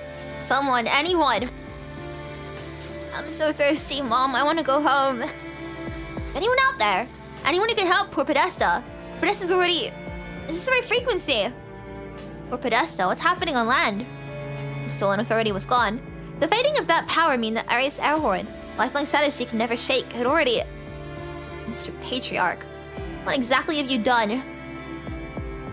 Most of the distress calls from the sea were reaching their destinations. But the cable nodes along the Mid-Atlantic Bridge were still functioning. Beyond their own borders, there was only silence. Civilian maritime bands, the military encrypted channels, the TSC's official communication lines. Every frequency returned nothing. All units Detachment 1 is docked. Standing by for survivors and wounded. The doors at the end of the corridor were thrown open, and a gust of sea wind carrying fine rain swept inside. Survivors lifted their hollow stares to greet yet another wave of those whom fate had spared. Time led away to the sounds of death. The ocean dissolved into an ink-black night, the stars smothered by a thick cloud. Only the base lights still held on, their glow wavering on the dark water like a shivering moon. All units Detachment 3 is docked. Standing by for survivors and wounded. Boots pumped heavily, feet shuffled, and the rescue unit trudged it into the corridor, bearing their exhaustion openly. The medics cut through the crowd and took the detachment's deputy cabin from Oni's arms. A man so drenched in red, he looked like more wounded than human. The two detachment captains stomped at the threshold of the war room. One drenched through. They were still wearing smears of unwiped blood across their face. Linde raised her chin just enough to look past Oni. 6 short. 2 got cut in half. A few more dragged into the sea. We couldn't get Rayson's body back. Linde said nothing, her expression as blank as ever. As Oni liked to say, she always bore the deadpan look. Just before the room door swung open, the female lieutenant brushed against his shoulder as if by accident, then lifted her hand and gave it a brief pat. Inside the war room, exhausted eyes met equally exhausted faces, and no one said a word. Over the channel, the survivors' cries for help rose yet again. After the sinking of the Golden Apple, the Aiden appeared to be the only remaining vessel in this vast, empty stretch of ocean. Help! The voice from the captain's room faded into nothing and did not return. Before long, a faint rustling was heard, and then a different hand, pale and slender, pressed down on the emergency comms key. This is the Aiden. White Sword kept her voice low, reaching the captain's cabin and caused her a deep gash across her abdomen, and the blood had soaked into the baby's swaddling cloth. She carefully wiped a small smear of blood from the baby's cheek. His pale golden eyes reflected nothing at all. Still and vacant as a porcelain doll. I need to remember, bridge base. You can remember your exact coordinates. Isla pressed her hand against her mouth, trapping the sob of relief before it could escape. She opened her lips to speak, and that was when she heard the footsteps. They were not human. They were spinning gears, the shrill shriek of metal. They're corrupted. White Stork looked down at the baby in her arms, despair swallowing her whole. The wound bled with warmth slightly into the dark, and she knew with absolute certainty that she would never walk off the ship alive. And this child could not even cry out for rescue. She felt no hunger, no cold, no fear of dying. She'd never truly been born into this world. The doors to the captain's cabin burst apart at her back. White Stork closed her eyes for a moment, and without a single moment's pause, she curled herself over the communication device beneath her. The air filled with the grinding scream of machinery, moonlight falling pale across her fragile shoulders. In the darkness beyond that light, blood ran like a stream through that pair of golden eyes. Oh my god. White Stork, no! Silence gripped at the room for a breath. Nam, you... The woman's voice warped into a shriek, joined by the screech of metal and the wet sound of tearing flesh. And static hit, and Cornelius smashed her palm against the console key. Enough! Larson's face had drained into a bloodless white. Death might be the eternal subject of poetry and prose, but staring it in the face was the nightmare of every fragile soul. The door swung open again. It was Steve this time, the FOS cadet, and the news he carried was not good. The deputy captain didn't make it. Lost too much blood and his organs were... This catastrophe had surpassed every worst fear, every darkest prediction. A small sniffle escaped him as he turned away in silence, his palm clamped over his lip and nose to hold back the quivering cry. Your glory lives forever. May they rest in peace. He paused, then spoke again in the language of his homeland. The Valkyries shall guide your way. The brave live forever in the halls. Larson closed his hand over his face as if granted release at last, and buried himself in them, sobbing through the verses of the hero's elegy. He fought with steel. I heard the ravens whisper, calling the chosen to Odin's hall. His old poems were the stories he had heard since childhood, tales of warriors and honor and endless feasts in the golden halls. In a world reshaped by science and reason, the myths of the gods had long since faded upon their parchments. They drink deep in the great hall, golden ale raised high. If death for the final inescapable night, then bloodline and belief would always show their children where that darkness led. Gunnar rested a firm hand on his shaking shoulder. Sorry, I'm coughing really bad today. The worm was thick with fatigue. In a hushed voice, Lemieux went through the casualty figures.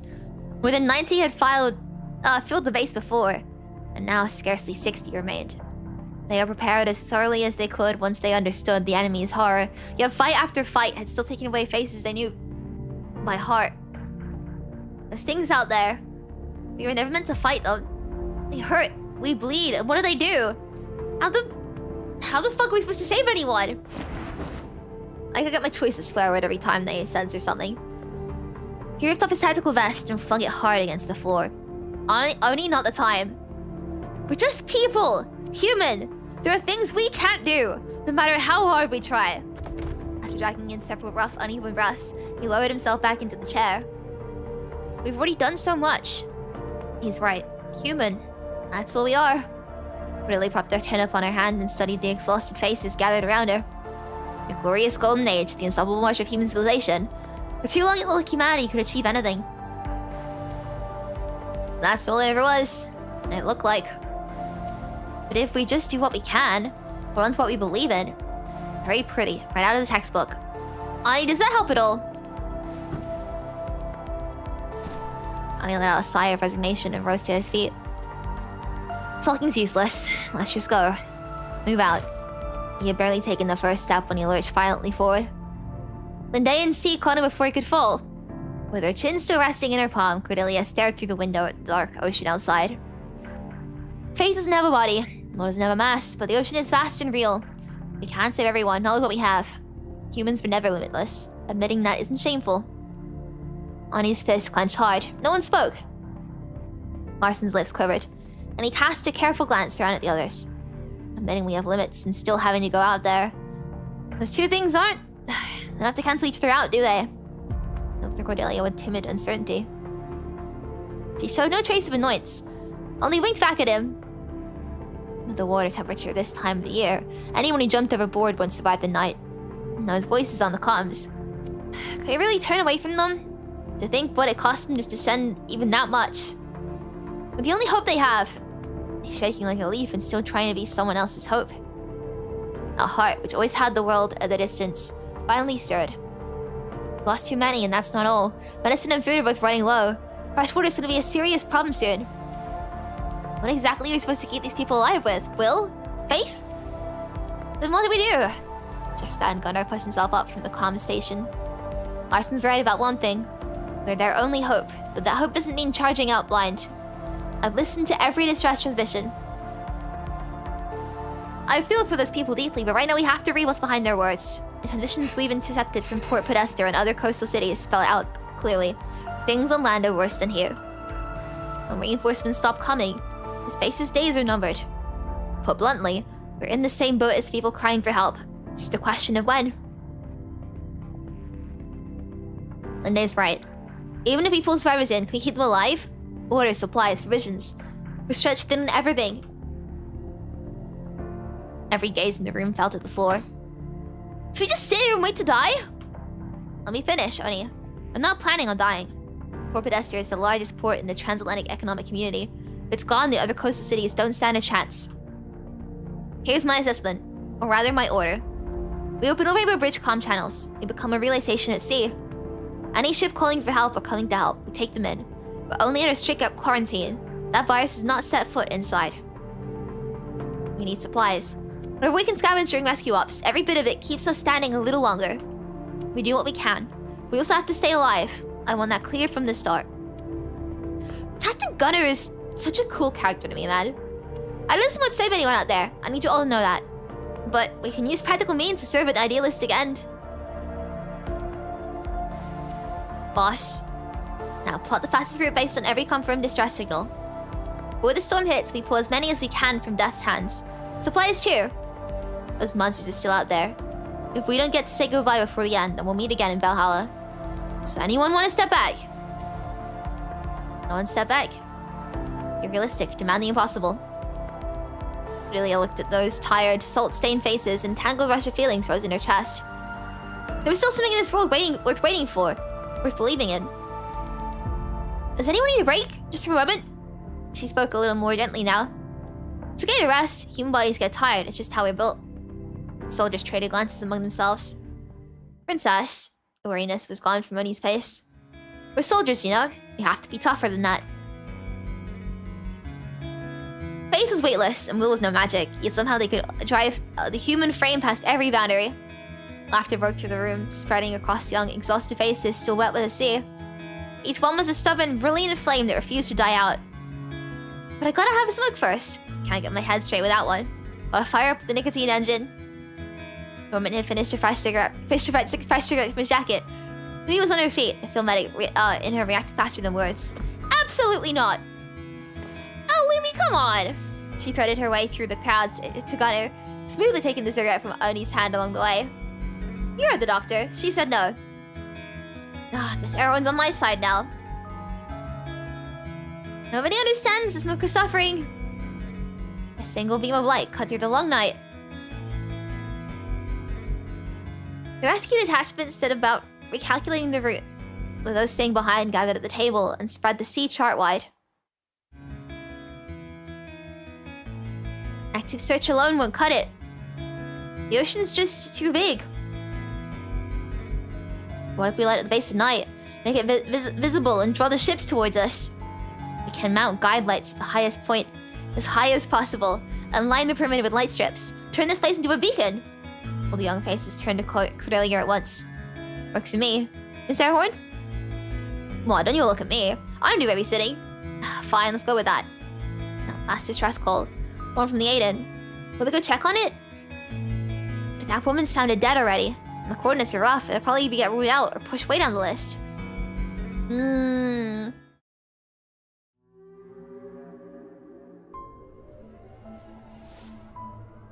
She did not know why she was still alive. Her body was a ruin of wounds, her throat thick with blood from the taste of ruptured organs. The blood loss had stolen the edges from her mind, and the world before her was little more than a dark blur dotted with swimming halos of light. The corrupted footsteps echoed through the corridor, growing fainter with each step. Perhaps it was because her child looked nothing like a human infant. His golden eyes had stayed hidden beneath her body the whole time. No, I can't. Not like this. Her hand was steeped in the warmth of her own blood. Shaking, she dragged her slick red fingers closer to the comms button, one agonizing inch at a time. Are you the one from Aiden? You're alive! You're still alive! Voice was gone. The warm stream of red was carrying more of her life away into the dark. Are you still there? Please confirm your coordinates. Help is coming. Hello? Aiden, do you copy? Aiden! No sound. Is it broken? The woman had no strength left to bow her head and look once more into those beautiful vacant golden eyes. Cry. Please just cry. Let them know you're here. Cry, child, please. I was waiting to see if... Okay. The deep red soaked... This feels like a cheat code, you know? The deep red soaked slowly through the white spalding, spreading like one last embrace from a life fading away. Don't die here, not now. You haven't even lived yet. Cry, please. Alas, the warm crimson had given every last trace of warmth it could offer. Life stopped flowing and was frozen forever in that single moment. Something that had slumbered for far too long finally stirred. Something burst open inside that small chest. A flame surged upward. His golden eyes, kindled by blood and washed clean by fire, grew clear and bright. I'm getting teary-eyed, man. And now, they are burning with fury.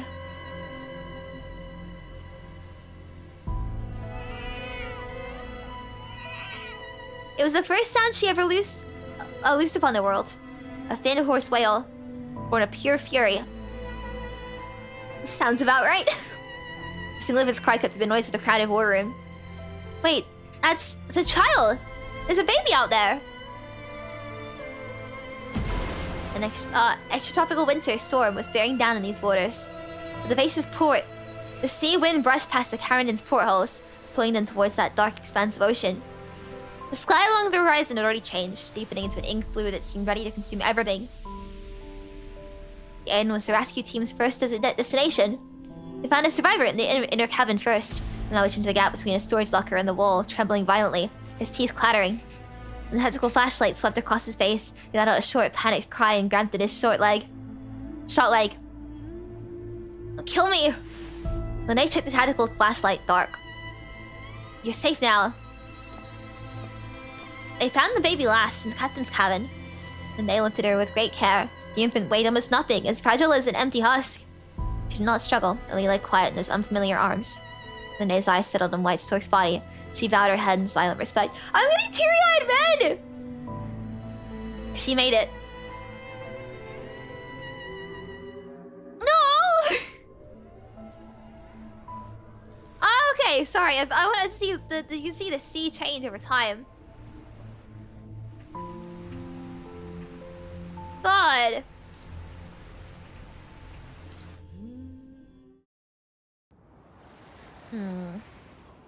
Port, the Rainbow Bridge base. A little further, right there. As the boats crept forward, ribbons of light unspilled before them. Flecks of luminescence lengthened into glowing threads, sewing the base into the endless dark sea, one stitch at a time. The glow spread across the water, and beneath the surface, something stirred. What's there? We recoiled in caution, throwing herself backward. Metal claw erupted from the water and clamped tight around the arm of the soldier standing beside her, yanking him below. The light swung over at once. When the beams crossed, the water turned bright red. Everyone stay alert!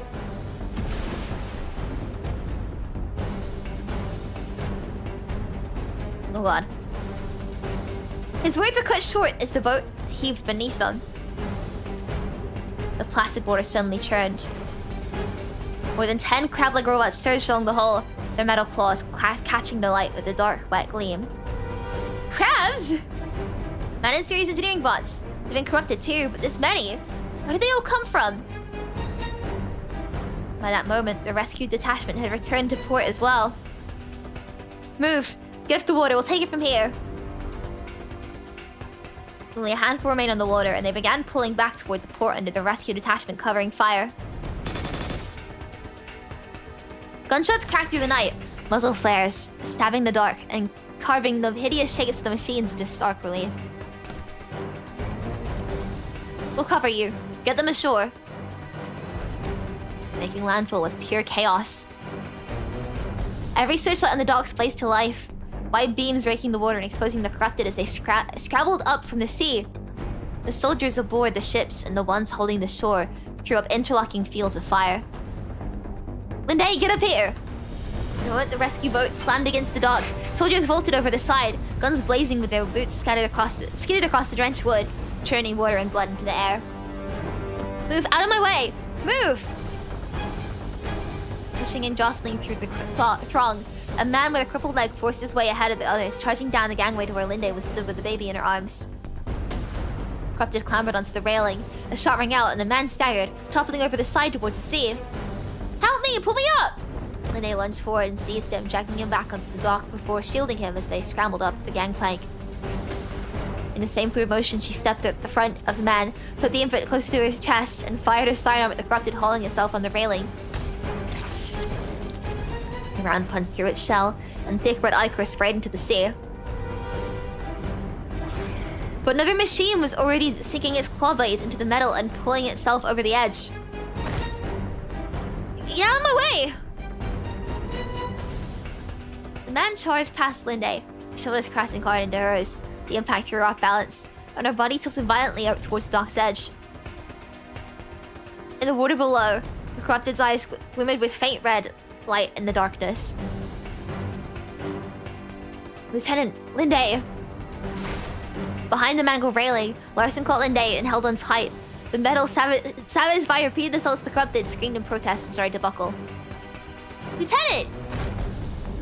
He threw his whole weight into pulling them back. All three hit the dock boards hard, sprawling across the wet timber. The baby! Baby fell to the ground, but she did not cry.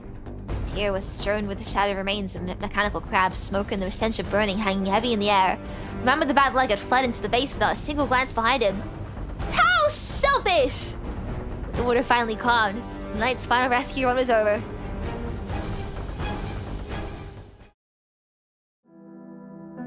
They had known about the virus loose in the water, yet duty and compassion had never permitted them to stop. Every trip out had been worse than the one before it. The man was a piece of shit. Yeah, I agree. He sucks.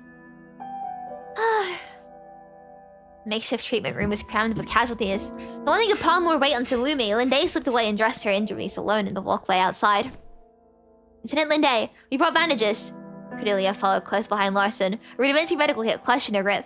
Her forehead creased with concern. Thanks. Cordelia set the medkit down beside Linday. How'd you feel yet, big hero? This is just day one. Only gets uglier from here. What? Deactivating the Central AI Rainbow Bridge had not made the sea safe. The punishing rise still held sway. Each stretch of time brought fresh forms of corrupted. Alongside them came the full, bottled spectrum of human weakness. Cordelia and Linday understood this perfectly. Larson was the only one who still hadn't caught up. These damn machines. Think what a pain. The supplies are barely worth it. You should change. You're soaked in blood. Are you injured? Linday shook her head. Not mine. Most of it is from that girl. The one with the baby. Green hair, looked pretty young. The words, Cordelia's hands froze in motion. The baby isn't quiet. Shocked, probably. Too scared to make a sound. Green-haired girl wearing glasses with a baby. Light stork. The absurdity of it all was unbearable. She broke into a run through the endless dark, charging straight for the treatment room. In the treatment room, Lumi accepted the strangely silent infant and placed her on the examination bed. When she pressed the stethoscope to the tiny chest, the heartbeat that came through was steady and mechanical, with the ticking of a metronome. Lumi frowned and tested the baby's pupillary reflex again. With the penlight beaten hit her eyes, the golden iris constricted slowly. A normal reaction, technically. But the speed was wrong. Far too sluggish, like the response of a cold-blooded animal barely awake. Vitals check out, but the way she reacts... She left the rest of the words unspoken. Now the evidence of warm skin, she was little more than a doll whose switch had been left in the off position. The door slammed open under Cordelia's hands, and a damp sea wind flooded into the room. Let me see her. Let me see her. With careful fingers, Cordelia folded back the edge of the swaddling cloth, uncovering the full shape of a small crest hidden beneath. She covered the crest in a single sharp motion. It belonged to the Airhorn lab. I found you. It really is you. The precious thing she had taken in secret was back with her at last. Miss Airhorn, this baby...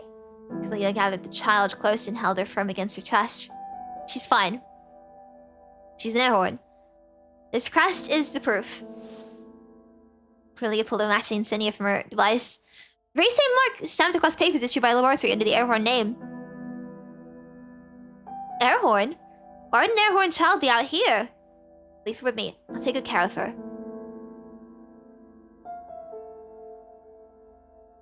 A radiant dawn lifted from the horizon, and the endless night finally broke. Cordelia stood on the port platform, the ocean wind threading through her hair and grazing her cheeks. She brushed her fingers over the baby's forehead. His golden eyes gazed back in silence, holding a reflection within them. We're not a test subject anymore. We don't belong to anyone now. Cordelia laid her palm lightly over the small crest and swayed the baby with a slow, gentle rhythm. White stork, you brought her home. I'll never find either of you now. A faint blue light kindled her fingertips and spread over the intricate mark, burning away until nothing remained but a small uneven scar. She destroyed the coded mark that once defined the child's identity. Sorry. Did that hurt? The process should have been painful. The child neither stirred nor wept. Cordelia bowed her head, grieving eyes finding those golden pupils. And then very softly she smiled. Little monster. The infant's lashes gave a faint tremble. The gentle smile and that tender warmth felt like something she had once held tightly in her grasp. But in the end, only crimson remained, pooling in her golden eyes. Cordelia froze for a moment, then reached out and brushed her fingers against the baby's cheek. That long ago cry had been the last noise she made, the only reaction she ever offered to the world. This was the first since then. Who taught you? Who taught you how to cry, and who lit the spark of your soul? Giving life was a solemn and brutal thing. One awareness rising another from the void. Making it understand it existed. Letting it feel, letting it think. Preparing it to face its own annihilation. White stork. Remained of that timid green-haired girl from Callan's laboratory was only a bloodied infant's blanket. Inside it, a new existence had begun, unaware of all that had been sacrificed. The sea wind caught her tears and carried them off. Cordelia pivoted and started toward the base. Then a faint sound stirred the air, and she turned her head sharply, frowning. Who's there? It's me. Let me say the wind's too strong out here. It's not really... Larson shuffled forward and took his place at Cordelia's side, visibly nervous. If you got something to say, spit it out. The baby. She is, pretty cute. I said spit it out, and yes, she is cute. What you said to Linde earlier about things only getting uglier. You mean... It's exactly that. More attacks, wave after wave. Just like last night. Humanity thought it had the ocean under control. That means there are countless machines out here, all of them waiting to be corrupted. You shut down Frigga, sure, but who's to say an offline AI can't still get corrupted? Larson rubbed his face anxiously, trying to settle himself. This place, it's not safe anymore. And his ends hung unfinished as the ground lurched. Lion's sound exploded from the base's missile silo, a white-hot javelin tearing through the sky with terrible fury. Anti-ship missile? What's happening? A bright white arc curved sharply toward the ocean, skimming low over the wave crest as it shot southeast. Dark silhouettes shaped like ships sat clustered on the horizon. No matter what era, people never stopped feeding on each other. A mushroom cloud swelled upward into the heavens. Cordelia hugged the infant close without thinking, sheltering her from the wall of sound.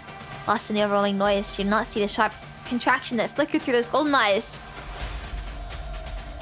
What's going on? Just as Larson was trying to get confirmation from inside the base, a second missile shot out the silo. Unresponsive passenger ships. He tried hailing them multiple times, no response. Cornelia showed no surprise. She had done the same thing herself not so long ago, sinking a warship with these very weapons. They're gonna give the order. I don't know. This time she exhaled a soft sigh. The relentless blows of fate had made skittish creatures of them all. The motive behind that finger on the trigger, sense, dread, or spite, had stopped to matter.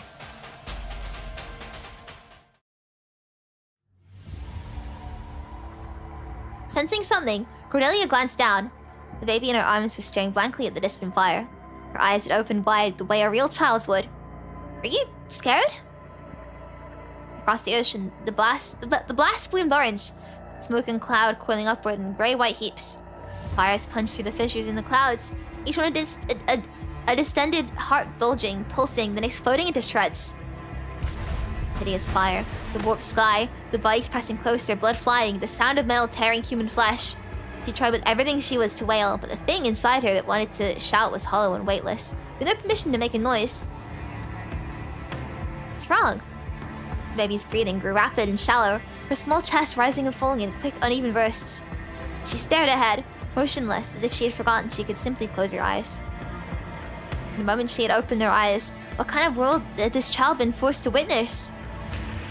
The screaming, the wailing, the blasts, and the tearing of bodies, the red of raw flesh, the white of naked bones. Not like that mentioned, the raging fire and the columns of smoke. Perhaps even before that, the sterile breathing of machines, the endless featureless white, the ice-cold eyes and voices of researchers. This is based though, I like this. Writing is quite vivid. It very much is, yeah. Cordelia let out a quiet sigh. To be honest, I really don't like the place I've been living in. But little monster, the world isn't just this. No Larson's surprised stare, Cordelia raised the baby a little higher in her embrace, so the tiny life could sense a warm body stood between her and the ocean of fire. You heard it, right? So loud, so bright. Fireworks sound like that too. My teacher Callan once told me our universe was born the same way. From destruction came new life. Birth was always attended by agony. Destruction was forever inscribed upon the other side of protection. Look! It's a blue ripple glass table. The sunlight's melting the banana split. And that's cotton candy so round and fluffy it tastes sweet. On the water, the ruined ships tilted gradually, their steel plates peeling outwards like petals on some terrible flower. Ruins of white-hot molten metals streamed soundlessly down the slanted hull, their brilliance lighting the sea from within until it glowed transparent. Yet in the distance, the water stayed untouched, as blue and clear as glass. The wave of missiles struck. Fireballs swelled across the sea surface and shattered wreckage flew upward, threading through the white exhaust trails until the world looked upside down, a storm of meteors climbing from the sea towards the heavens. The sun melted all the ice cream. The clown cried so hard he let go of every last balloon. The flames still gnawed at everything on the water, devouring the world piece by piece. Cordelia cradled the soft, tiny body and turned her back to the sea of falling fire. The violence was now behind them, unseen. Only a warm orange glow reached the child's face, gentle as sunlight filtered through summer leaves. Red is blood, red is fire, but red is also flowers and kisses. That's the color I want you to see.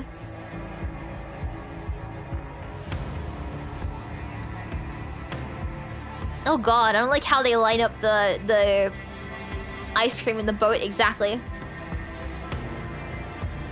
She extended her right hand and brought it slowly towards the baby's face. The infant's gaze followed the movement, tracking a moving object for the very first time in her short life. The calm presence of her protector stilled the trembling in those small eyes, replacing it with something bright and spirited. Cordelia's hand swept past like a stream of water. So many balloons! Look how high they're flying. So high. A gentle hand came to rest over the child's eyes as light as a leaf drifting down. They're flying all the way to the heart of the sea. Sleep now. She pressed a soft kiss to the child's forehead.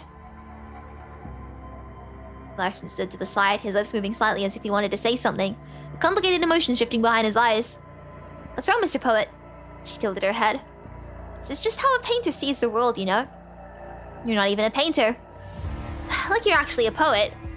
Her fingertips traced slightly over the bright, golden-colored eyes, as her tone softened. Doesn't matter. This is what a child should see when they first open their eyes. Julia shifted the baby in her arms, settling the little head into the curve of her shoulder. As she began to sing, A lullaby your own mother sang with her once, a song she had not sung in a very long time. It was no melody, worn and familiar, the kind whose notes hide in the crevices of every memory, waiting to be remembered. The baby's breathing grew steady. Her small hand curled in the fabric of Cordelia's collar, and like a flower closing its petals at dusk, her tiny fingers wrapped gently around a strand of Cordelia's hair. Blazing orange and fierce crimson, the vivid brilliance of bursting sparks, it was the color of her hair and her lips, a passionate burning red. With this nameless lullaby, within this brief and fragile piece, the baby was dreaming. In her dream, there was a blue-rippled glass table, cream-colored cotton candy, and a boat-like yellow banana split, and so many balloons floating up beyond the clouds. The sky was as blue as a field of scattered cornflower petals, the ocean turned upside down. This is unrealistic. A baby wouldn't know what a banana split is. God, it's stuff like this that they do a lot with their writing, where they basically like gloss over a tragedy almost to like help you process it better, or help someone process it better. It gets me. It really gets me.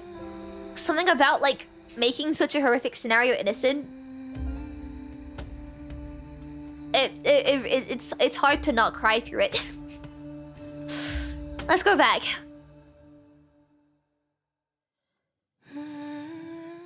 In the war room, Lumia finished delivering the casualty report. The base's fighting strength had been whittled down to barely 40 souls. Last night was only the start. We'll face more and more of these attacks. Then what? Evacuate? To where? We got all these survivors and we're already running low on food and medicine. It's worse than I thought. Anywhere from the mainland. Nothing. Comms is still down, and with the population density and concentration of intelligent machines on land, things there might be... Keep transmitting. Our position, every scrap of intel is another thread of hope. So what now? Reinforce our defenses. Find a new position. Man and series crab robots aren't very smart. The real threat is the smart ones. Warships, carriers, military bases. Going through the interception records of the anti-missile system, Cordelia straightened her back and tapped the knuckles against the table. All the missiles just now came from Rainbow Bridge. Is that a problem? Commander Runner, did she give the sync order? How do we know those strikes coming from elsewhere are still being ordered by human command? By humans at all? A stunned silence fell over the room. The only shot figure down. That's not the same as clean. The virus is already spread here. She could still be corrupted. How many other bases and ships out there with the same central AI as Rainbow Bridge? Countless. Were they all as lucky as us? You're saying corrupted bases and warships could attack us? Intercept logs are piling up fast. That's a bad sign. More bases, warships, and even carriers are falling by the hour. It's only a matter of time before this place is destroyed. We're only safe right now because the southern node Fenrir is still masking our coordinates under military protocol and filtering out the worst of it. But Fenrir won't last forever. When southern node goes down, we're exposed. Every corrupted with our coordinates and a weapon system can strike us from range. At least we're still safe for now. That's not a guarantee. We need a fallback point, so we can retreat to if this place falls. But anywhere still safe? Then what about under the sea?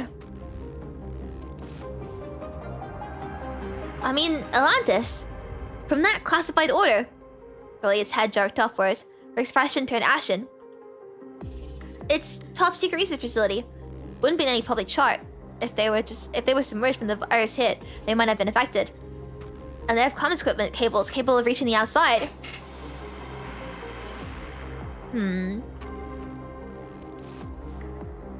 Cordelia's knuckles went as white as her fist tightened. A familiar pain clawed at her from within, stealing her breath. The mechanical potted plant pressed gently against her leg. Her breathing gradually steadied. Oh god, my hiccups. I had a sip of water and it's a bad idea. Oh god. Help. Ah! That hurt a lot. I'll hold my breath until I go away. Hang on. Never mind, I just inhaled my saliva. I'm hiccuping while coughing. Ah!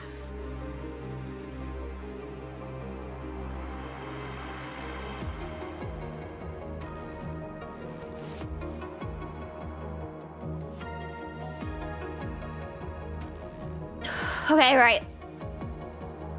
I just think again, god damn it! She stared at the murky sea beyond the glass, her brow still knotted with worry. Oh god damn it, I'm still hiccuping.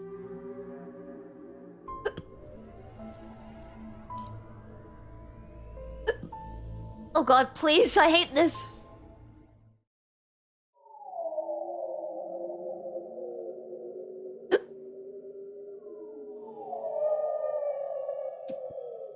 The whale calls sound again, but they're faint today. They've carried from another world. Oh god. Oh, no, I'll hold my breath again. Hang on.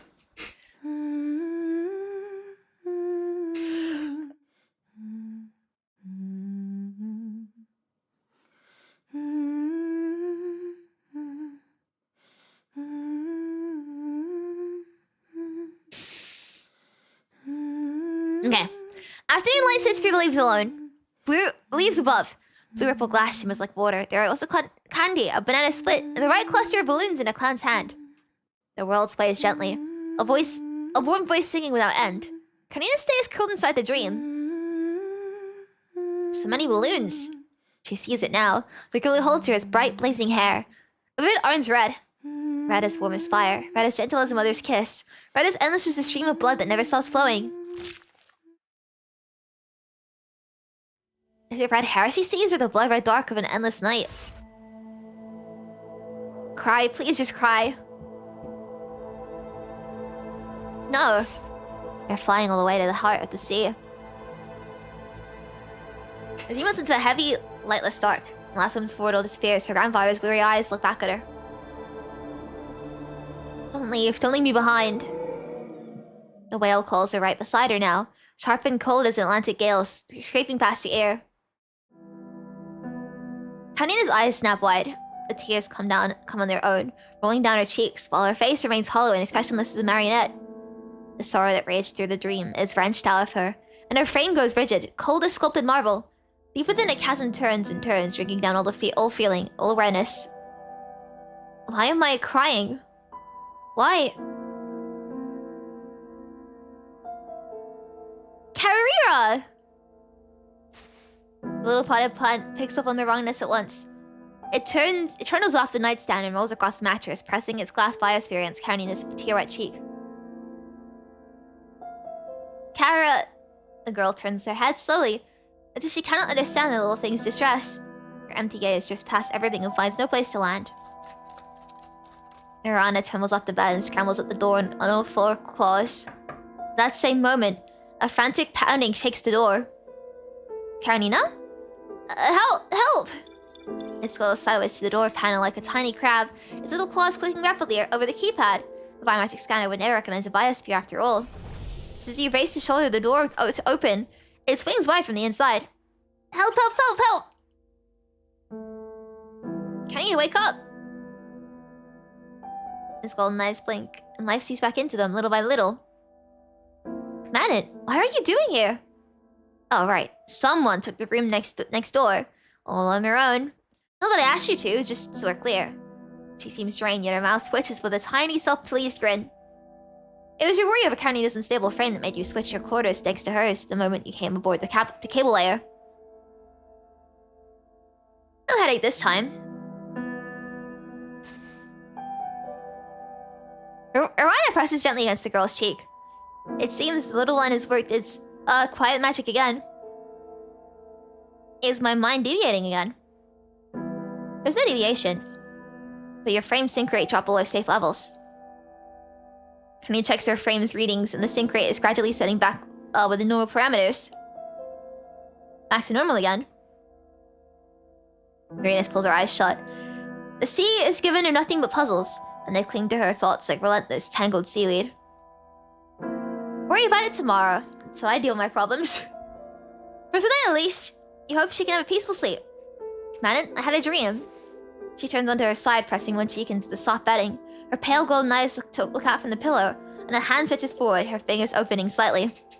Garden. Grass. A glass table like water ripples. Ice cream and balloons. I dreamed of... being loved. Man, I'm thinking, where did I come from? I mean, before the slums, before everything. I never really asked that before. Slum kids don't ask these things, it just makes people sad. Grandpa didn't know either, and there was no one left to ask anyway. Wherever you came from, you're Karenina now.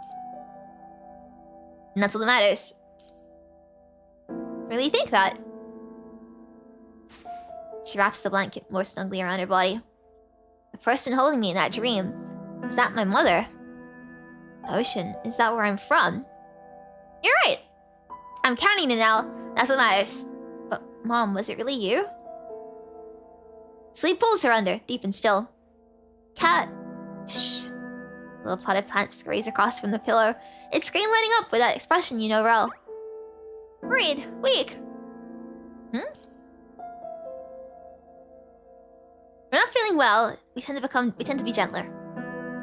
Karenina, gentle. You choose to hold on to your silence.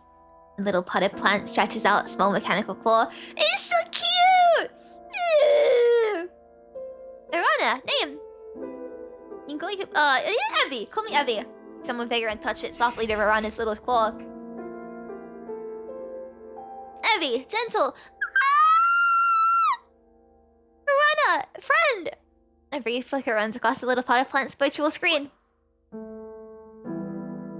I'm actually gonna cry, because this thing's so cute. Evie, friend! Friend! No! Shh.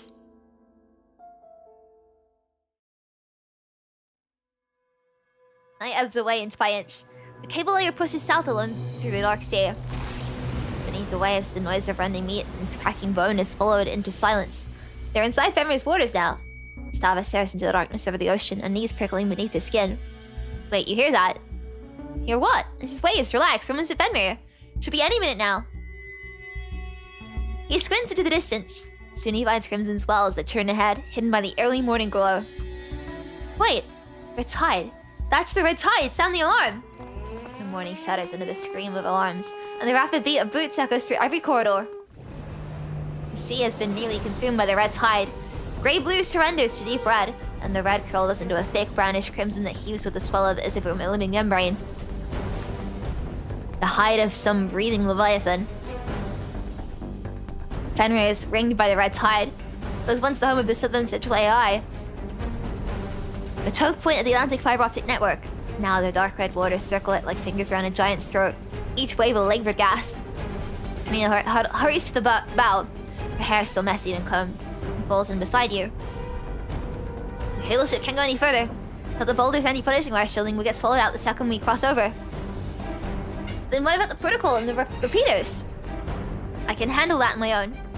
If the board can make the crossing, I'll take the version protocol over first and override the old one.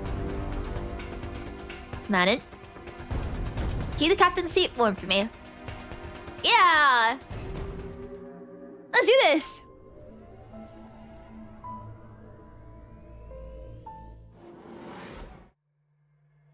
I'm in. The whole place is sealed under combat lockdown. Commandant, where do I go from here? He seems 1 AM, have fun, chatting heavy. Go get some sleep! This way, right? It's very important. Protocols is favorite notice the high security level. If you want to throw it, Yeah, I'll be careful. I didn't get a chance. Huh?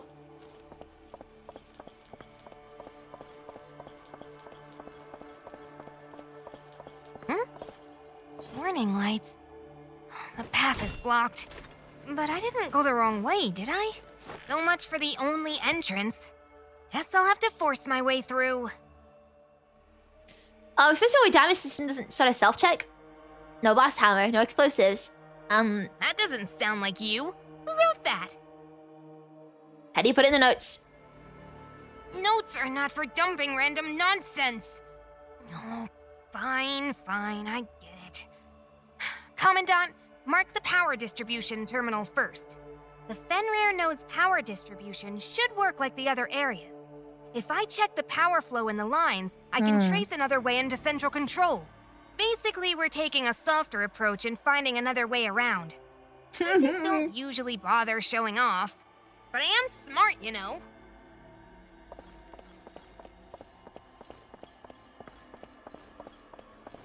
Oh, so cool. This is it. But I need a bit of access before I can read the power layout. Bit of access. Don't worry. If we're overriding the old protocol, getting access was always the first problem to solve. So, if I enter this here, it should wake up the agent Teddy built into the protocol. Teddy? It's just an AI avatar. Come on, let's move. We're taking that access. This should be entered at central control, not here. This is only a power distribution terminal. In theory, this will take about 7 times longer. Doesn't matter. Brave little bear fears no challenge. Go! Well, I'm counting to watch out. Enemy attack. The corrupted are closing in. I'll hold them off. Teddy, hurry up! I'm not. Second. Haha. Brave Karenina fears no challenge. Go!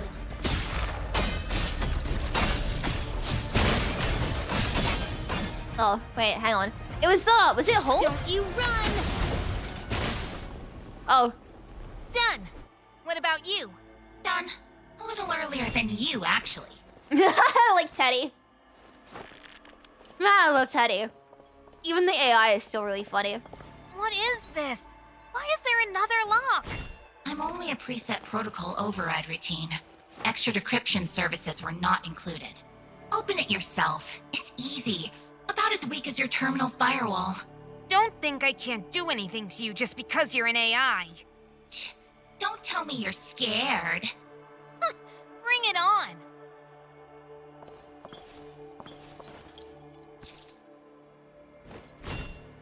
Find password?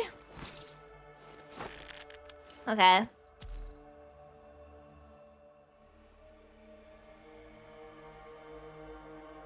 Password 8888, really?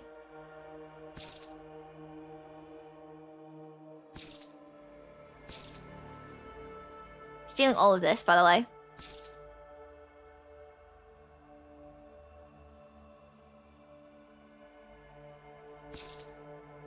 $8019.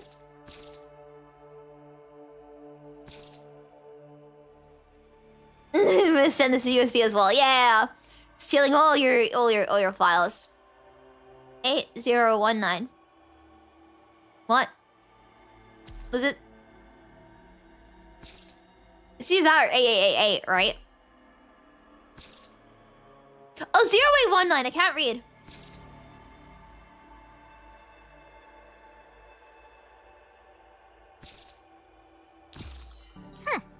A little trick like this? Friendly reminder. The corrupted are surrounding multiple functional units. You might want to run. You're only telling me now? Thanks a lot. Based on this power distribution, central control should be 1 floor directly below the surveillance hall.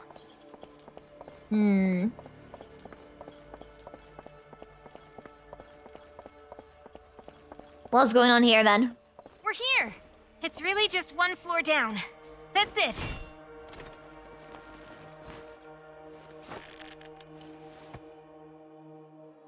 Something wrong? The corrupted caught up. They really don't give up. It wasn't this. It was the Don't you run! Is it when you? Okay. Fry. I hope central control isn't full of them too. Last thing I need is dropping in, stepping on someone's face, and wrecking the place on the way down. I did read that line. That was funny. That AI looks like Teddy, and has the same nasty temper too. Better not give her a reason to nag me. Commandant, I'll use the surveillance center drones to sweep the area first.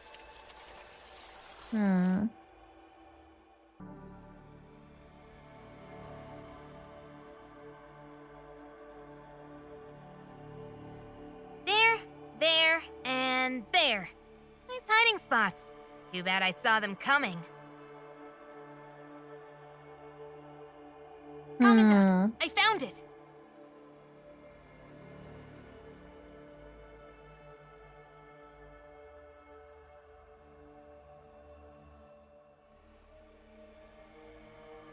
All right, let's go. There's gotta be a more quicker way to carry carry the anchor, right? That's like so heavy. Central Control Terminal. Entering... Hi, Teddy AI. Protocol override. Can this progress bar move any faster? Please don't ask an AI to do the impossible. Slow! Too slow! Those small fry are gonna notice any second! Hello. You have reached Teddy's preset proxy service. Your old protocol is being overridden. Please wait patiently. Press 1 to shut up. Press 2 to get lost. Or press 3 to return to option 1. Oh, you little... Cleanup services for members only. Would you like to upgrade? All it takes is 10 years of errands for the Engineering Force Vice Captain. So you stop typing there, Teddy. Go on. Don't think I can't deal with an AI. I'll settle this with you later.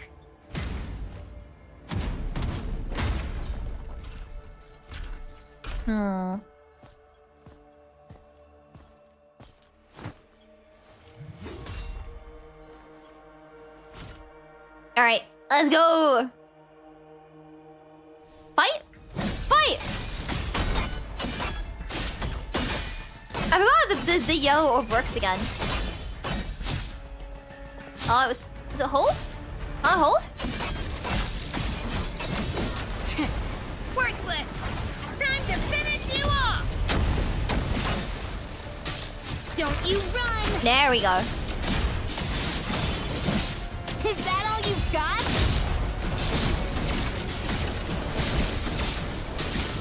Storm! Crush them! Nice.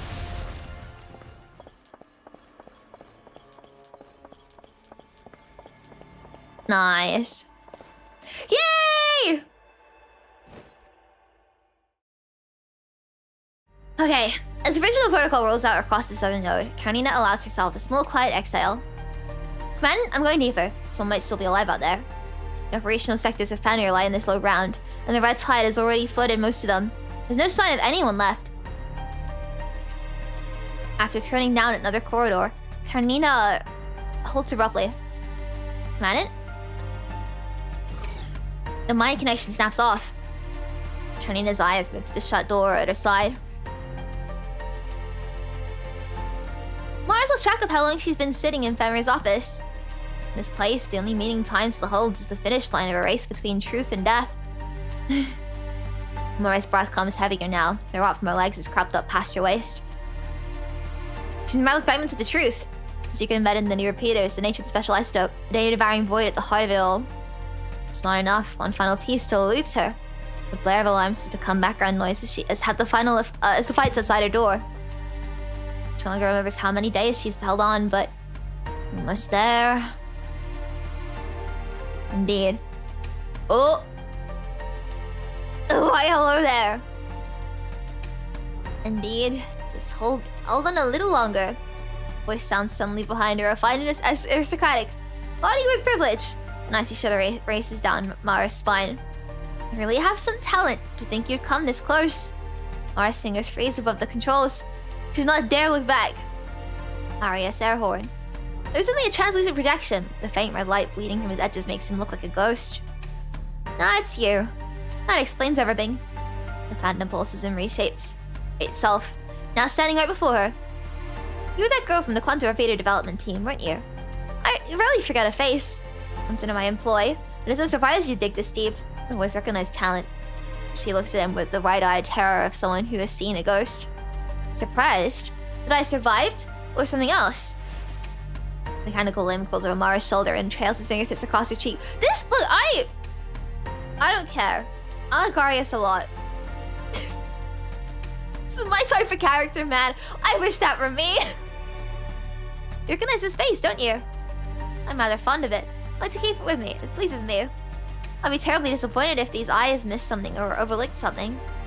Hand at Mara's cheek breaks apart and drifts away into the empty air.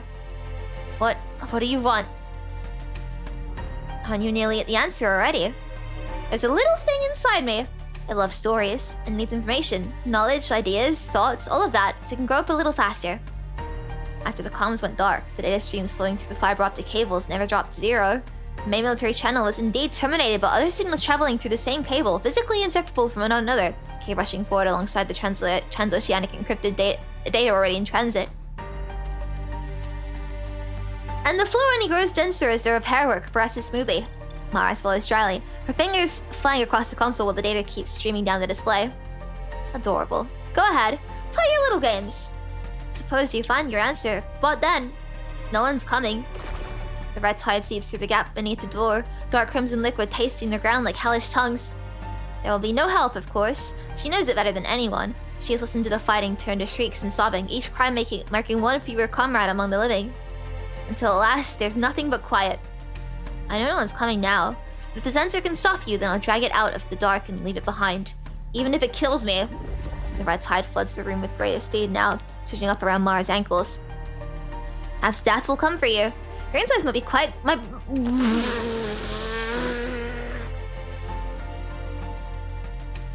That is one of the hottest things said in this game. Damn, your insides must be pretty liquefied right about now, yeah. Your insides will be quite far gone by now. Is anyone there? Professor Mara! The door suddenly shudders under a violent hammering. Their eyes flood at the sound, but before a single word can leave their lips, an anchor tears through the door and sends it crashing down. Mara looks up into a pair of eyes burning like fire, framed by a white captain's coat, already smudged with ash and smoke. Karenina barrels through the doorway and scans the room, her gaze skipping across the consoles and glowing screens before it finally finds Mara. Professor Mara? Where are you? She is held on alone, pursuing the truth to the bitter end. Yet she never expected anyone to come for her in such hopelessness.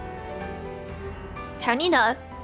A distant silhouette she could never reach has opened the door and returned to her side in different form, and the realization strikes. No! Karenina, run! The girl should not be here. She must not be seen by the devil.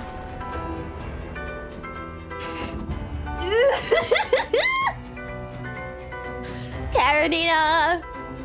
Once the small space forms with the ghostly red images that press around Karenina until she's entirely encircled. Splendid. As if the curtain has risen on a long-awaited performance, he claps with great relish and amusement. I love this guy! Arius Airhorn. He's never gonna be playable, but man if I wouldn't wail to get him. She glares at the man before her, her knuckles whitening around the weapon's grip. Since you first arrived in these waters, you've changed in a rather pleasing way. But I don't like your eyes, nor the way you look at me. Karenina wrenches her anchor forward and smashes it into the phantom. The red projection dissipates like smoke, and rematerializes beside her an instant later. No use, huh? Then I'll... Arius lifts his hands in a subtle, graceful motion. Nameless crimson phantoms coil around Karenina. Damn it. Her mind roils, surging in wild, unsteady waves. You remind me of certain people. Disobedient ones. Everything this guy says is like the emoji of like not the gif of the guy writing with fire in the pen. Anyway. God. That was an encounter worth holding on to. Callan's face, but every cliche of the career scientist. Yet his eyes burn with a quiet, stubborn fire. All the experiment data has been destroyed, you said? I destroy everything related to the, cerebrospinal fluid immediately. Mara will handle the quantum decoherence spectral data.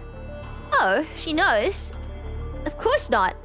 The Ytterbium-174 copolymer, the Science Council's highest classified secret. I signed the NDA.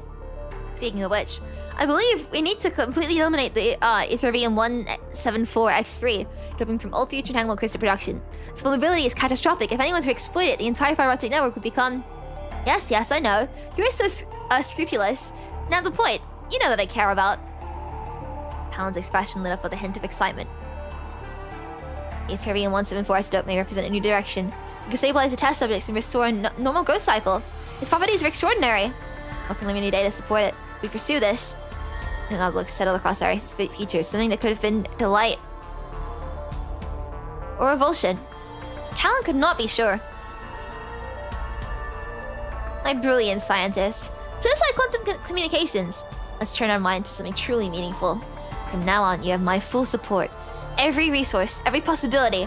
Even the ones you dream of. The ones you haven't dreamed yet. And climb towards the pinnacle of truth. Though of course, he noticed the crease in Callan's brow and allowed himself a small knowing smile. It's for Cordy as well. So help her, won't it? I need time to think. Of course, my door is always open. Mr. Airhorn, but the crystal doping for the quantum repeater. The matter Dr. Callan raised.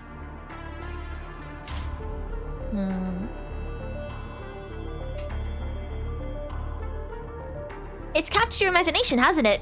The entire world's information lifeline, held in one's hand. Even the smallest crack in that door is rather intoxicating. Succumbing to temptation is perfectly human. Everything this guy says! Writing fire emoji. I don't blame you for it. By all means, do whatever you wish. This is probably my new favorite character in the game. Our dear Principal Dr. Callan won't have the luxury of worrying about your quantum repeater any longer. Every time Iris is on screen, it's just peak. Truth, after all, stretches as boundlessly as the sea. Yet a single person can only catch the murmur of its waves. And that murmur alone is enough to resound through a lifetime. Driven by the tides, the red tide now heaves in waves that match the ocean's own intensity. Pushing past the pain, Karenina launches yet another crushing attack at Arius. But this time the Crimson Phantom intercepts the hit, absorbing it completely. My generous beginning present, my brilliant scientist prepared for me. I confess I thought you were dead. All those useless failures before you broke so quickly. It should have been me! Even you, with theoretical success, preserved this long. It's practically a miracle. Preserved, the flicker runs through Karenina's gaze at the word. Ice pushes the anchor away and tosses it aside, letting it crash into the control console nearby. I read through your construct modification dossier. Do you know what I found? My construct modification? The corner of Arius' eye gives an almost invisible flicker. A spike that should never have existed. You were the success that should never have happened. And yet here you are.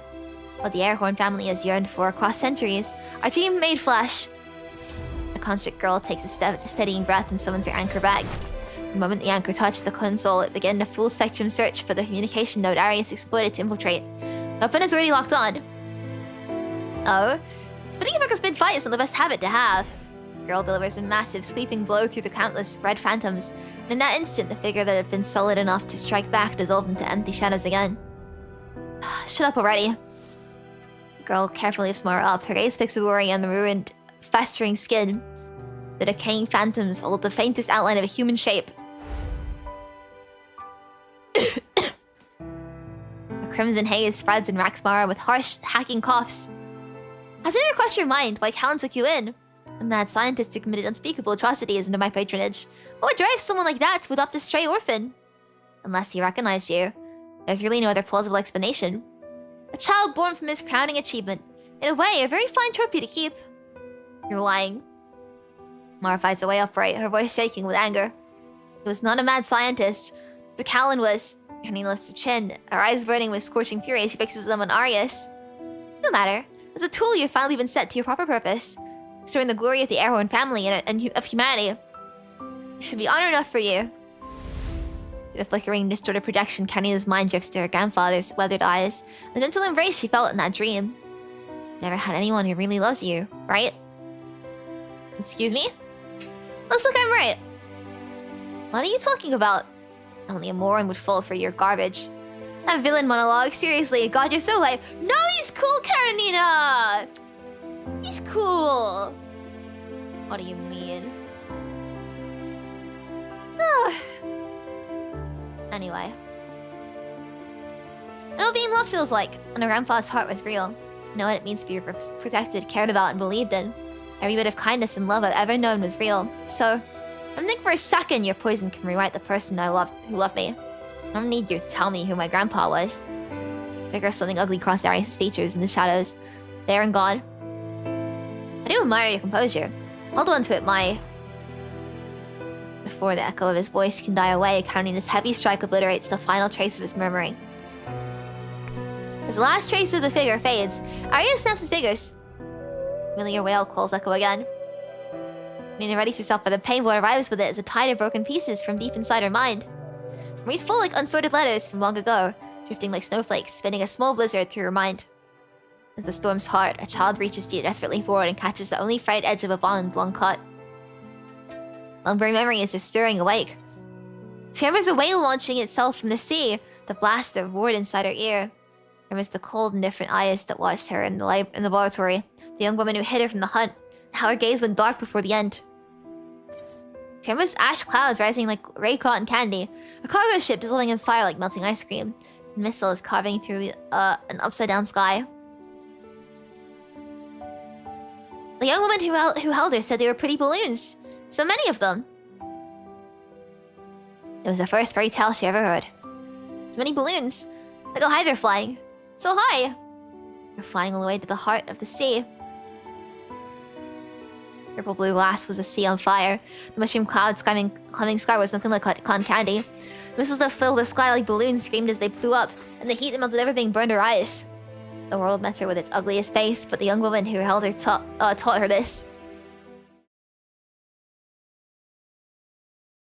Love will give you the eyes to truly see the world. That is the color of flowers and kisses. It's so peak. Her sudden memories stitch themselves together in chaotic fragments. Karenina lifts her hand and finds a single drop of moisture at the corner of her eye. She cannot tell if the tear belongs to this present ache or if she's finally paying back a debt of tears from years ago. The world is still wailing as it did on that day, as it does today. The baby is once a little monster, now knows how to feel both happiness and sorrow. The pain brought by the whale calls make her hand tremble. Grief and joy twist together and the tears fall like instinct, splashing one drop by one into the back of her hand. The old woman clasps her shaking hand and Karenina grips back, her fingers curling tightly on Mara's thin, frail ones. She's flying to the heart of the sea too. You didn't have to come for me, silly girl. She saves a small cough and blood spreads from the corner of her mouth. That should have been faster. Karenina, they're new repeaters. There's a trap planted in them. Now listen, just listen. The global optimization protocol we brought, it's been compromised. After the protocol update, Control Center set the trap will gain priority over all traffic. Every piece of data, when it enters the 3 nodes, copy is made and sent to a hidden buffer pool. There's something in there. A black hole that never feels. I don't know what kind of thing could slow that much data. Sephira. Sephira? What is... She heaves and a thick gush of dark red blood pours from her lips. Nara, stop talking. I'm getting you out of there. Everything's going to be okay. The girl hoists the older one who can no longer stand alone, pushes forward, slow step by slow step. Alarm screamed through the air. On the girl's cheek, the tears she could not cry as the baby are finally full. A pair of thin withered hands brush them gently away. The dying woman opens her mouth as if there's still words left inside her. Told you, I was there during your surgery when you were still human. Your brain structure was different, biased, and I hit it together. Different? Your body adapted well to Tantalum 193, but more precisely, to another element inside it.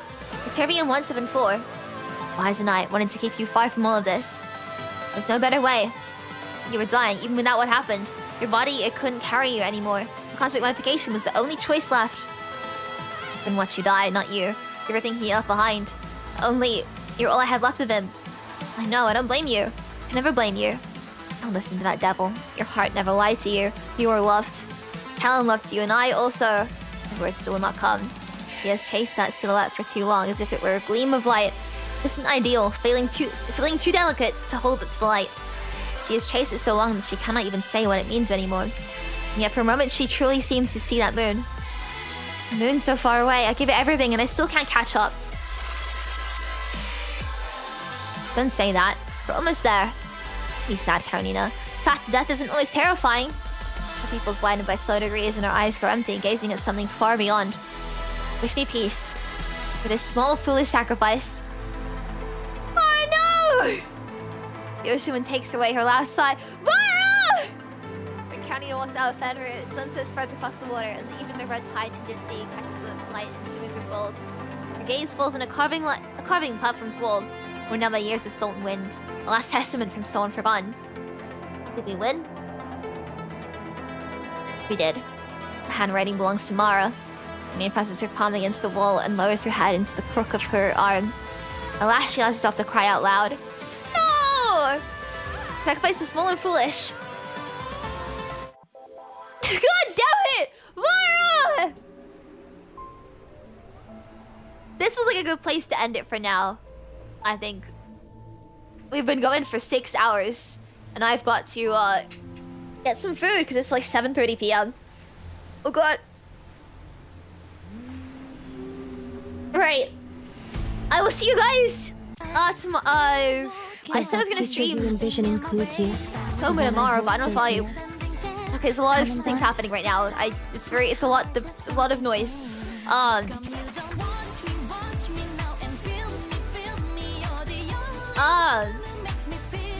I said I was gonna stream something tomorrow, but I might have to postpone that till later on because I need to get some editing done for one of my friends. I took on an editing project for them, and I need to do it because it's got like a deadline that I gotta catch up on. Saturday concert, watch along. We'll watch it together, and I'm very excited, looking forward to it. Thank you so much, Korea, for sponsoring the stream. Build for that. Yeah, thank you. I need it because I haven't edited anything in a while, so I've gotta lock in and turn that out in a few days. This is the last day I have to record some stuff as well.